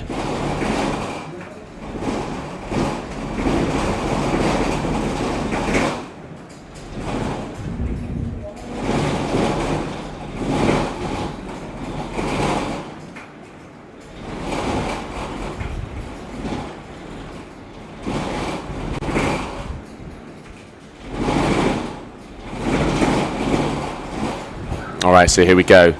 Yellow Lycra. Noah Clement heading down to Germany. What's she got?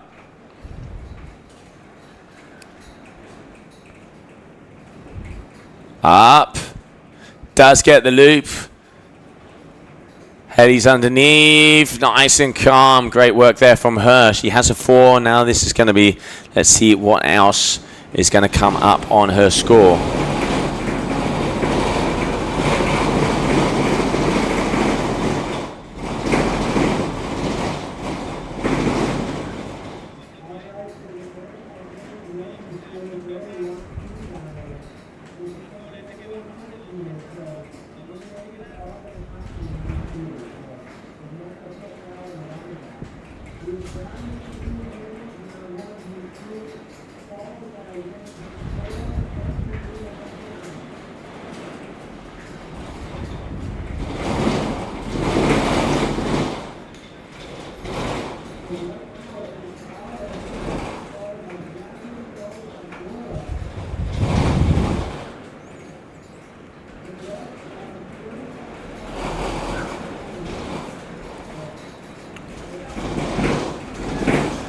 Alright, so Elise a 5.47, a 4.33, a 1.17, 10.97 total.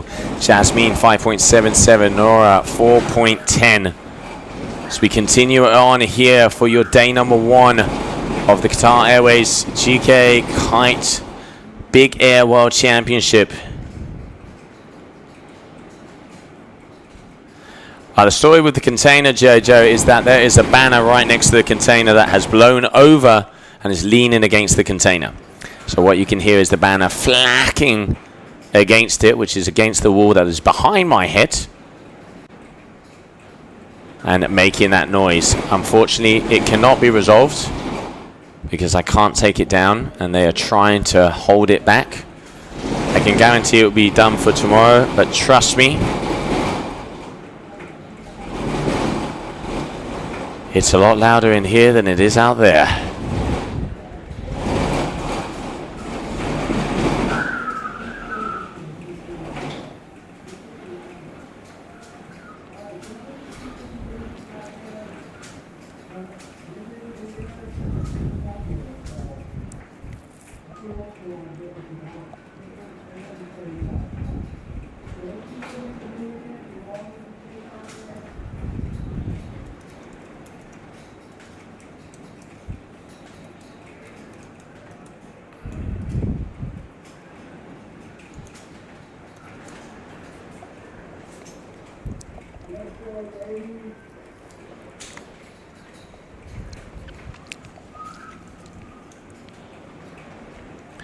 All right, so here we have Joe. What she got?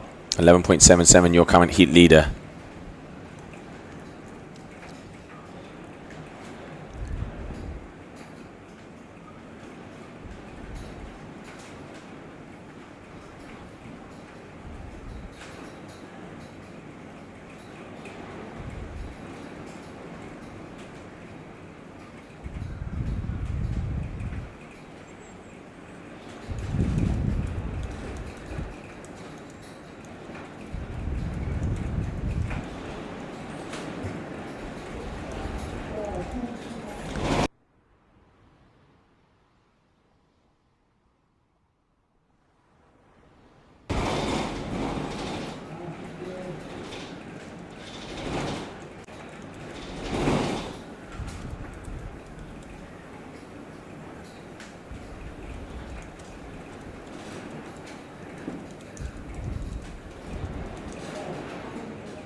All right, so Jasmine 5.77 there on that last one.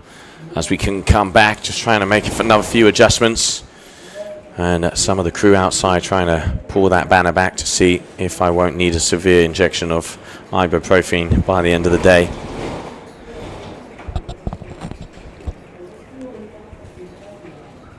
.7 and 14-meter kite loops here from this young athlete.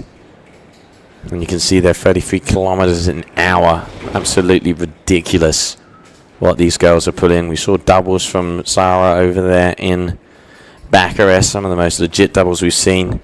And here we can see also Alice Regu from Italy, your Italian champion. Going up, kite loop, and gets it clean, holding it together on the chop. Great ride in there from the Italian.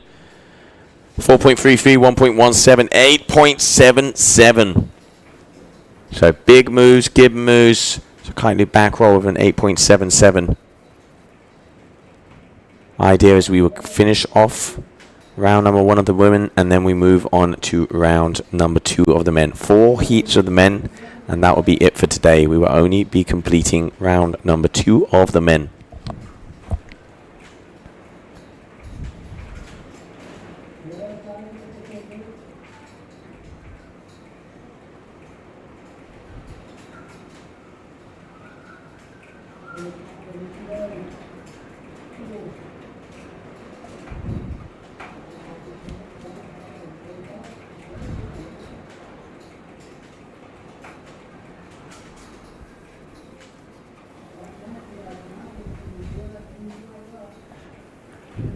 Come on, go. Whoa, that was a big crash there as well from her.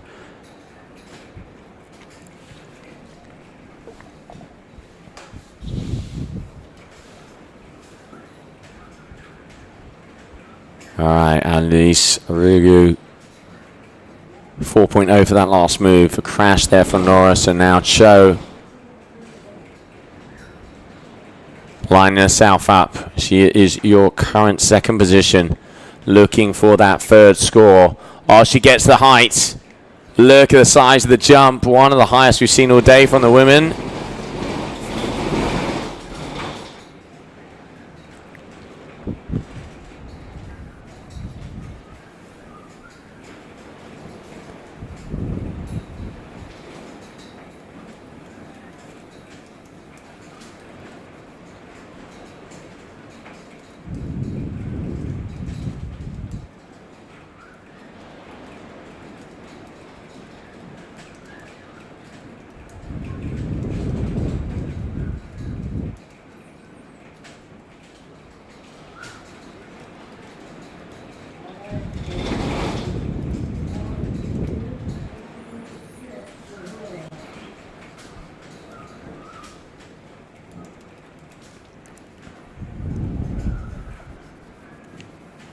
Yeah, Jasmine is absolutely destroying it out there. Neil, you can go to www.gkakiteworldtour.com/live, and there you will find the ladders of the competition so far. So I'm going to add that one in for you here. So you can just click and enjoy and see who is where. So there you go. Copy and paste that, mate, and you will be going straight to the page.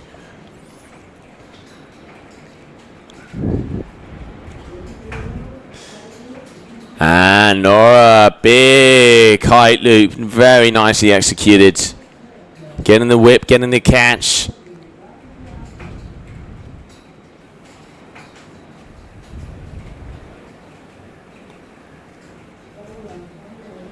From there you can see, nice and controlled.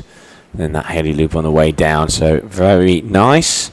It's going to be another good score for her. Currently she is in third place in this heat, but might be moving up after that one, or at least putting herself back into contention. Now, Jasmine, let's see what she has. US of A. Spends quite a lot of time in South Africa and in Tarifa. Together with Mike from the Big Air Kite Lead. A very cool couple, and this girl has been, her level has just been improving and improving. So now, looking for that kicker, coming into the shore to see the information, to see where she's at. So let's not forget, we do have the live scoring here.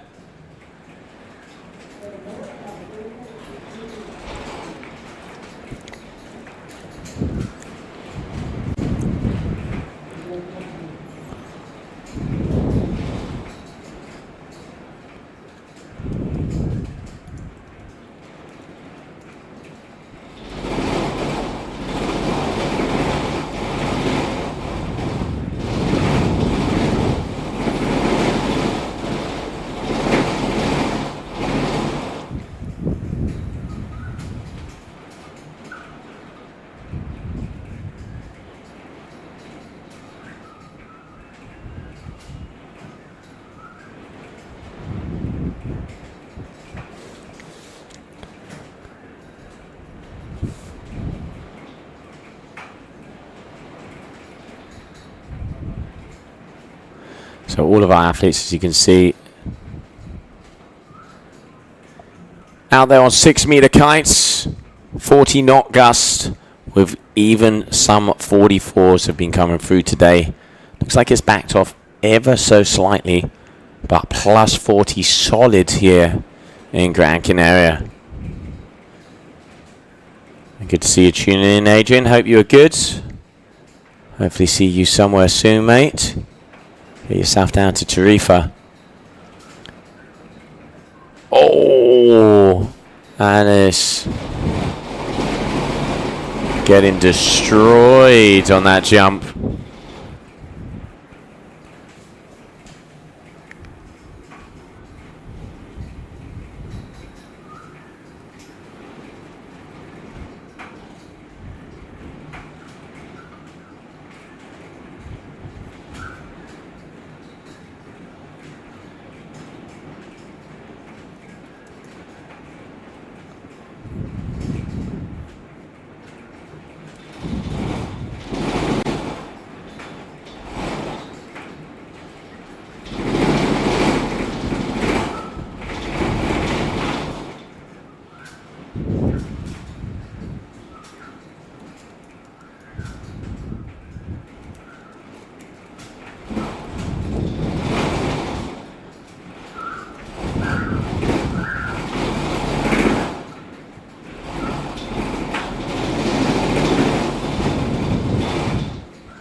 Copy paste, Neil. Copy paste, and you will have all the info.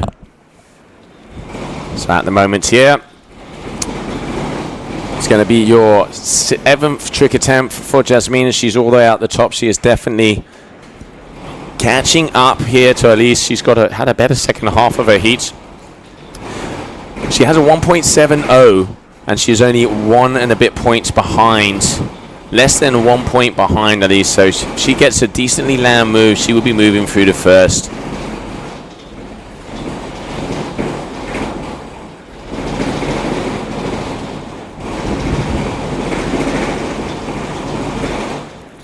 And by the racket and the noise, I can see that the wind is picking up. It is definitely picking up here. Oh, boogie. Does she get the landing?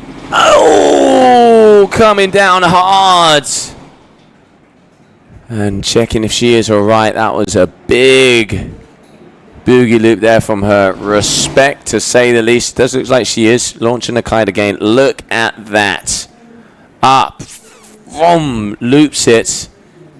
Keeps the control. And here, unfortunately, just coming down hard. A big move there from her. Let's see if she can get that for the next round, and she will be our winner.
All right, so now we're going to be moving. The final move here with Jasmine Show. She is in second position, trailing by less than a point. She has a 1.70 for a simple jump.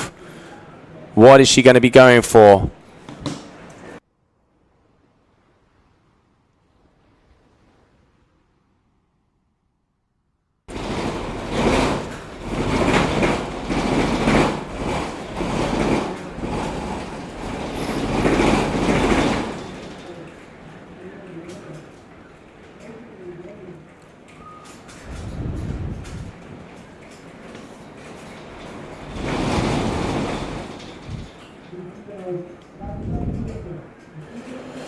I'm glad you guys are enjoying the cameras a bit. We moved them as much as we could for today. Tomorrow they will be moved even more. I'm going to be here until the late hours of the evening, but we want the viewing experience to be as good as possible with the means that we have.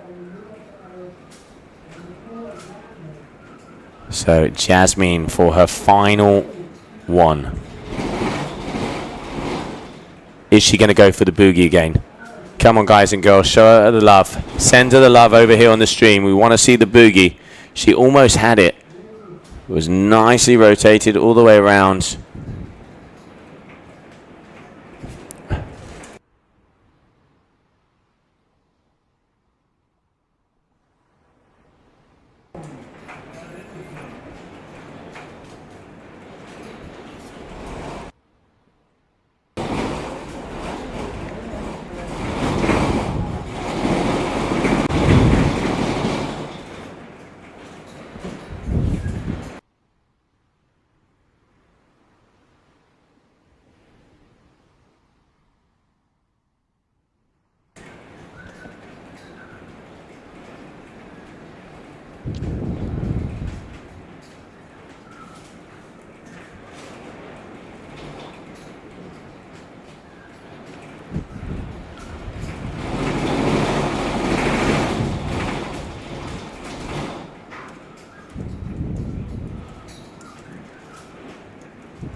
All right, are we going to be seeing? And it looks like we aren't. So, ladies and gentlemen, red flag is in the sky, meaning that the heat is over. Let's see the highlights from that last heat.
Didn't do it on purpose. Yeah, don't worry. I'll keep it safe. Okay, bye.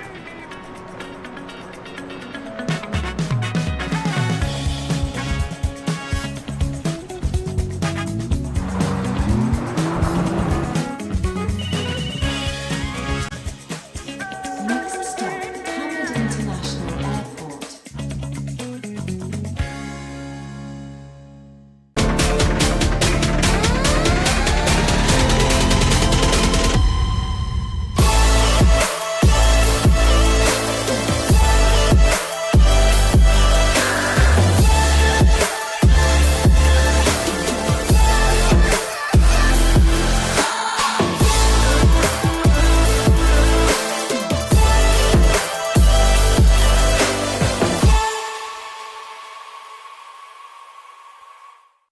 Yeah, I won the last one, which was is a good start, obviously.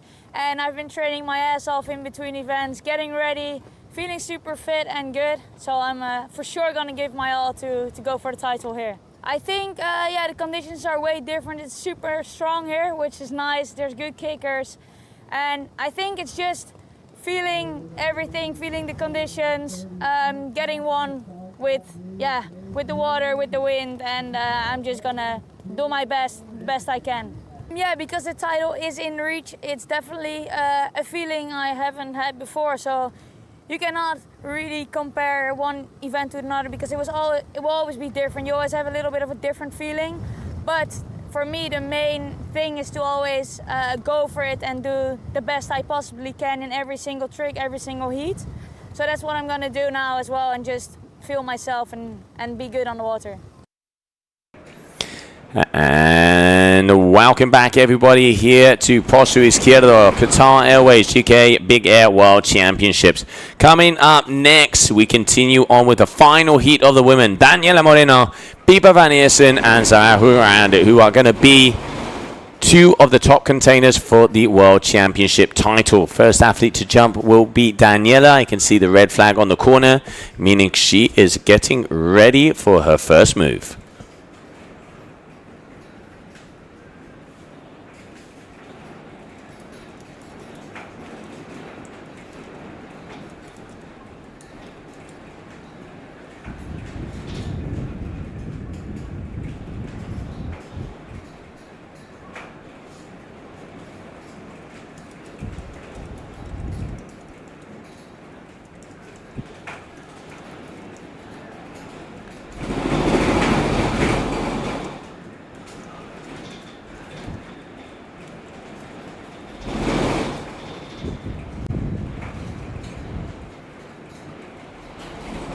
So these two athletes now, here we have in the yellow, making away a Pipa, big kite loop, you can see sending it forward to keep the control, heli looping underneath, there we go, huge move there from Pipa.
And welcome back, everybody. Still trying to resolve the earthquake that I have out here, but it is official. That is not going to be resolved until tomorrow. So unfortunately, I'm going to have to continue to have the banner pounding my studio door, and it will be resolved for tomorrow. So I do apologize for that, guys. Girls, trust me, it is a lot louder here than it is out in your home. Now, going back to the action, 7.0 for that big kite loop there from Pieper van Oostrum.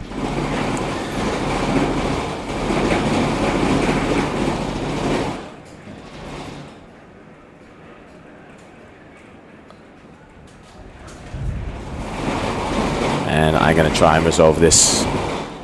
I'll be back.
just missed my flight. Didn't do it on purpose. Yeah, don't worry. I'll keep it safe. Okay, bye.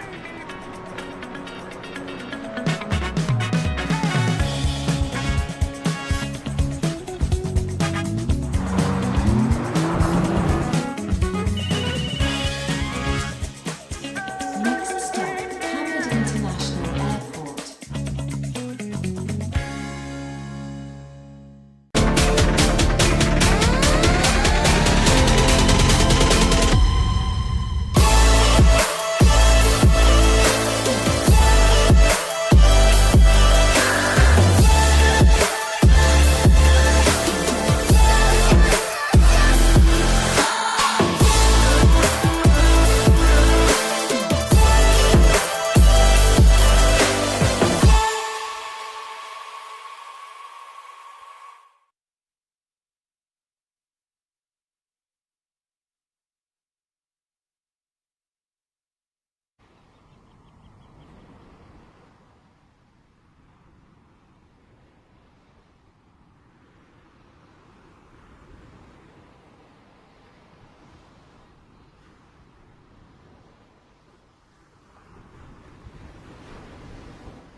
And we are back, ladies and gentlemen. I have slashed the banner down, and we are soundless in here. Oh, so nice to have the silence.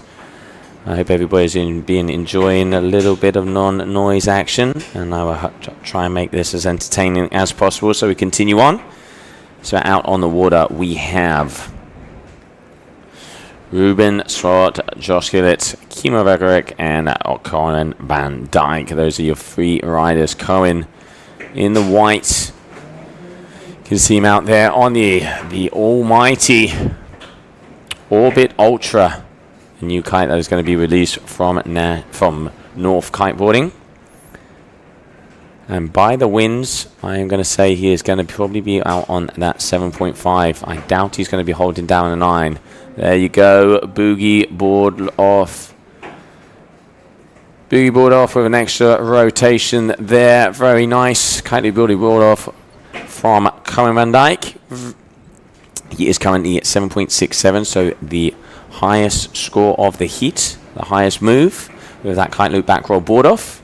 And now going for the front rotations. Very nice there from him. And we are back in action. I can actually hear myself in the booth now. This is wonderful.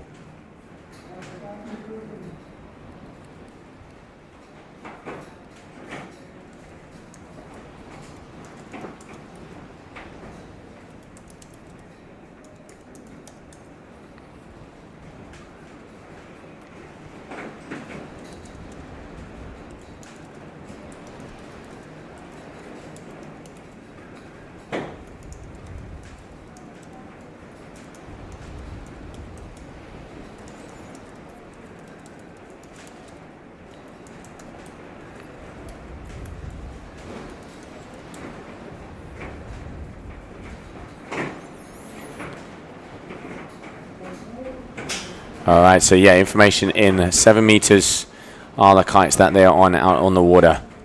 7 meters are the sizes of the kites that are on the water.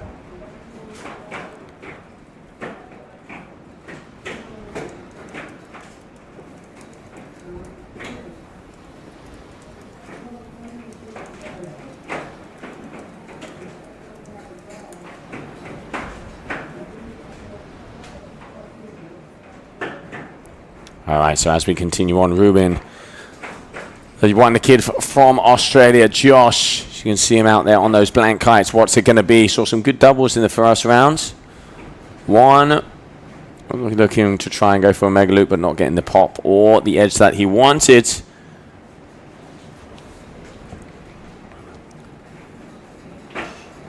And I have been told that Cohen is out on the 7.3 there, the Orbit Ultra.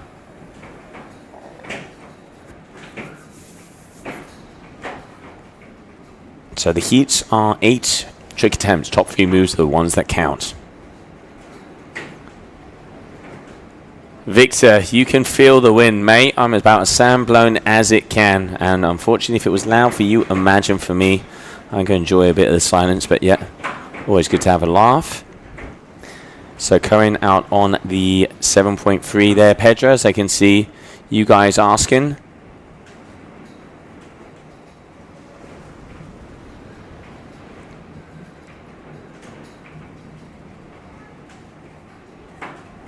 So this is going to be the final heats of the day. And you can see the guys are really getting some of the height out there. That was Kimo out there. Kimo Vegerick, 19.4 meters. So now Cohen Van Dyke is going to be coming down in the white. Let's see what he has for us. Current heat. And Isabella, yes, the woman will be back tomorrow. Rocky, yes, that would be very nice. But I must say, at the moment, a little further down on the list of priorities, mate. I'll try and get all the information as much as possible. Kite loop, double back roll, board off with style here from Cohen. Can he get the landing? Yeah, oh, bit of a butt check there. Gets ripped out, unfortunately. And Isabella Women will be back tomorrow. But of course, depending on the conditions, we will see at what time. Obrigado, and thank you for joining us here today. Muito obrigado por estar Você aqui com nosotros un stream. Campeonato do Mundo. Gran Canaria Big Air. Baby Shark. Gil. Muy fuerte. That is very true, the break. When they stop looping, it is getting gnarly. I can tell you, wind measure, we have 45 knot gusts. And that's on the shore. I'm going to call it as a solid 45 out there in the middle. So, yeah, that's the information I have from Cohen. He was saying he was going to be out there on the 9 earlier this morning. But I think he has actually taken the 7.3 there from with that Orbit Ultra.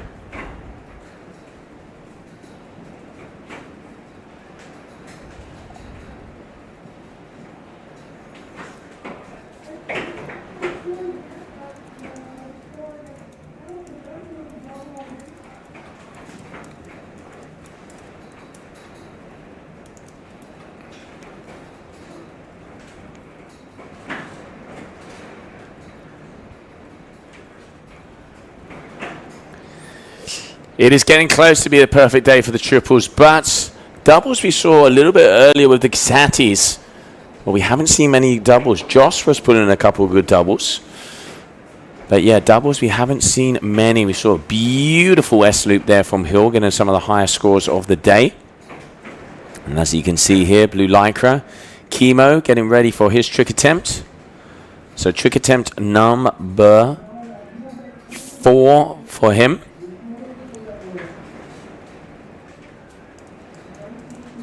Alright, here he goes up. Big kite loop late back. And goes into a second rotation. And he asks for the crowd to get to their feet. Comes down. Big lofty jump there from Chemo. Very nice. Huge amounts of travel. You just see how he just floats all the way up. Boom. Gets that late back. And just gets catched up again. And here you can just see him cruising through the sky. And this round number 2. Let's not forget round number 2. Only the first and seconds will be going through. So only 2 athletes will be continuing on. So watch out. Elimination round is on the water. Coming up next we will have Lucas Gramstop, Beto Gomez, Arthur Gilbert, and Zach Adams. Oh ho ho ho. Kite loop board off, late back there. Late back board off there from Cohen. And high and to the sky. Very, very nice.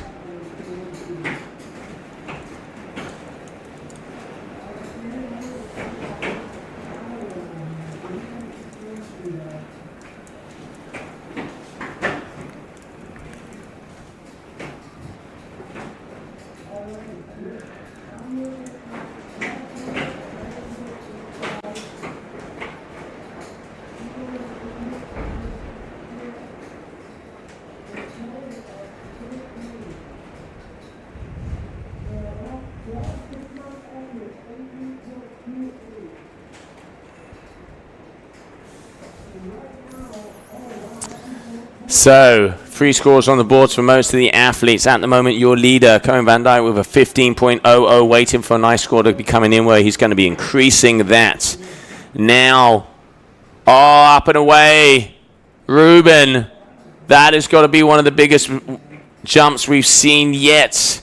And Cohen, a huge 22.5 on that kite loop late back, and a 21.9 there for Ruben. So Cohen absolutely flying up. Just look at the height these guys are going at.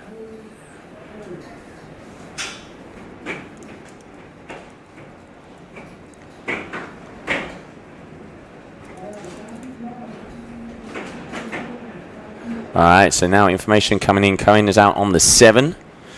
And yeah, love it. High loops. Soul Kite Australia. Very, very smooth there from him. Now, here we can see Josh, what she's got. 1, 2, yeah! Double kite loop late back. Does he get the landing? He does, and stomps it. You can feel the stoke from here. Boom shakalaka. for the South African. Now, come on, judges, give him the love. I want to see a score. That was gigantic. Look at the height. 1, 2. Goes Scorpion and falls out the sky. Let's not forget one of the things that the judges are definitely looking for is that free falling. We expect to see the riders free falling out of the sky when sending the loops on the power zone, showing that it slackens out and you have to grab a pair. 22 meters in competition. Hell yeah. So beautiful jump. And 16.7 there for that double loop from Josh. Legit, mate. Throwing down. 7.83. Big numbers. Now it starts to get interesting. So Josh takes that first position. Second position at the moment is 16.38 for Chemo. And Cohen Van Dyke in third. So Cohen out there in the white. Looks like he's going to be trying to go something back towards us. Ruben going for the double front with the contra, but loses the board and comes down hard. So Chemo there, flying through the sky. Goes, there's the first, there's the contra. With that double front or the doobie board off contra loop.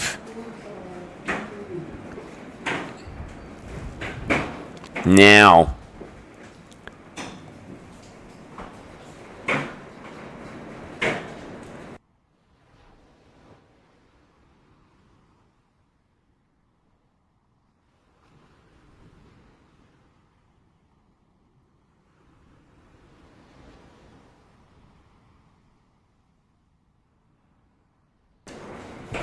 So we're waiting. It is waiting for that flag to come up. Pretty damn sure it is going to be the white flag, which is going to be Cohen Van Dyke. Waiting for information to come in their way. There it is. White. And it does not mean surrender here. Cohen Van Dyke, let's see. What is it going to be? Oh, he's got a big kicker. Look at that, look at that, look at that. Is he going against it? No, he isn't. Turns around. There's some very nice ways.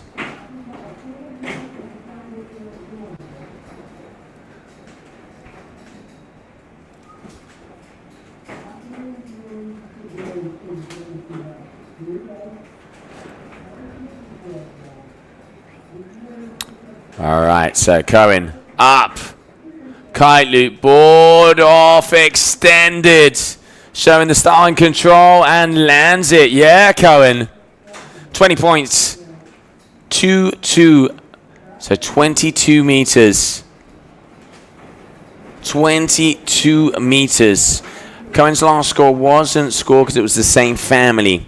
He already has a 7.67 for the kite loop back roll board off, and he repeated that, and that last one was a 6.78, so obviously keeping the highest score there, Dronescaper.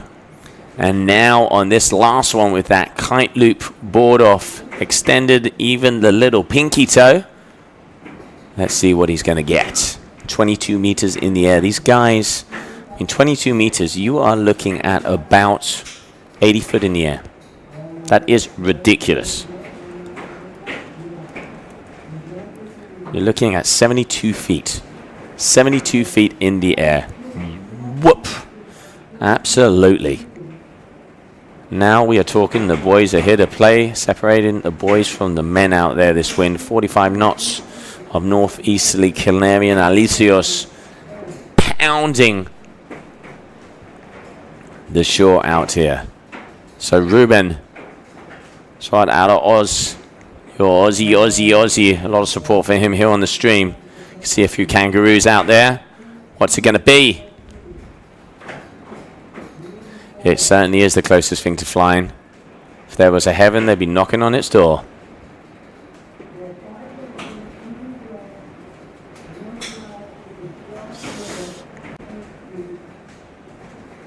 All right, Ruben deciding against that kicker, going over the top. Looks like he is gaining speed there, going further and further up, so unfortunately. But now, going for the S-loop. Board off, does he get it? Oh, Josh, now we are talking. S-loop board off, that was absolutely ridiculous. That has got to be one of the best moves of the day. It looked like Ruben was timed out, which we weren't informed. So Josh, look at this. From the back, hits it. Kite loop, holds. S takes the board off, gets it back on his feet. And boom! A beautiful move there from him. And waiting to see what numbers are going to be coming in. But I tell you what, this boy can throw down with the loops. Coing, kite loop, late back, board off. Couple added rotations on the way down. Ah, and that boy's got steel rods for legs. Being able to hold that landing. It is again 45 knot gusts.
All right, Josh, absolutely go into the skies. We saw scores came in a 6.50 for that S-loop board off. Now, you can see him again in this yellow lycra front and center on your screen. Scores, Cohen Van Dyke, 22.50. Josh, 20.90. Let's not forget, elimination round, ladies and gentlemen. If you lose, you go home. You can see Josh really pushing the doubles. And now, Chemo, let's see what he has, your slingshot athlete.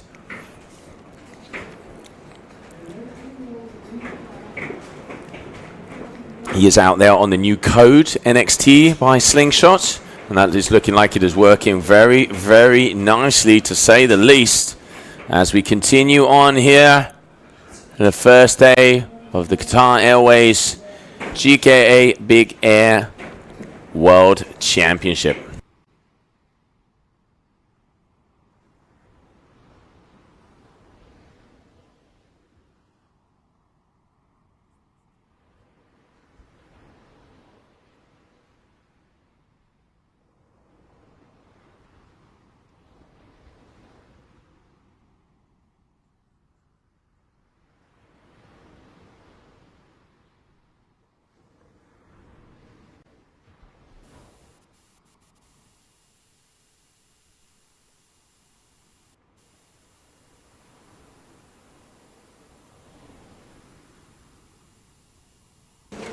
And Chemo, just calm, cool, and collected through the center of your screens, ladies and gentlemen.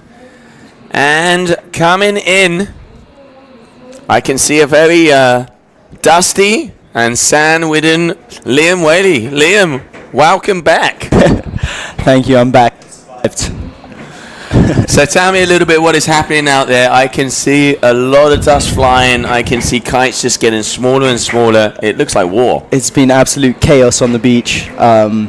Yeah, the conditions out there are a lot gnarlier than it looks on the live stream. I've just been helping Pippa in her heat, in her first heat of the day, up against Zara, who, I have to congratulate her. She rode amazingly, did a really nice double kite loop.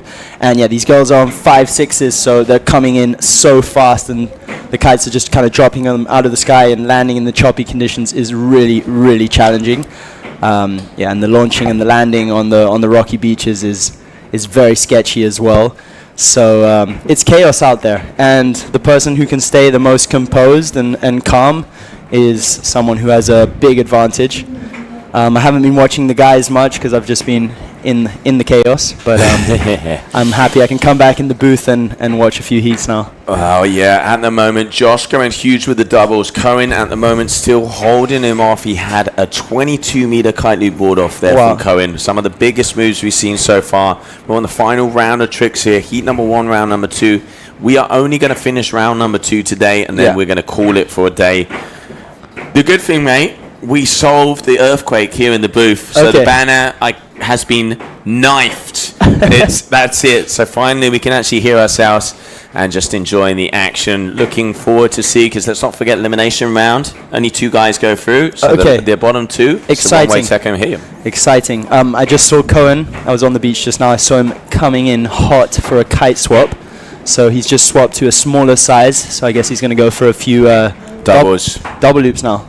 Or a bigger size. I'm not sure if he took a bigger or smaller, actually. Maybe it could be a bigger size. Looking at the wind, I mean, that's Ruben out there. We can see Cohen is a little further to the left. I just saw him go through our screen. So he is going to be jumping in 2 minutes. So, all right, Josh.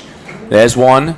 There's the S. Wow. With the board off. And that one does look better than the one he had before. Before, the one he had was a 6.50. Let's see. Okay, I think he can better the score on that one. Definitely got the height. Boom. Not too bad. I mean, still sending the kite up to 12 a little bit, but it was still decent. I reckon he might get maybe a low 7 for that one. Yeah, it's looking pretty similar to the last one he had. Judges are being very critical with that kite angle. Chemo, as you can see there.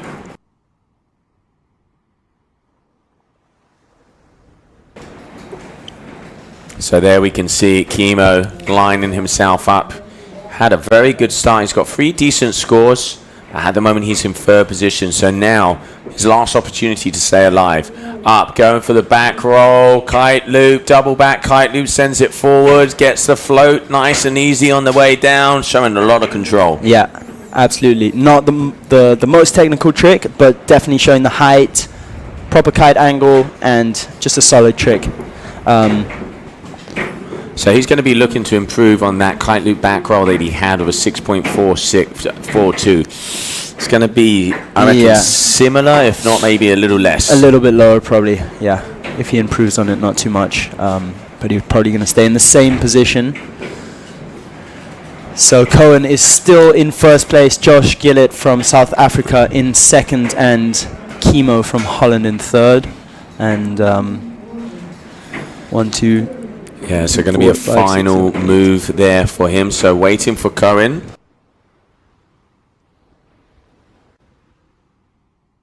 So it looks like that is going to be it, as Cohen just did a little normal jump to close it off as he knew he had the win. I mean, in these conditions, I don't think you're going to risk it unless you need to. No, absolutely. I don't think it's worth risking, especially if you're sitting comfortably in 1st place. So Cohen deciding not to risk and moving into the next round.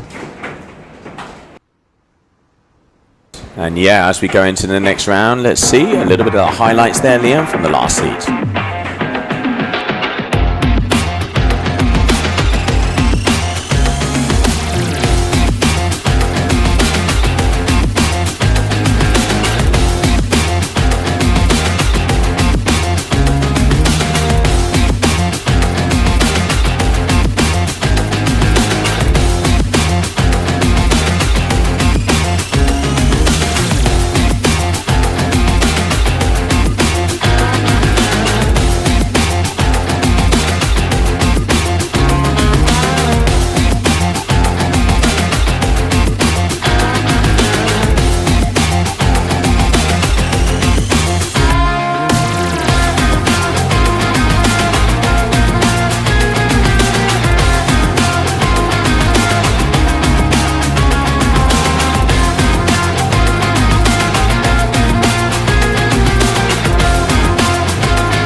yeah, don't worry. I'll keep it safe. Okay, bye.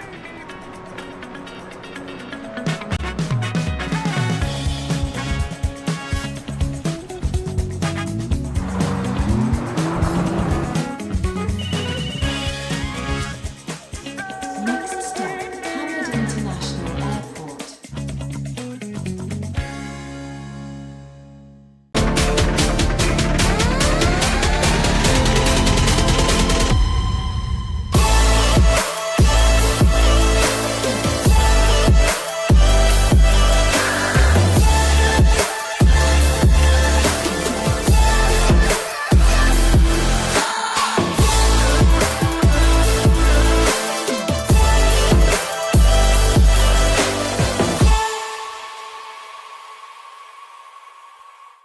So your mate thinks he jumps 10 meters high?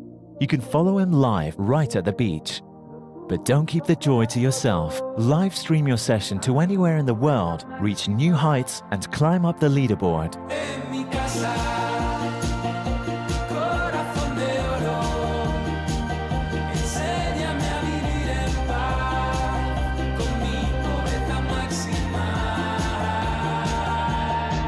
Join the ultimate kiteboarding game today. Check out thesurfer.app.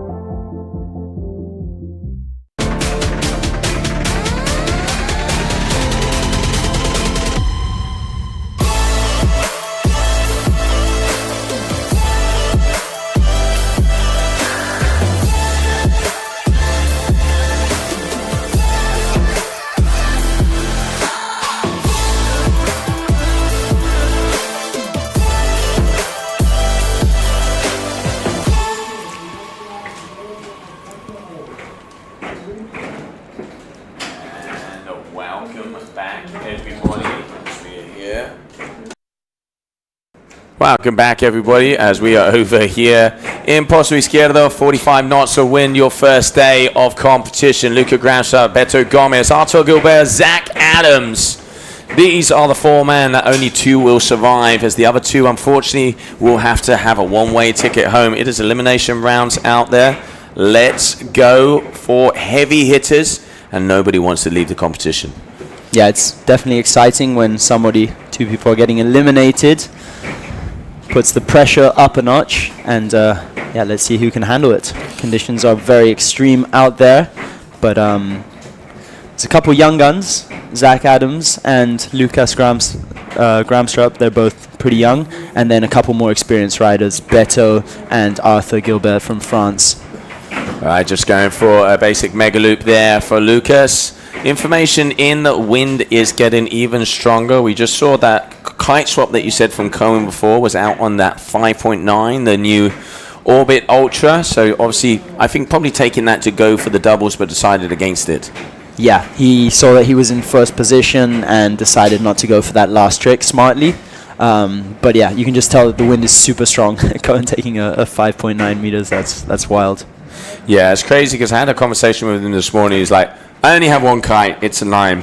But if it gets ridiculous, I'm going to have to drop. So obviously it is getting ridiculous out there. And now Beto Gomez from Colombia. Papito, this guy has such a good vibe. He's got the best energy on tour. Always stoked, no matter if he wins or loses. And there you see him taking off, just doing a loop. But yeah, the guys are just getting warmed up out there. Yeah, I think if I remember when I asked him about his equipment, his 6 is the Evo D-Lab. We saw him out there on the new Rebel D-Lab as well. But yeah, just here, the guys trying to get those kickers together. Let's not forget we are past high tide now, so now the tide is back down on the push. 3 more heats to go for this day number 1, and we will be calling it a day. So just enjoy the action now. Artur Gilbert, S-loop. Whoa, not getting the angle though. Not getting the angle, not getting enough kite, and the kite looked like it wasn't turning very quick. So he must be on quite a big size. I think he might be on a 7. Yep, I agree. So yeah, it's, as I said before, it's hard to choose what kite size to take, because you want to take a big enough kite to be able to go big on the single loops. But obviously, if you take too much of a big kite, the double loops are not going to turn very quick. So yeah, 7 meter is pretty much the limit of what you can do double loops on. Maybe Gil or a couple guys can do them on the 8, But if you want to add rotations and technicality to them, I think 7 and smaller is the way to go. Yeah, and also another thing we're seeing out there is just it is anything but easy to get in and out of the water. So you're not going to be pulling off a kite change, and if something fails, you ain't going to be getting back there in time. No, absolutely. It's definitely a risk. 1, you lose a lot of time. 2, it's dangerous. Doobie, contra board off. Oh, adding style, nice on the way down. That is a beauty. Yeah, he's stoked on that one. Very, very controlled with the rotations. I think he must have done around 5 rotations, something like that. No.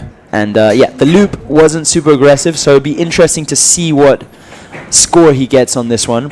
If we see that the judges give him not a very high score, then they're obviously just scoring kite angle a lot more than rotations. I like how he tic-tac from the thing, grabbed it from the handle, getting 2. So yeah, I think 5, if not 6 rotations down. Dizzy already. Very technical. Yeah, very and also liking how he changed the speed of the rotation as well. Lofty first couple and then kind of whoop into the other.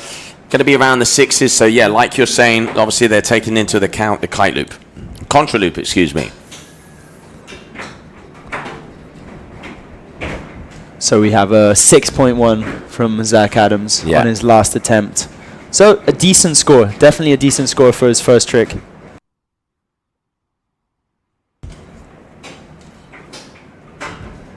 So there you can see that last one from Lucas as well, a 12-meter jump. So next up, Beto. Beto looks like he's on a really small kite. 6. Yeah, he's on a 6 meter. I launched it. Okay, doesn't get more specific than that. Unless he's changed. From this angle, looks kind of big. Almost, I was going to say. But he always rides small kites. This guy is so light. Yeah, it's a 6. It's a 6 meter. Yeah, it's a 6. I think he weighs around, I don't know, I think under 60 kilos. Mate, I mean, he is a small guy, but what he lacks there, he brings back in energy. Get in it. Up and away. Kite. Here we go. Ooh, wanted the double. He did. He did want the double there. Got the launch. Yeah, I think he would have made it, but decided not to risk it. 19.4 meters though. That's solid. Yeah, the highest jumps we've seen are around 24 meters. I think you're right. I reckon he would have made that, but deciding against it. Did have a very nice kicker. Yeah, at the end of the day, double loops are all about feeling. So you really have to commit as soon as you feel, and you have to make a super spontaneous decision. In the air, you don't want to hesitate at all, because hesitation could cause a very, very lethal crash. And it's hard here. It's hard with the takeoffs and not much line tension on the kite. And then, if you're coming in with that second loop too late, you're coming in hot to land in the choppy conditions. It's just super challenging. Here we go, Arthur. Let's see if you'll land that S loop. He does. Solid. Yeah, I think he just wanted to get a score on the board, and he'll get a good one for that. And just getting some info in here. Zach wanted to say a big shout out to all of the Groms over there from Hood River. So great to see the Groms over here throwing down. 6.10 at the moment. He is currently in first position. And here we have, as we continue on looking, seeing the white in the sky. So it's going to be his turn to jump. Let's see what the young American has for us. Yeah, it's cool to see a few Americans on tour now. We haven't seen that many in the past. No, very true. And it's good to see, international people coming across the pond. across the pond. Yeah. But no, it is great to see, athletes from all different corners of the world. Hood River. Absolutely. I think it really depends on which countries have good spots. And as you said, Hood River is an amazing spot for big air. Double back roll, looking like a double board spin there as well, but coming down a little heavy. Yeah. I like how he really stretches himself out on the board off, just, paying attention to detail. But yeah, the gorge, Hood River, that place is very windy. We've seen multiple athletes come out of there on all different spots. Now here, there's one S loop. Wow, that kite did something strange, kind of stalled. But he managed to make it work. He did manage to make it work there. So Luca, at the moment, let's see, what is the highest scoring heat of the day so far? Seeing 22.5 there from Cohen, 23.1, that one from Lorenzo Casati. That was the one where we see the multiple doubles. So it looks like the highest scoring heat, 23.10 from Lorenzo Casati, and that was the one where you were hitting the booth here with us, where he was just pulling doubles left, right, and center. Beto, it was slower, but I'm going to say it does seem like a smaller kite out there. Let's have a look what... I think he's changed his kite, no? Maybe he has. I was talking to him earlier. He's out there on the XS Pro. Yeah, it's definitely... Wasn't he on a white kite before? I think you're right. Yeah, I think he has had a change. No, he's not too happy with that at the moment. Gilbert not in sync out there. I mean, this guy, we've seen it over there in Bucharest. He flies. He's no shy moment when it comes to the height. Now we're talking. Zach Adams. Can he get it back? Double back roll, contra loop with a double tic-tac and another added rotation. Very sick. Yeah, very nice. Again, with style, makes it look easy. 1, 2, takes it off contra, multiple spins on the board, and then goes control spins on the way down and comes down with speed, entry and exit speed. Judges are going to be liking that. Let's see what he gets. Yeah, I think he's definitely riding the most solid out of everyone in this heat. Yep. And yeah, he's got a decent first score on the board. I reckon he'll get around a 5 or a 6 for that one. So he's going to be quite far ahead after this score comes through.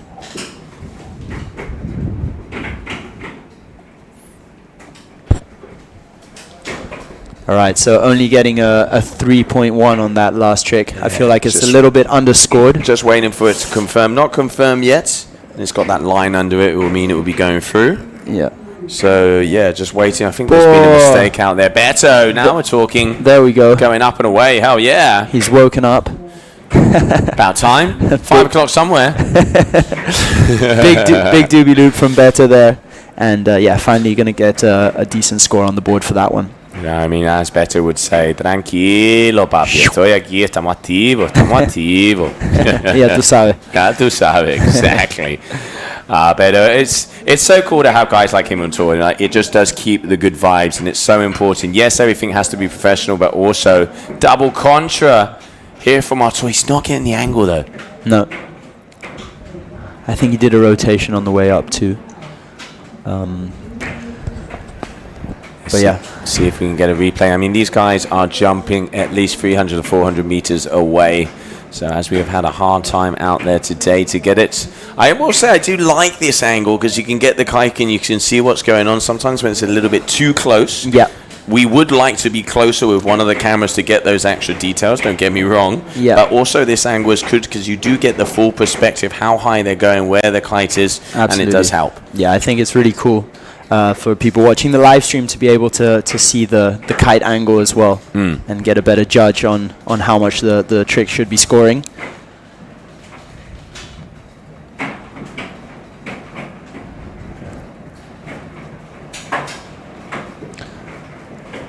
All right, so I think Lucas is up next. All right, he's got some nice speed. Decides against it. I am going to call this. I can see some of the wind readings. We're at 40 knots, but the gusts are even going down to 25. So yeah. It is getting a lot gustier out there, and you can see the athletes having trouble lining it up as well. All right, Luca. Going for the double contra loop. Boogie double contra. Boogie double contra loop. That one was pretty solid. Actually, I think you'll get a good score for that. And, yeah. He might be the only guy with 3 scores on the board. He is going to be the only guy with 3 scores on the board. First 2 are little shield. And now let's see for this third one now. Beto. He's got a 5, he's got a 3, he needs to start to step up his game. He's got the power. You can see him eyeing up. Off he goes up and around. 1. That is massive. No. Go for it. He's holding back. Yeah. He is holding back. Something's a little bit off. I think either either it's the conditions, either he's not feeling well, not confident. I'm not sure what it is, but he's holding back a little bit because he definitely had the height to go for a double or an S-loop or something on that one. You can see how the travel of the kite as well. He was thinking twice about it. He literally did rectify a bit, which made that kite go straight. He's just not yet. Something's up. Hopefully he'll be able to resolve it. He still has 3 trick attempts to go. But yeah, definitely we've seen on 2 different occasions Beto backing out. So next up, Artur Gilbert. Artur really needs to start to get it going if he wants to have a chance to get himself back in the seat. We are only halfway through. Let's not forget we are on trick attempt number 5. So they have 4 trick attempts to go. And just a little reminder on what our judges are looking for: explosivity, commitment, risk, free falling, innovation, extremity, and variety with technical difficulty. Dot all the I's and cross all the T's, and you'll get the kudo and the love from our 5-judge panel. The numbers you see on your screens is the combination of taking the top score and the bottom one. It's the average of the 3. And Chemo, board of master. So there you can see Zach Adams also. Yeah, getting another score on the board. Beauty out there. Very nice. Yeah, so he's full got control. He's got 3 scores on the board so far. This will be the 4th one. Sorry, he's got 2 scores. Yeah, so we're waiting for this one to be confirmed. The only question is, it was a contra if it had a rotation in it. So I caught it at the very end, if that is going to improve on his score if it was the same family. So waiting to see. He has to be a bit careful with not repeating 2 tricks in the same family, because remember, only 1 trick from each family gets scored. Yeah, exactly that. So waiting. But no, kite loop, front roll, tic-tac. So yeah, it was a different family because instead of a contra, it was a kite loop. So there you go. 3 scores on the board, 17.92. And good work there from him. All right, now up into the skies. Can he make it happen? Luca, ooh, going down hard. And that's going to be a crash out for him. So Beto. Now Beto needs to get a groove on if he wants to have a chance of continuing on in this contest. Scores are pretty even with Zach Adams a little bit further away. He can be a bit safer. But for that second spot, let's not forget, only 2 will go through. It is less than a point difference in between them. So, you know, pressure is on. Yeah, pressure's on. 3 attempts left. But Beto's got pretty low scores at the moment. His highest score is a 5.2. And his lowest score is a 2.2, so he's going to be wanting to substitute that lowest score. And here he goes. Back roll, kite loop, lay back with the board off, added rotation. Will he stick it? Come on. Oh, holds it together. Beto. Holds it together. I thought he was going to fall for a second. There was a moment I thought he was going to get the trip rope. I think even he held his breath there for a second. But yeah, so there you go. 1. That was a good one. That was a good one. Yeah. Confidence boost as well for him. Yeah, absolutely. I thought he was gonna stack it there. So yeah, Beto, that's going to be a good move for him. So he's going to move up around the 11s. So back in contention. Artur. Here we go. S-loop board off from Artur Gilbert. Boom. Oh. That's going to get a massive score. And coming in hot as well, landing with power. Nice work there for him.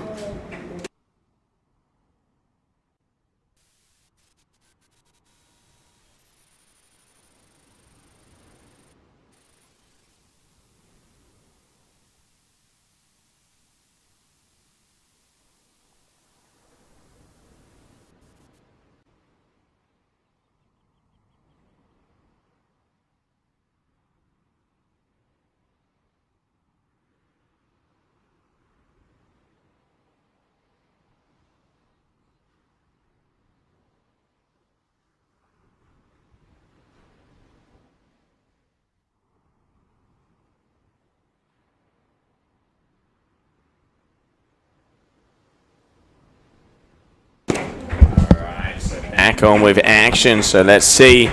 At the moment, looking on those scores, we have in first position 17.92 there for Zach Adams. Second place, we have a 15.05 there for Beto. 6.10 on that last move. Third place, Artur Gilbert, 13.30. Only getting a 4.63 on that S-loop board off. Really?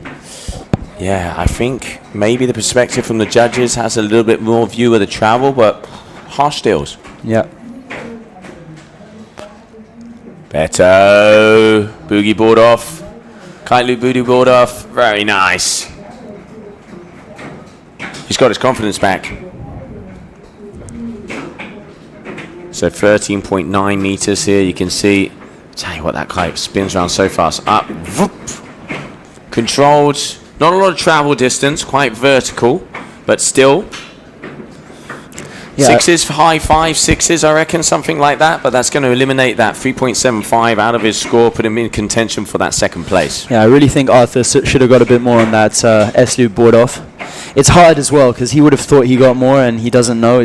You can't come back to the beach and check your scores on this beach, unfortunately. So, I mean, if I know the French crew, probably Val or one of the boys is going to be a bit further up the top where we think, we saw that kite change. But yeah, I agree with you there, Liam. Yeah, it is hard with the ins and outs here of this event. I was on the beach earlier trying to shout the scores at Pippa and shout what tricks she had to do, but it was pretty hard for her to hear. So that's the huskiness in your voice after the shouting. Yeah, there you go. From all the smoking. Oh, yeah. 20 cigarettes a day. Literally, mate. A beer a day keeps the doctor away. All right, so Artur, he's coming back towards us.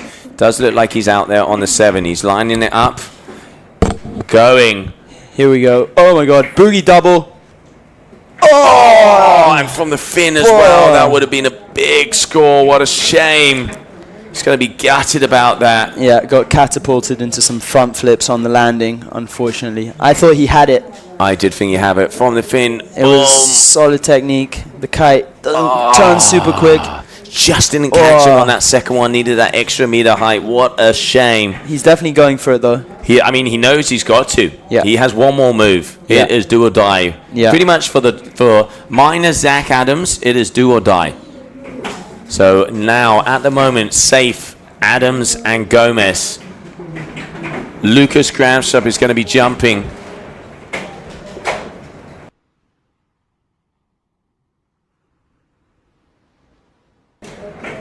All right, so Zach here again.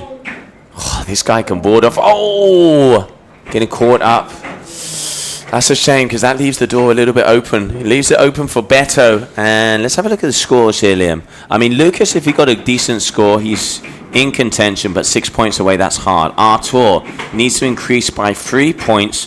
I mean, Artur is capable of putting off 7s. So Artur, Lucas is going to have a hard time getting back. Yeah, Arthur basically needs like a 7.5. Yeah, he wants a 7.5 if he wants to take that second place from Beto. I mean, if he landed that last move, he'd be in contention for it to be around there. Absolutely, he needs a big double loop. Basically, yeah. I'd say he should go for that boogie double loop again. That would have been top notch. Yeah, I agree. I mean, we saw with Casati earlier today 7.2, 7.4, 7.8s. Yeah, and now, all right, so.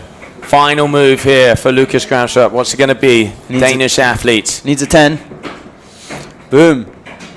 Boom. Oh, eating it on the landing. But hey, if you're going to go out, you're going to go out with a bang. There you go. Yeah. Lucas, unfortunately, it's going to be the end of his road here. But congratulations to him. Good to see him back. Great effort from him. He really committed to his tricks. Unfortunately, up against the best in the world, and wasn't able to quite pull it together. He was very close on to getting a few big scores, but definitely hard to land in these choppy conditions. And now it's the battle for second place between Beto and Arthur. Sorry, Beto is in. No, Zach is in first place, Beto is in second, and Arthur in third, who needs around a 7.5. Here we go, Beto, kite loop back roll, various rotations. He has left the door open for Artur. Beto has left the door wide open for Artur because I'm pretty sure that's not going to improve on any of his scores. Yeah. And now Artur, what do you reckon? Go big, go home? Is he going to go for the boogie double? Are we going to be seeing maybe? He has to go for something massive. Yeah, he does. The only thing is I don't know if he knows his scores. But, he has to go for, I reckon, a big double loop with a rotation and a board off, possibly.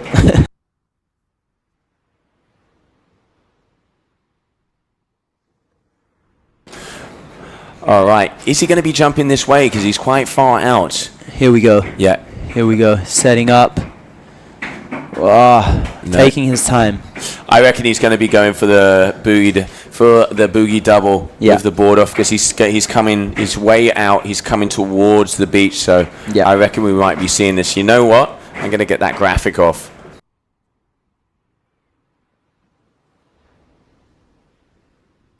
There you go, clean view.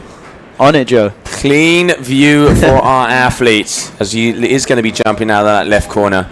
Here we go, Arthur. I don't know. Yeah, I'm also supporting Beto, so here we go. Take off. One loop. No.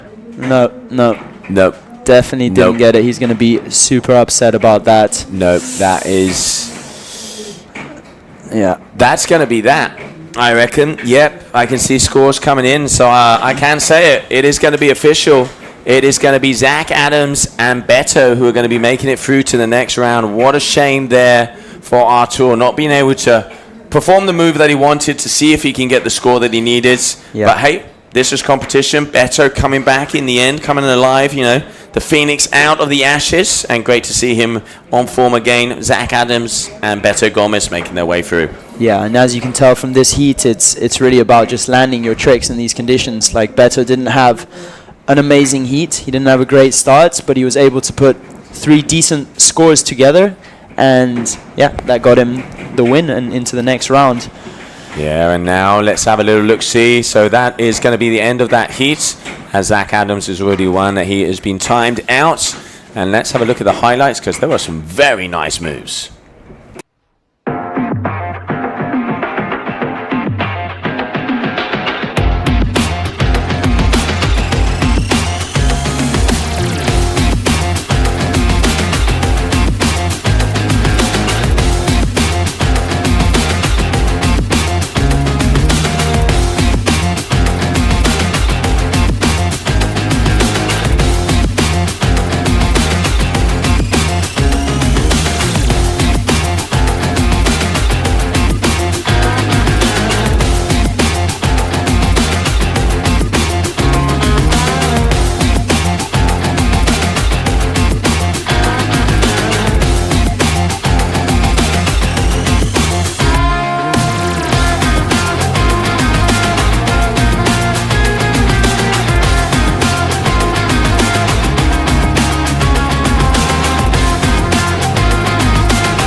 My flight.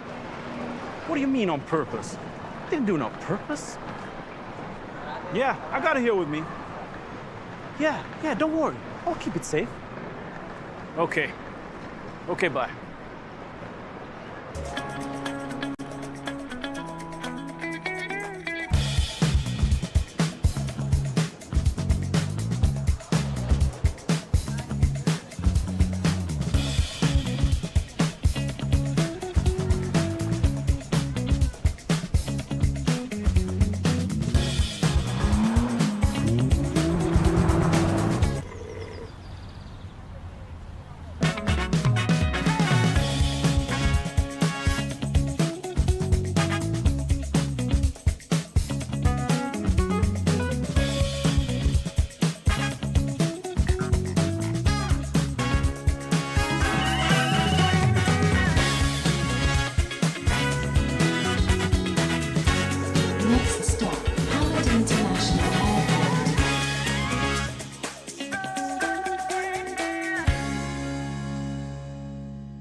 And welcome back, everybody. So, Aaron Hadlow, Aaron Burgana, Charlotte Tassarui, and Valentin Garat, your athletes getting ready to rumble. Elimination round. Who is going to stay alive in the contest?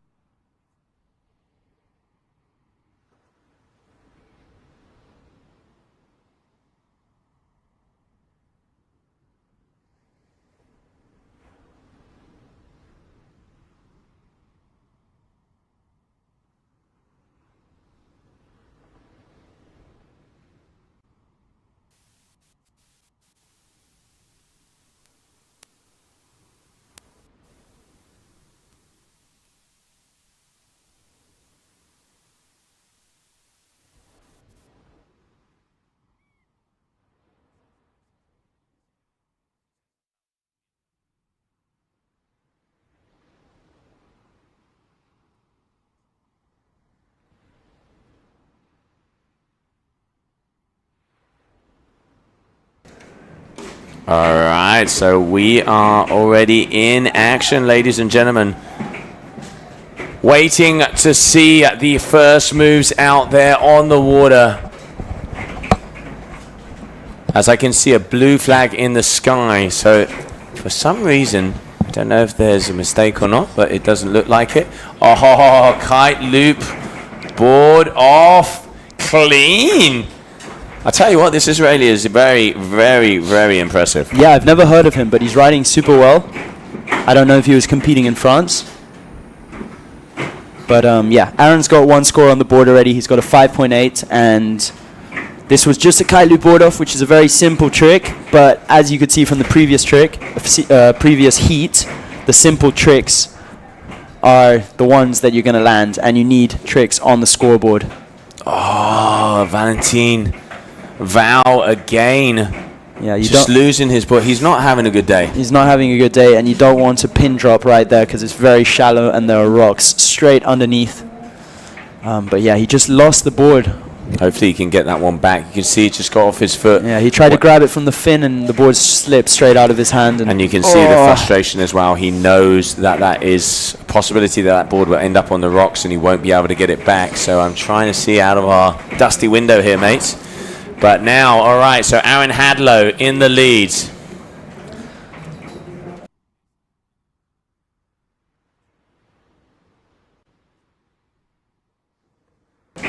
And you can see Aaron out there on the New Harlem as well, the 5. Actually looks like a bigger. I'm going to say that's a 7. Yeah, I don't think it's a 5 meter. I'm not sure exactly what size it is. I think he's just going for the single loop tricks. I think he knows that none of these guys are very good at doubles, so he's probably going for the single loop strategy, just sticking to one kite, and it looks pretty big. The wind must have died a little bit. It's probably an 8 or a 9 meters. All right, so Aaron just lining up, waiting. All right, so it looks like Ariane, so it looks like a yellow. Ariane is not in the water.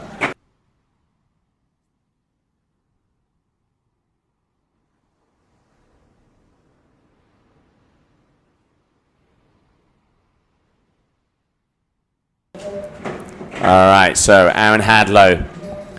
Here we go. He's gaining some speed. He's seen the kicker. Boom. Ooh, lost that front foot. I thought he took it off by the fin, but it was actually just one foot coming out of this foot strap. So lost that front foot. Just looks like I'm probably going to go for that boogie board off. Yep. But no, lost the front foot there, as you can see here in the replay. Just got caught by the whitewater just as he was coming off of that wave. So not what he was looking for. So Sahar up next. We'll get a replay of that last move there from him.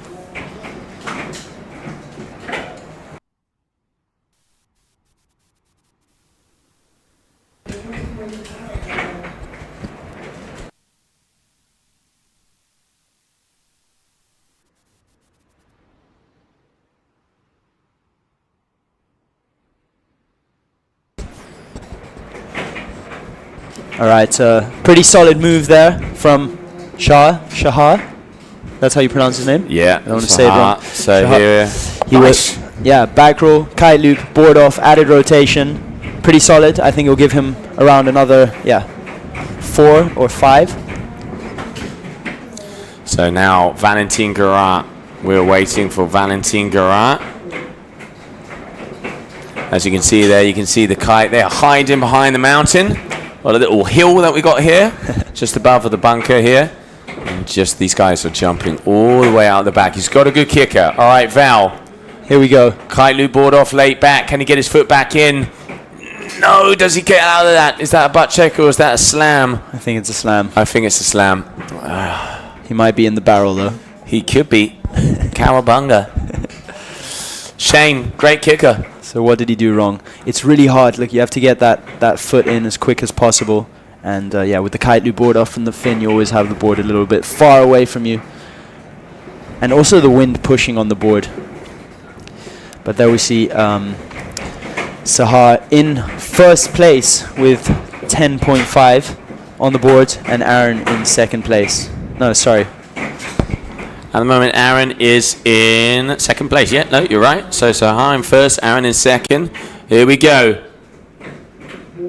Boogie, board off, textbook there from Mr. Hadlow. Calm, cool and collected, coming down. He's playing it safe. Yeah, just getting the scores on the board. Aaron, a 5-time world champion. He's done pretty much everything that can be done in this sport. Been competing for more than 20 years. I think the first time I ever saw Aaron was at the the Red Bull Skyride in Tarifa back in 99. That just says how long this kid has been competing. All right, there's one. Oh, kite loop. This guy's got style, eh? He has. Kite loop doobie. Yeah, doobie loop board off. Added rotation from the man himself, Shahar. So yeah, doobie loop there. Really stylish. Like how he extends it and then flips it in, kind of Ulrich style. Very nice there. I tell you what, I'm rooting for him. Yeah. I am rooting for him in this heat. Absolutely, I think he's doing really well. And he's going to get a third score on the board there. He needs around a 5.3 to overtake Aaron. So definitely doable. I think he might get that score. There we go. 6.93 for Sahar. So it should put him into first place.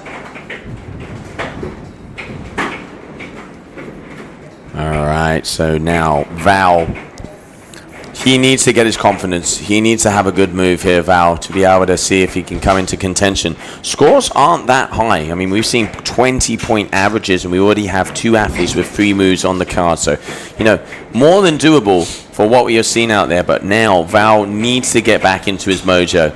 Let's see. Very talented freestyler and has a very good level on the big air. But just not having the best day out there today, but it can happen. Yeah, absolutely. It's all about having a good day when it matters and being super consistent in all different kinds of conditions. And these conditions are some of the hardest we've ever seen. Let's see who can capitalize on them. All right, so it looks like he's been timed out. Oh, Aaron playing it safe. Kite light. Very nice boogie board off kite loop there from Aaron. Stylish and floaty. Yeah. Stylish and floaty there from Aaron. Look, gets the height and stretches it out. So waiting for info to come in. I think we might have a little delay on our system here, Liam. But yeah, so if Aaron has jumped, next is definitely going to be Sahar. So let's see. So Aaron getting a 4 from that last one. So Sahar still in first place. Who is this guy? He's going to take out the GOAT. Yeah, just waiting for that last score to come in, though, of that last move here from Aaron. This kid gets the height contra. Yeah, so Aaron's score still came in right now, and he's still in second place. All right, so now, so I guess the height. I mean, very, very nice what we're seeing out there from him. So now, Val, come on, let's go, boy. Come on, mate. Allez le bleu. There we go. Contra boogie gets the board on. Will he stick it? Oh, he doesn't. Oh, and it looks like a chicken loop might have opened as well. He's going for a handle pass. Hey, you know. That was a real shame. That's the hardest part because it was a beauty. Yeah, I really thought he had that one, but something happened with his bar. His chicken loop came out, or he's not riding his donkey dick. Yeah, very unfortunate. No scores on the board for Valgarat so far. He's not going to be too happy with his heat. No, definitely isn't. All right, Aaron, he launches his kite forward. It looks like he's seen something. Yes, he has. Kite loop. Boom. Double backboard off. Nice. It's very tight between Aaron and Sahar. It's exciting. But yeah, it's pretty clear that one of those are going to go through unless... How many attempts does Val have left? So Val has 4 attempts left. So he literally needs to land pretty much everything that he's got left. And not only land, he needs to get solid scores. And let's not forget the winner of this heat will be going in the heat with Beto, Edgar and Jeremy. And second position will be going in the heat with Zach, Leonardo and Jamie Overbeek. So everything can be a final. Nice. There's a look at the height. Oh! Big crash. That's what I call push the ejection button. Yeah, but yeah, definitely knows how to land as smooth as possible. Kicking that board off just in time. And yeah, landing with his feet first, just like jumping into a swimming pool. With a little bit more impact. I think, power bomb is the word. Double belly flop. But yeah, and also one of the things that impresses me about the athletes out here today is the fact of it is a choppy landing. Yeah. Like this isn't landing on balneario flats. You are coming down and praying to be like Moses and spread the waves to have a flat landing. Because, yeah, I wouldn't be surprised if we see some broken boards here. Yeah, it's really challenging as well because the wave period is really short. So that means there's very little space between wave and wave, which makes it challenging to take off, but very challenging to land. And, you're landing 100 meters downwind from where you take off, so it's very hard to see whether it's going to be flat, whether there's going to be a wave on your landing. And Val, yeah, unfortunately... losing that board early on, he is going to have a tough time. Yeah. Now, Val has 3 more moves. So 3 more moves. He needs to land every single one of them if he wants to have a chance. You can see again, just losing, coming out, not getting it by the fin. Just, yeah, not having his day. Not having his day, unfortunately. Happens to the best of us.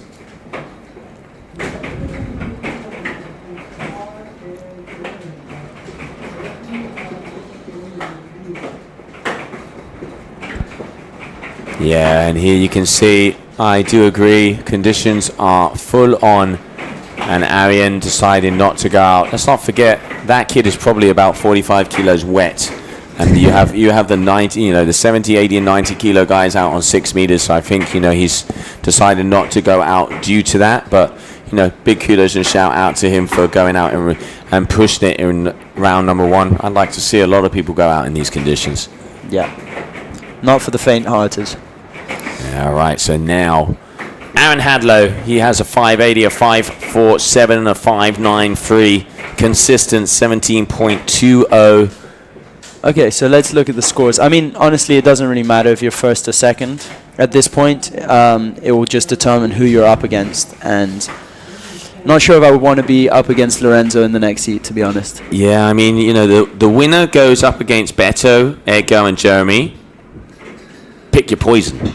And the loser goes up against Zach, Leonardo, and Jamie. So yeah, you don't want that heat. It's I would, if I could choose, I'd go for the first one just for the fact because Leonardo was putting some of their biggest scores and he has the biggest heat and looks very dialed in these conditions. Yeah, Jamie is the winner from the previous comp, and Zach, we just saw in his last heat, he rode very well. So that's going to be a really exciting heat. But you guys will have to wait until tomorrow for that one. Here we go. Doobie board off from Aaron Hadlow himself. Very, very controlled on the landing, doing about 2 or 3 heli loops. Doing what he has to do to get through the round. And I think he's just taking it as a bit of a training heat as well. Getting some time out there on the water, getting used to the conditions.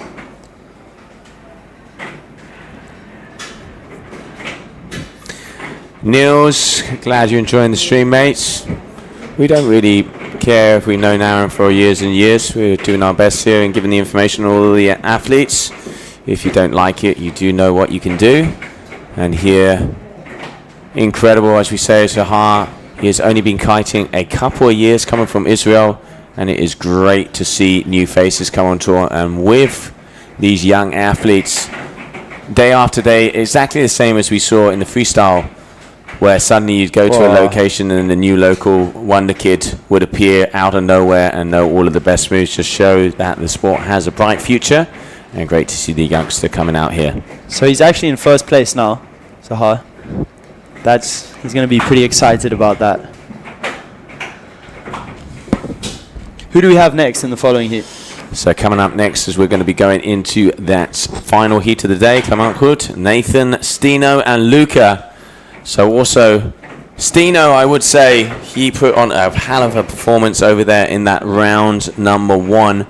But he was up against Leonardo Casati, who had one of the best heats we've seen, and the youngster really throwing down. So, I mean, any heats in the big air world now, it can be a final. All of the athletes are very close together, but then there is maybe 5 or 6 athletes just a little step above, and very impressed with the young Casati. Wants to prove a point at this event.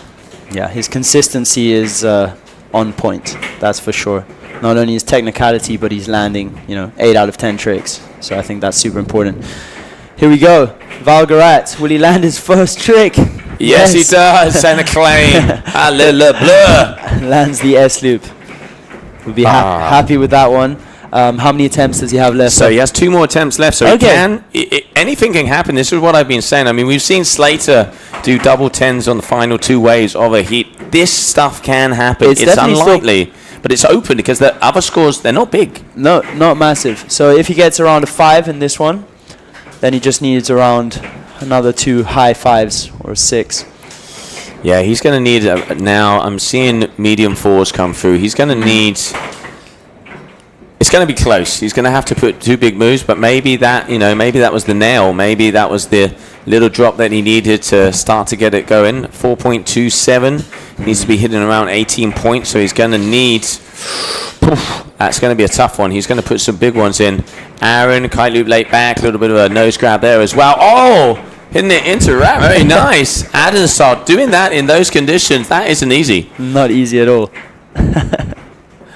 I think I remember you doing that in King of the Air as well, or Liam, a few years back. Absolutely not on purpose.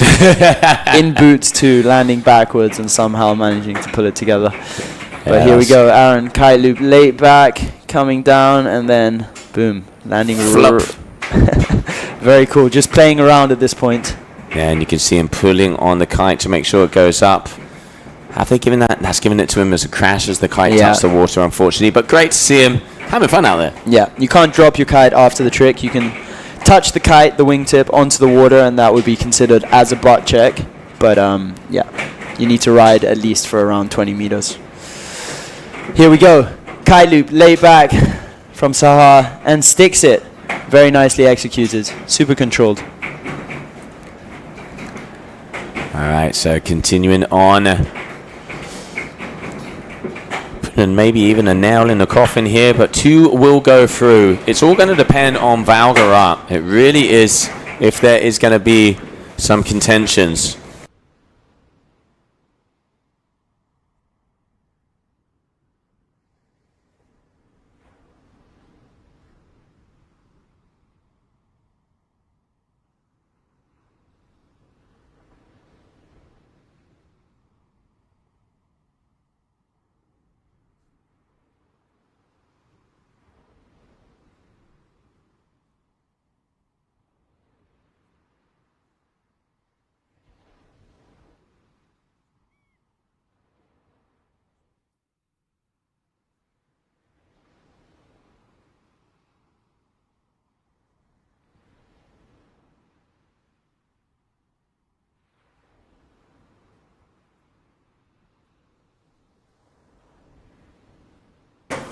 All right, Aaron off of the wave, going up. Mega loop, S loop. Oh, sticking it. Yeah, S loop there from Aaron. Nice one, he's stoked on that one. Here we go. Kite loop.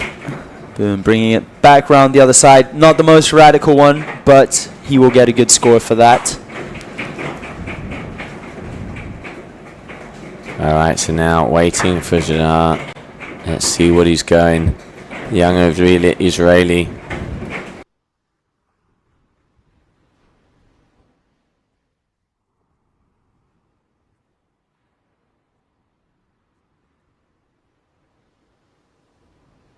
All right, so looks like our cameraman having a little bit of issues finding him. There he goes. Whoa! Oh, he gets huge. it. That is a gigantic doobie and loop. It's very nice. Big doobie loop to the right. What's he looking to improve on there? Kind of maybe in the front loop, found a new family here for him. It's going to be, wow. What would you give that? I mean, at style, it had the height, nice and consistent, no board off. Fives? I think maybe the high fours, just because there was, no board off. It wasn't a crazy technical trick. It was really high, maybe in the low fives, but it's not up to me. Yeah, I wouldn't want to be a judge, and also very far away, so different perspective, different angles. So 5.13. Not too bad. Not too bad, not too shabby, but it's not going to improve on his score, so he's going to stay as it is. So now, Val, he's got a final move.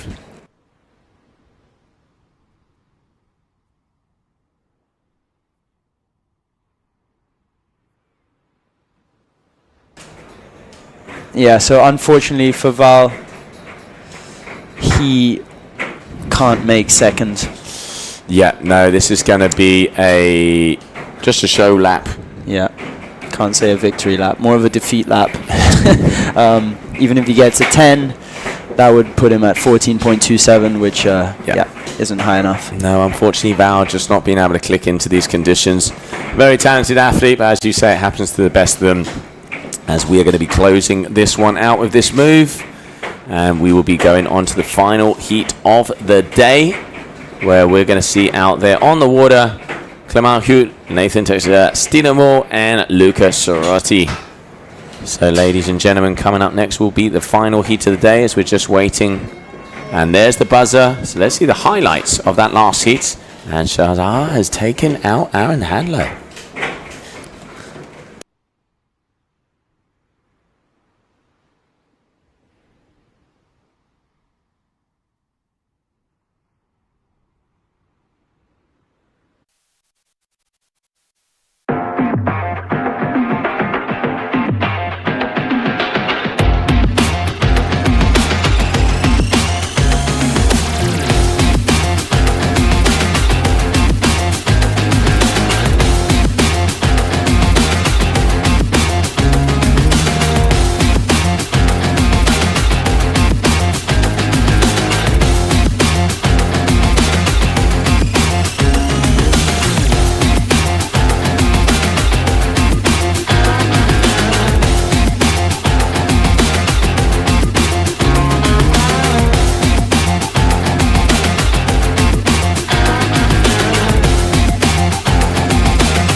This is a dream come true.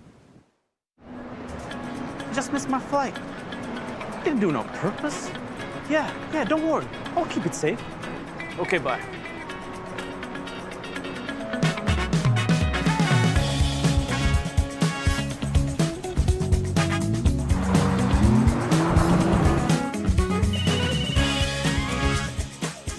Next stop, Hamid International Airport.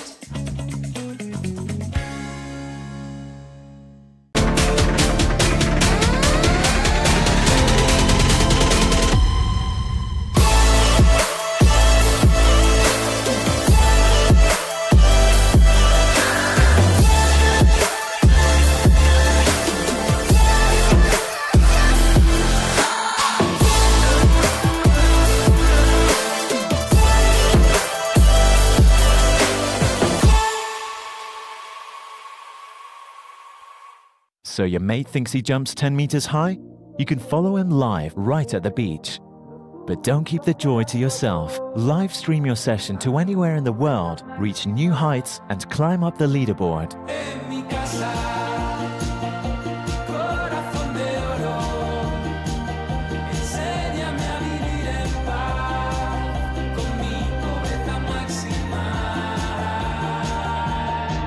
Join the ultimate kiteboarding game today. Check out thesurfer.app.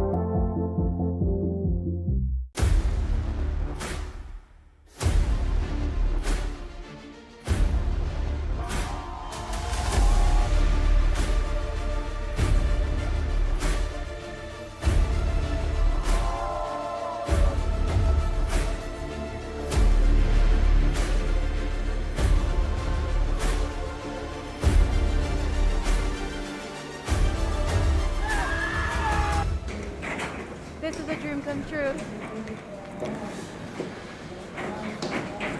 And welcome back, ladies and gentlemen, here to Pozo Izquierdo. Coming up next, Clement Hura, Nathan Teixeira, Stino Mol, and Lucas are ready for the final heat of the day. Red flag is in the sky, meaning Clement, it's time to fly.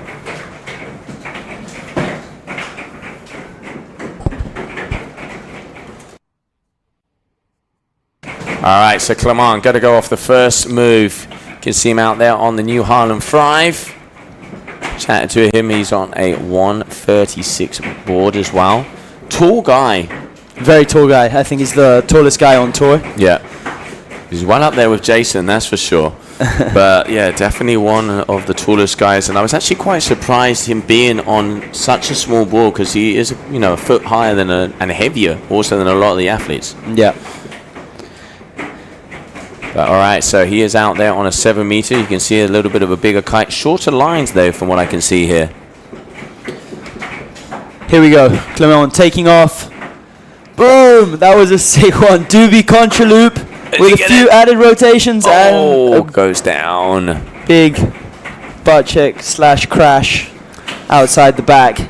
Taking off really far out, actually, which makes it even harder to land. But these conditions have become a lot more choppy since this morning. Yeah, you can see here just the height. Look, the commitment as well. Great kite angle. Really good kite angle. Would have been an amazing score. Yeah, but such a shame. Unfortunately, yeah, coming in with too much forward speed and not slowing himself down enough with that heli loop. Yeah, so that's going to be unfortunate there for him. But we continue on also. It looks like Nathan there getting a crash out there on that first move. Let's have a look at the replay. Up again. Yeah, it was a boogie loop with added rotation. Yeah, and again, just like everybody's struggling on that landing now. I think it's really about getting 3 easy tricks on the board.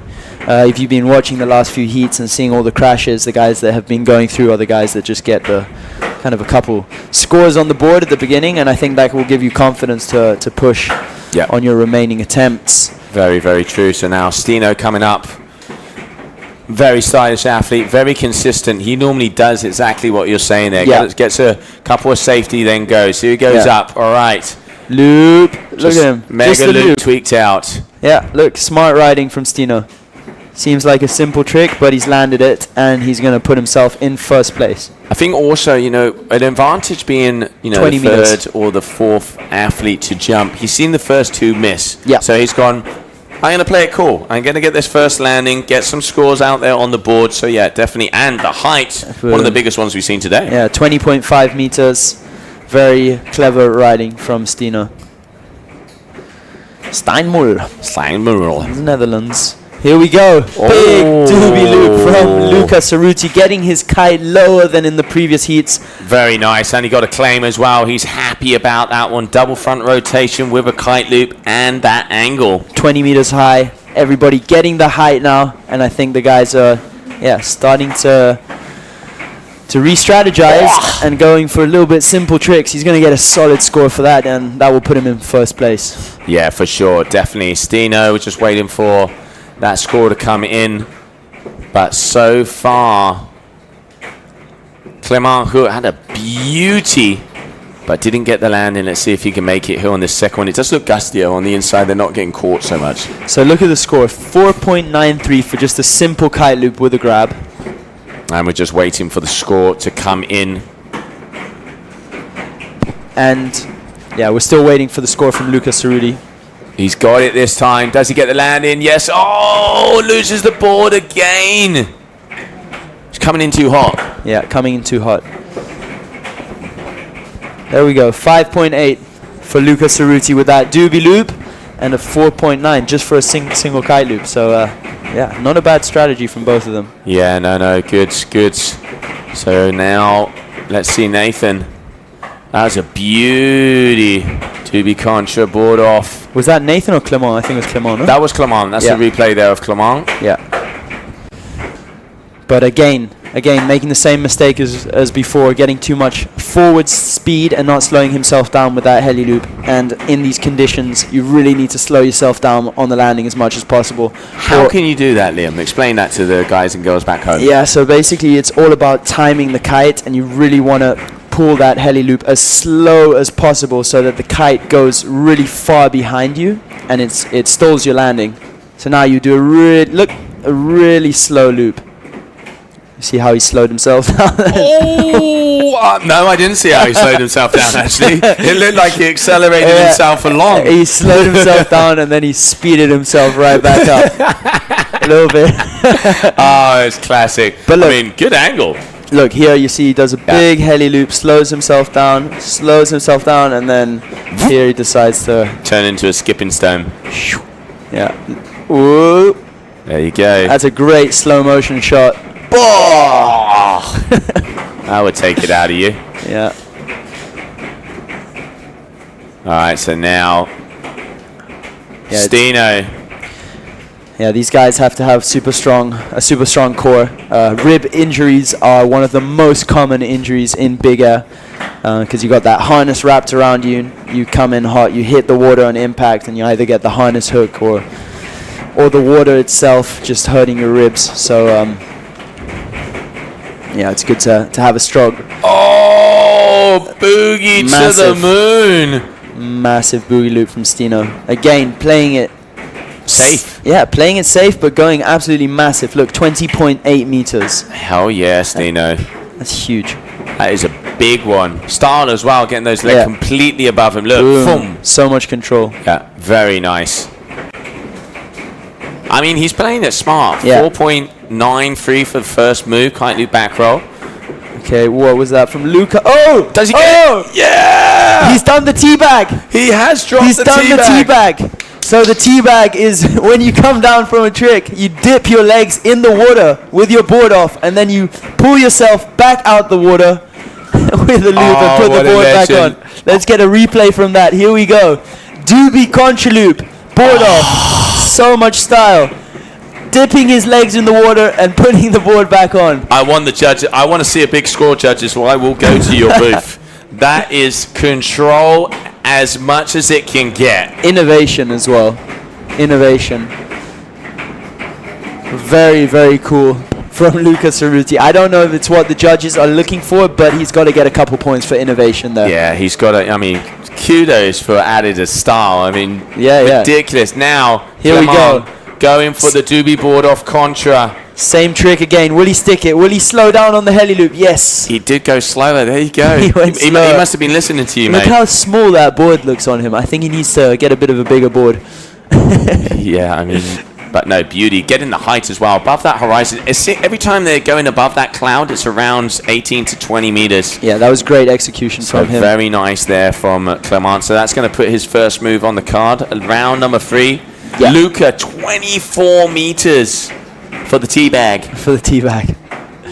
Now, who cares about what else he did? What he did before that? It was the teabag that made that Absolutely. move. Could have just done a jump with the teabag. Oh, classic. Absolutely brilliant. Yeah. That just shows the control. Okay, Nathan here. What's he going to go? Yeah, he hasn't got any scores on the board yet, so I think he should look at the other guys and copy what they're doing. Just go for something simple, get a score on the board. Big boogie loop, big kite loop laid back. Tuning into the stream here. Lewis, we miss you, mate. And absolutely outrageous is the words.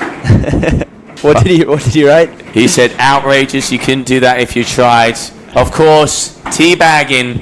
I hope you're ready. Spain versus England, mate. It is on. Whoa. Oh, nice. Can he get it on his feet? Yes, he does. He needs to slow down. He's coming in. Big contra boogie. I mean, he's young. He's young, so he can take a beating. Yeah. 17. I mean, these guys are going at least 3 meters higher than we saw in the previous seats. This is definitely one of the biggest jumps we're seeing out there. Controls it well there, but it is there. You can see the speed just getting him. Doesn't manage to slow down before the landing. Unfortunately for him, still 0 scores on the board for Nathan. Clement has 1 score on the board. He needs another one to catch up with number 1 and number 2, who are Lucas Cerruti from South Africa in first place with a 12.42 and Stino Moore from Holland with 11.7. Yeah, and here we can see Stino. This is going to be an exciting heat, and I think it's going to be a very close one. Oh, he's got a kicker. He's lining up a kicker. Here we go. No, decides against it. All right, they are so far up on the left, as you can see. Let's have a look at the tide now. It's probably halfway down, if I'm not mistaken. So, yeah, just about. It was high tide at 5:30. It is now 7:30. So almost mid-tide again, and they've gone further up the top. Yeah. So let's see. You can definitely tell that the kickers are starting to get a little bit cleaner again with that lower tide. Stino, kite loop.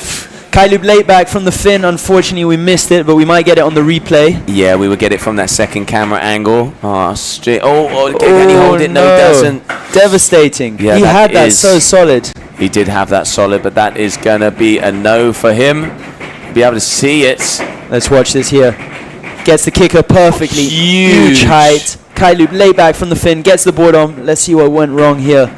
He kind of, he went downwind and stopped controlling his kite. He just lost his hand there on the bar, unfortunately, and it was coming around. Yeah. What a shame. That was a very big move there from here. So now Cerruti, 6.60 for the teabag. I'm telling you what, I'm going to be using that all week long. The teabag, it's a beauty. And now going for trick attempt number 3, 8 trick attempts. There's still plenty of time. We saw it before in the heats. Now let's see. Just changing over to fly surfing. It looks like the gear is suiting him. Yeah, this heat is definitely an upgrade from the last. I think the wind conditions and the swell, the period between the waves, has definitely gotten a bit easier. Doobie Contra, unfortunately, coming down backwards and not managing to get that last 180 in before the landing.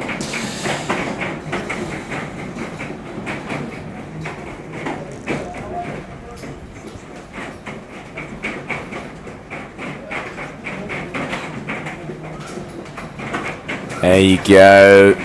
Did go off quite vertical. That kite didn't loop down and just coming down in a bundle. So now, trick attempt number 4, Clement. What's it going to be? Let's go, Clement. He needs another score on the board to get close to number 1 and number 2. Doesn't need a crazy score. Something in the 6 range. And let's see what he goes for.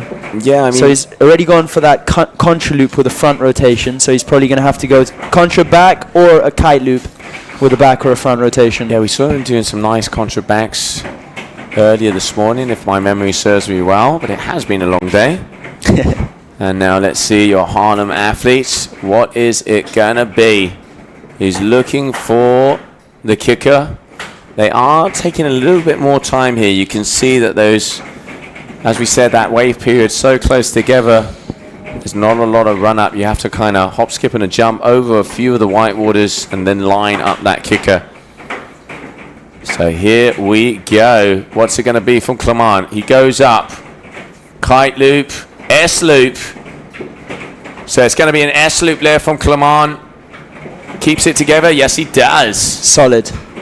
Sticking the landing on that one. And yeah, let's see if that would definitely upgrade his score. Let's see how much he gets for it. But I reckon something within the 5 range. Maybe, yeah, maybe high 5s.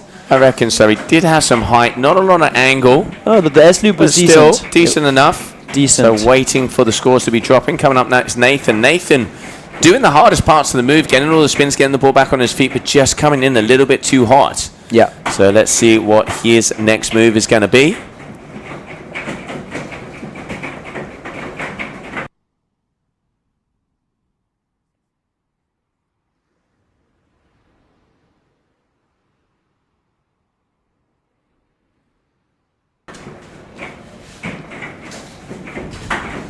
Alright, so we're just trying to find Nathan as the guys are going all the way up to Posto Izquierdo, which is about 600 meters away.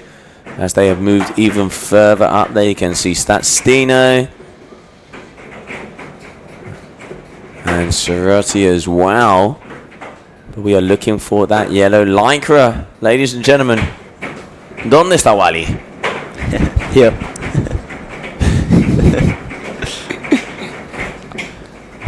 No, that's not him either. Where is this boy at? This is when he's suddenly going to appear on the screen. I hate when this happens.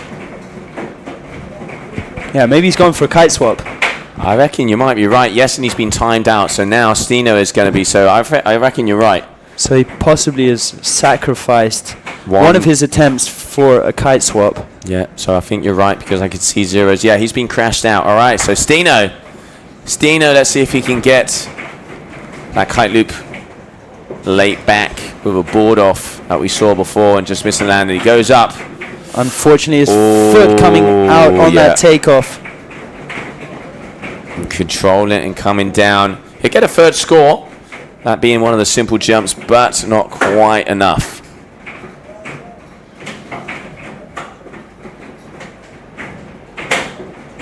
All right, Liam, I got a question for you here.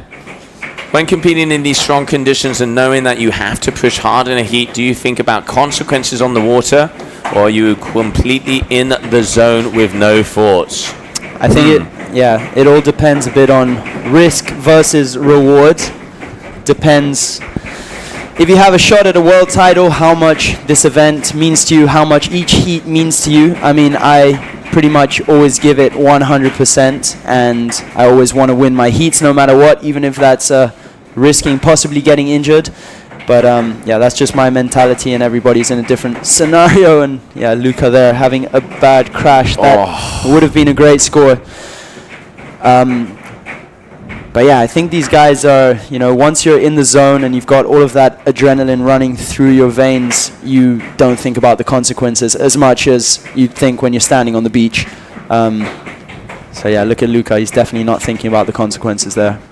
Going for it. Yeah, he was fully in. And Duarte Drago, no better place for the cameras. Unfortunately, they've moved 600 meters up the beach, and they have not been able to move them quite yet, as if you're just joining us. So yeah, they will be moved for tomorrow, but unfortunately cameras are on tripods, but with 45 knot winds, and the shouters were not built, unfortunately. They are shaky as hell. So unfortunately, with the means we have from the organization out here, that is the best we're going to get. But I think still an insane show, and the athletes throwing down.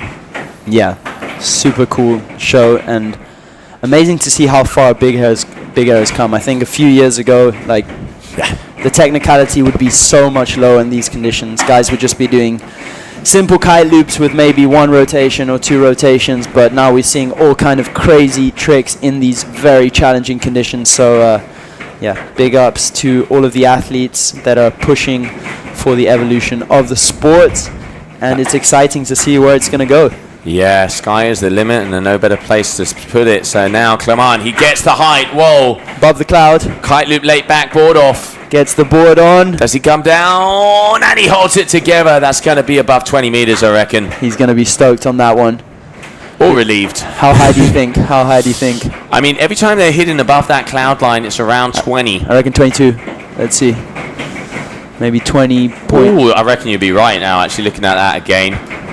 Not the biggest kite angle, but, you know, he needed to get a solid third score on the board. So smart move in riding there from him. Waiting for the score. 21. No, still that's Luca. So waiting for Clement's height to come in. A big thank you for the Surfer app. I think after this we can calculate how high the cloud is. Yeah. Yeah. The clouds is not the limit for these guys. Above the clouds. Yeah, that is the Panther, the Burra, so it's kind of like the Doctor.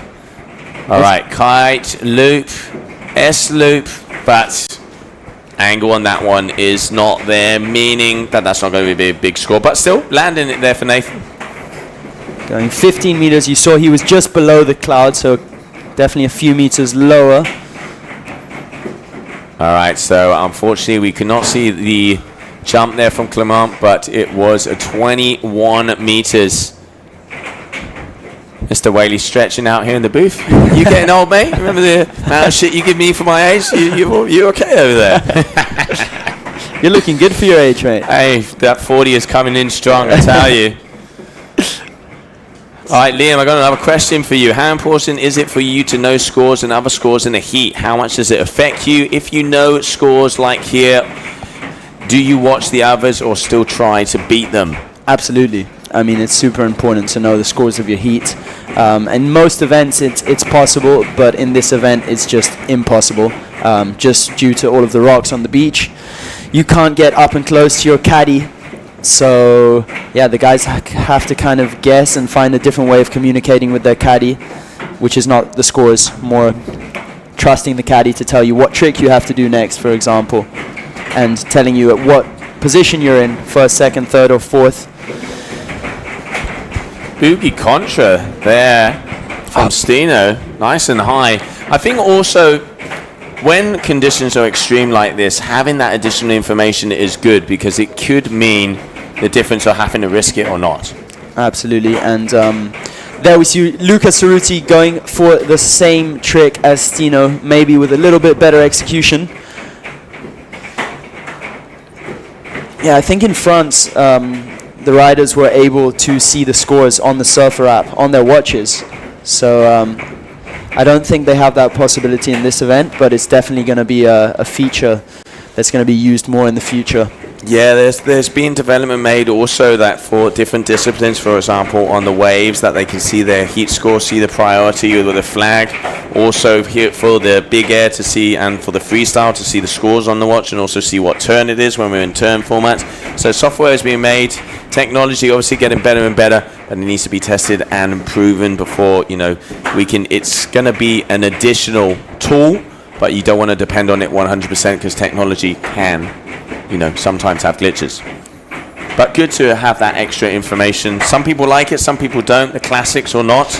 Yeah. But yeah, you got to use all the tools you can and what works for you to, in the end, win your heat. Absolutely. I mean, the more data you have should be better for you, but it makes some people nervous on the water. Some people don't want to know their scores and what position they're in. So yeah, everybody to their selves. And at the moment, we have a battle for that first and second position. Clement with a 16 points. He is in second position, 16.74. First position is Stino, 16.97. So Stino, you're number one out there on the water, and Clement, you're number two. Luca close, only has 2 scores, and he has a 12.46. So if he gets another landing, way in the contention. So now we have trick attempt number 6 out of 8. Yeah, but so 3 more moves each. Yeah, but pressure is definitely building for Luca. He needs to put a third score on the board. He can't crash 3 times, but he's a pretty consistent rider, so should be able to get that third score and put himself into second place. And yeah, Jan, round number 2 of the men, excuse me. is going to be the last one. Nathan, oh, S-loop board off. Can he get the catch? No, he doesn't. He just didn't get caught there, unfortunately. Yeah. That was solid. That was solid. Didn't quite get enough height to get his board back on in time, and yeah, had to abort mission. Here we go. We don't want to put that board on now. You want to avoid hurting your legs and knees. Yeah, so round number 2. This is the final heat of the day, as we will be continuing back tomorrow. Done a complete round number 1 of the women and 2 rounds of the men. We are in trick attempt number 6 for Stino and for Luca, and then 2 more for each one of these athletes. The closing moments of the heat. Stino is going to be coming up next, as we can see him there. Just getting ready to launch himself into oblivion. And our flag isn't up for some reason, so just waiting for information to come in. But it is going to be the Cabrini athletes.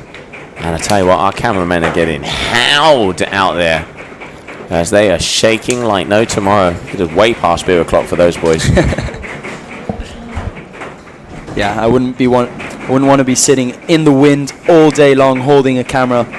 They must be pretty tired by now. But yeah, this is the last heat of the day. It is almost 9 p.m. here in the Canary Islands. Yeah, it is getting late, but we are trooping on. All right, Stino going across the whitewater. Looks like he's seen something. He has, powering up his kite. Here we go. Up, kite loop, board off from the fin. Nice and controlled. A couple of rotations on the way down. Safe move. Sticking the landing. Well on him. Good. So he had a kite loop back roll, was a 4.93, so he's going to be wanting to improve on that family. That's why he's going for that. I reckon he's going to improve it by a bit, and that will take him a little bit further into first position.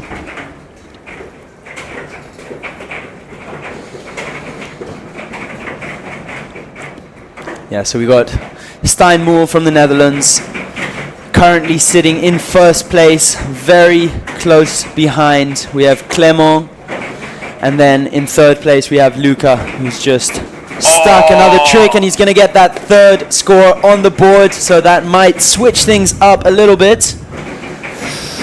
He did get it that time. He did get it. Nice move there for him. So he needs about a 6 to put himself into second place. Solid. Yeah, so do be conscious of an extra rotation on the way down. But he already does have that one, Liam. He already does have the contra loop. So going for the same move, I'm surprised. He has a 6.60 for that move. Why would he be repeating it? I don't think he realizes this. Yeah, again, not having the communication with the caddy, not being able to see your scores makes it very difficult.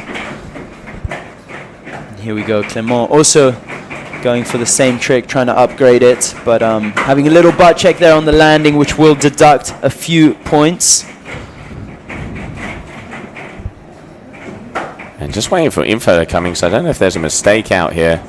And yeah, you can see Clément doing exactly the same thing, because Soredi, he does have a contra loop front roll board off with a 6.60, so that would be the same move that we have just seen, so it would be the same family. But was it better or not? It doesn't look like it was, but still not validated onto the system. So stand by. Now, 7th trick attempt. 2 more moves for each one of these athletes. Nathan up next with the yellow lycra. Your duotone athlete hailing out of France. Allez, allez, allez, le bleu. What have you got?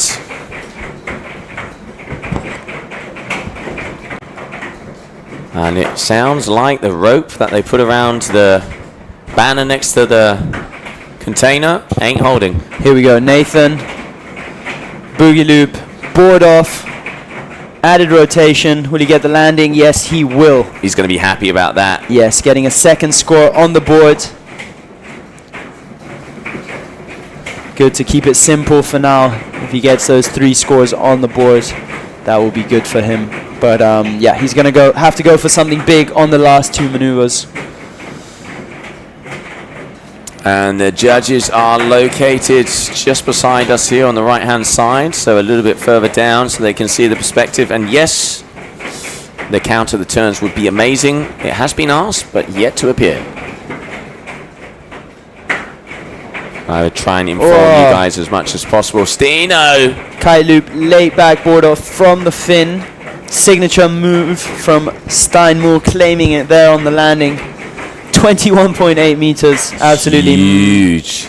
80 kilometers an hour. Yeah, that's crazy. 80 kilometers an hour through the sky. That's wild. Look at him, boom! That is his signature move. Yeah, yeah. So is 80 kilometers the top speed, right?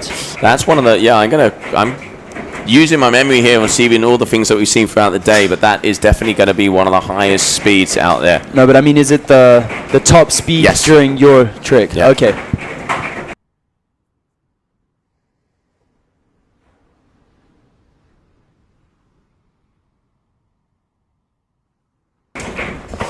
Right, well, that wind has definitely picked up.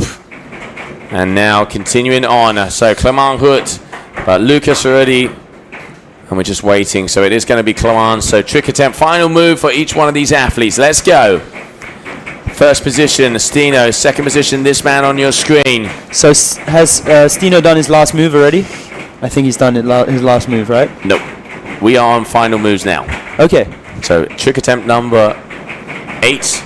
You're seeing now. Clement Hout on your screen for his final move. Okay.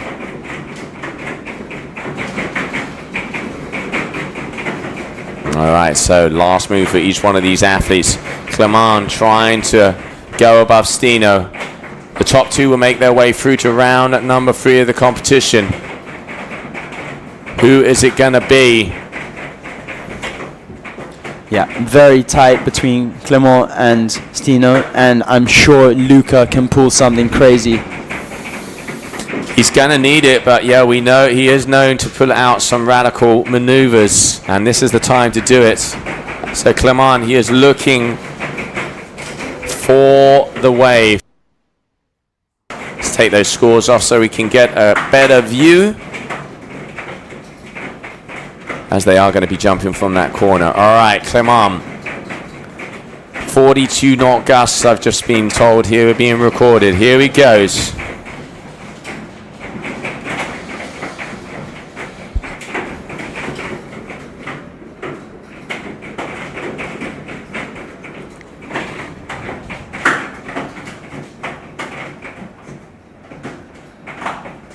That banner. I'm going to have words about that banner after this.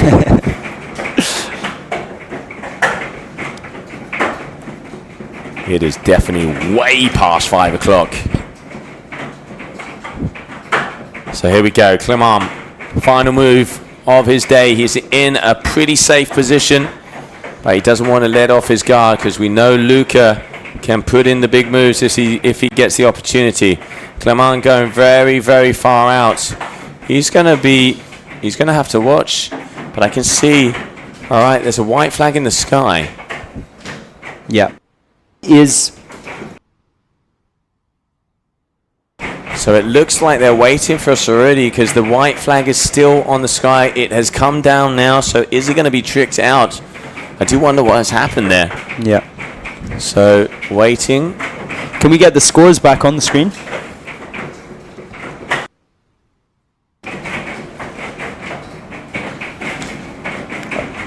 So it seems that Nathan is getting the board for Luca. I don't know what's happening. Okay, there we go. Luca's up and riding. Yeah, so something happened out there. I think Luca may have lost his board, possibly. Yep, but the red flag is in the sky, so it means his turn is over. So Clement is going to be going for his final move as that red flag is up. So not quite sure what happened there, but I'm seeing zeros across the board for Luca, so obviously missing his move. So has he missed his last move now? No, he would miss his seventh. So one more final round of tricks for the athletes. Okay. Final round of tricks. Cool. So Clement is in second place at the moment, but he has got Luca breathing on his neck. If Luca gets yeah, he basically needs a 5. So it's all open. Stino, safe-ish. Let's see what Clement does, and that will determine what Luca has to do. Yeah. To, he's looking to improve on his worst score was a 4.7. Contra tic-tac or board spin. Doing it from the handle, and he lands it. Okay, let's see what that does. That might upgrade his 4.97. He already did have a contra front loop board off. But I don't think it was his lowest score though. No, but it's the same family. Yeah. So he's going to be, is it going to be more than a 5.57? I would have gone for the S loop and tried to improve that last score, but of course they don't have this information out there, so that's hard to say. Easier said than done. So waiting for that score to come in for Clement now. Nathan, as you can see, that Evo D-Lab. All right, so it does look like he's going to improve the score though, Clement, Liam. So I'm seeing sixes appearing across the judges. Okay. So a little bit better, but not as far as he probably wanted. Luca's still going to need a last big trick. I'd say up in the 6.5s, 7s. I mean, he needs to hit if he hit a new family, he could be getting about a 5.5. Yeah. Because Clement, but we're waiting for Clement's score. But yeah, medium to high 6 if he wants to have an opportunity. Here we go, Nathan trying to get that third score on the board. Unfortunately, just doing a kite loop and not managing to land it. So yeah, that is going to be the end of the road here for Nathan, but great riding and putting in some very nice moves. Just unfortunately, tough conditions out there. So that's going to be the end of his run. So now, Stino, I'm not going to call it a victory lap, but it could increase. And Clement has a 18.04. So what Luca needs is about a high. He needs around a 6. If it's a new move, he needs to go for something that he doesn't have. Yeah. So it's all open. Stino is going to be pretty much safe. Yeah, Luca needs around, not even a 6. Yeah. 5.3, 5.4. He's got it. And he has got it, yeah. So let me get the calculator out here. Come on. It's about a 5.3. It is definitely around that. So we are looking at 18.04 minus 12.42. Ladies and gentlemen, 5.62 is, so 5.63 is what Luca would need if he wants to take the win. 5.63. Okay. All right, Stino, last move. Obviously, seeding in the next round. So, where's the winner going to be going? The winner will be going up against Josh Gillick, Jason Valespere, and Lorenzo Casati. Second position will go Cohen Van Dyke, Hugh Vlut, and Joshua Sanferreira. You want to be the winner in this heat. You want to be the winner in this heat. So, Stino, that's why he's probably going to, make sure that he gets another big move. Smallest score was a kite loop board off at a 5.57. Probably going to be going for that. Yeah, it is a victory lap for him though, so he's got it already. Yeah, he moves on to the next round already, but we know the likes of Baby Shark, and those teeth are sharp, I tell you that. Very sharp. I can't see a flag up on the corner, so in theory it should be a blue flag, meaning that Stino would jump, and I can see him hanging around there, waiting for that info to come out. Coming up on 9 solid hours of continuous competition. A full day. Full body of sand, that's for sure.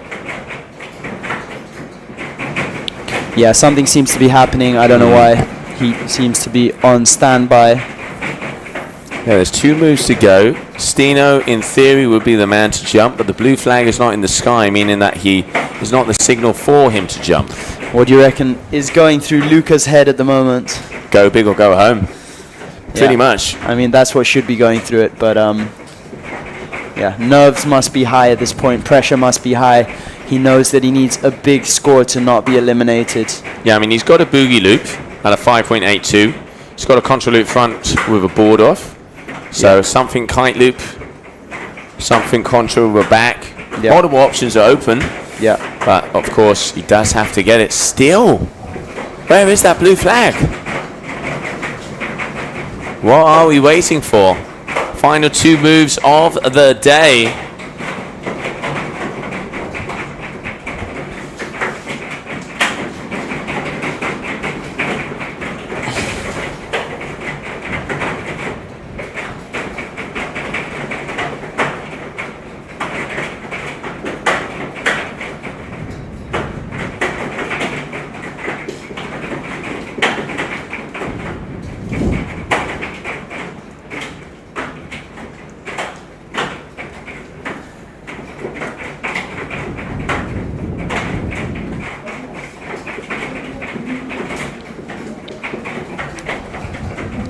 All right, there's the blue flag.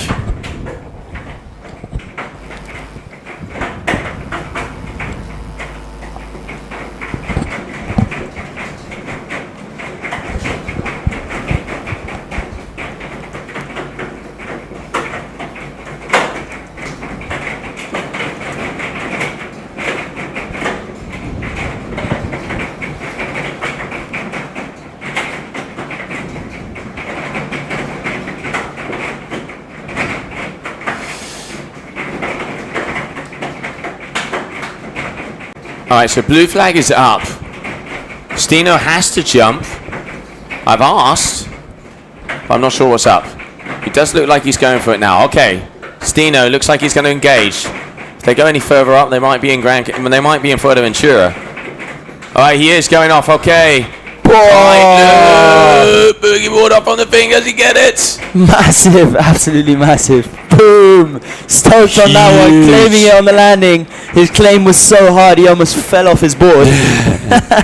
And that was a great last trick to close things off. Hell yeah. Look at that, he's stoked on that one. Let's get a replay of that last move. That was huge. Huge. Boogie board off from the fin. Nice extension. I wasn't sure if it was a boogie or not. I called it, but yeah, you can see quite vertical. It's a boogie, and then he takes the board off pretty late. Yeah. So, one of the biggest scores of the competition might be appearing. It's not official yet. Needs to be highlighted and a line underneath it for it to be official. But I'm seeing one of the biggest scores. And here we go, Lucas. Back roll, contra loop, board off with another back. Will he get higher than a 5.6 on that one? He needs something within the 5.6, 5.7 range. So let's see what Luca gets on that last one. And Steinmull's score coming through for that absolutely massive boogie board off of the fin, getting a 9 points. Is that the highest score of the day? It is the highest score of the day. Stino, last move, last heat, last moments. That boy's earned a beer. Yeah, absolutely. Can't celebrate too hard because he's got more work to do tomorrow. Yeah, but now just waiting for that score to come in from Luca to see if that's going to make a difference. Oof. It is going to be, for lack of a better word, damn close. Clement is breathing heavy right now. Yeah. We're going to wait to see if Luca has done enough to make his way in and continue on in this contest. He needs around 5.7, something like that. Let's see what score comes through. Yeah, we're waiting. Where's the calculator? 5.63, if I'm not mistaken, not official. And a 5.4, 5.5, 5.6. What's it going to be? I'm seeing numbers. Waiting to confirm. It is going to be his third score because it was a contra back that he did not have. Yeah. Is it going to be enough to overtake Clement? I don't know. It's going to be very tight. His judges are playing with me. Come on, guys. Last move, last moment. 5.45. It is not going to be enough, ladies and gentlemen. So close. So that is going to be official. Stino Moll with the highest move of the day, highest scored move of the day, and Clement who are going to be continuing on in the competition. So that is it here for day number 1 of the Qatar Airways GKA Big Air World Championships. I'm Josie Ashley. Thank you very much for joining us here. Liam, thank you for being in the booth with us. Thank you so much. Well done on today. 8 hours on the live stream. It's been a good one. Guys and girls, it is time to have a rest. We'll be back tomorrow. Thanks for joining in. Thanks for the comments. Let's go. Peace.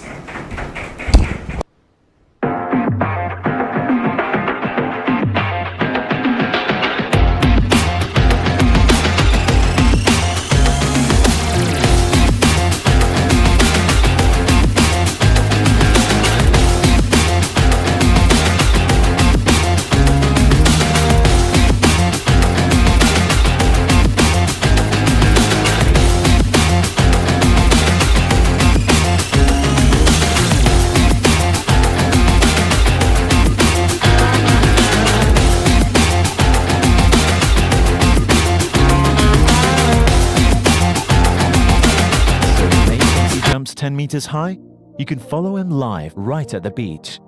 But don't keep the joy to yourself. Live stream your session to anywhere in the world, reach new heights, and climb up the leaderboard.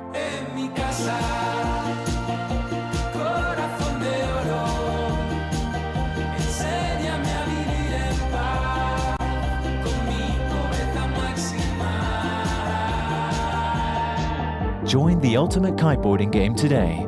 Check out thesurfer.app.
This is a dream come true.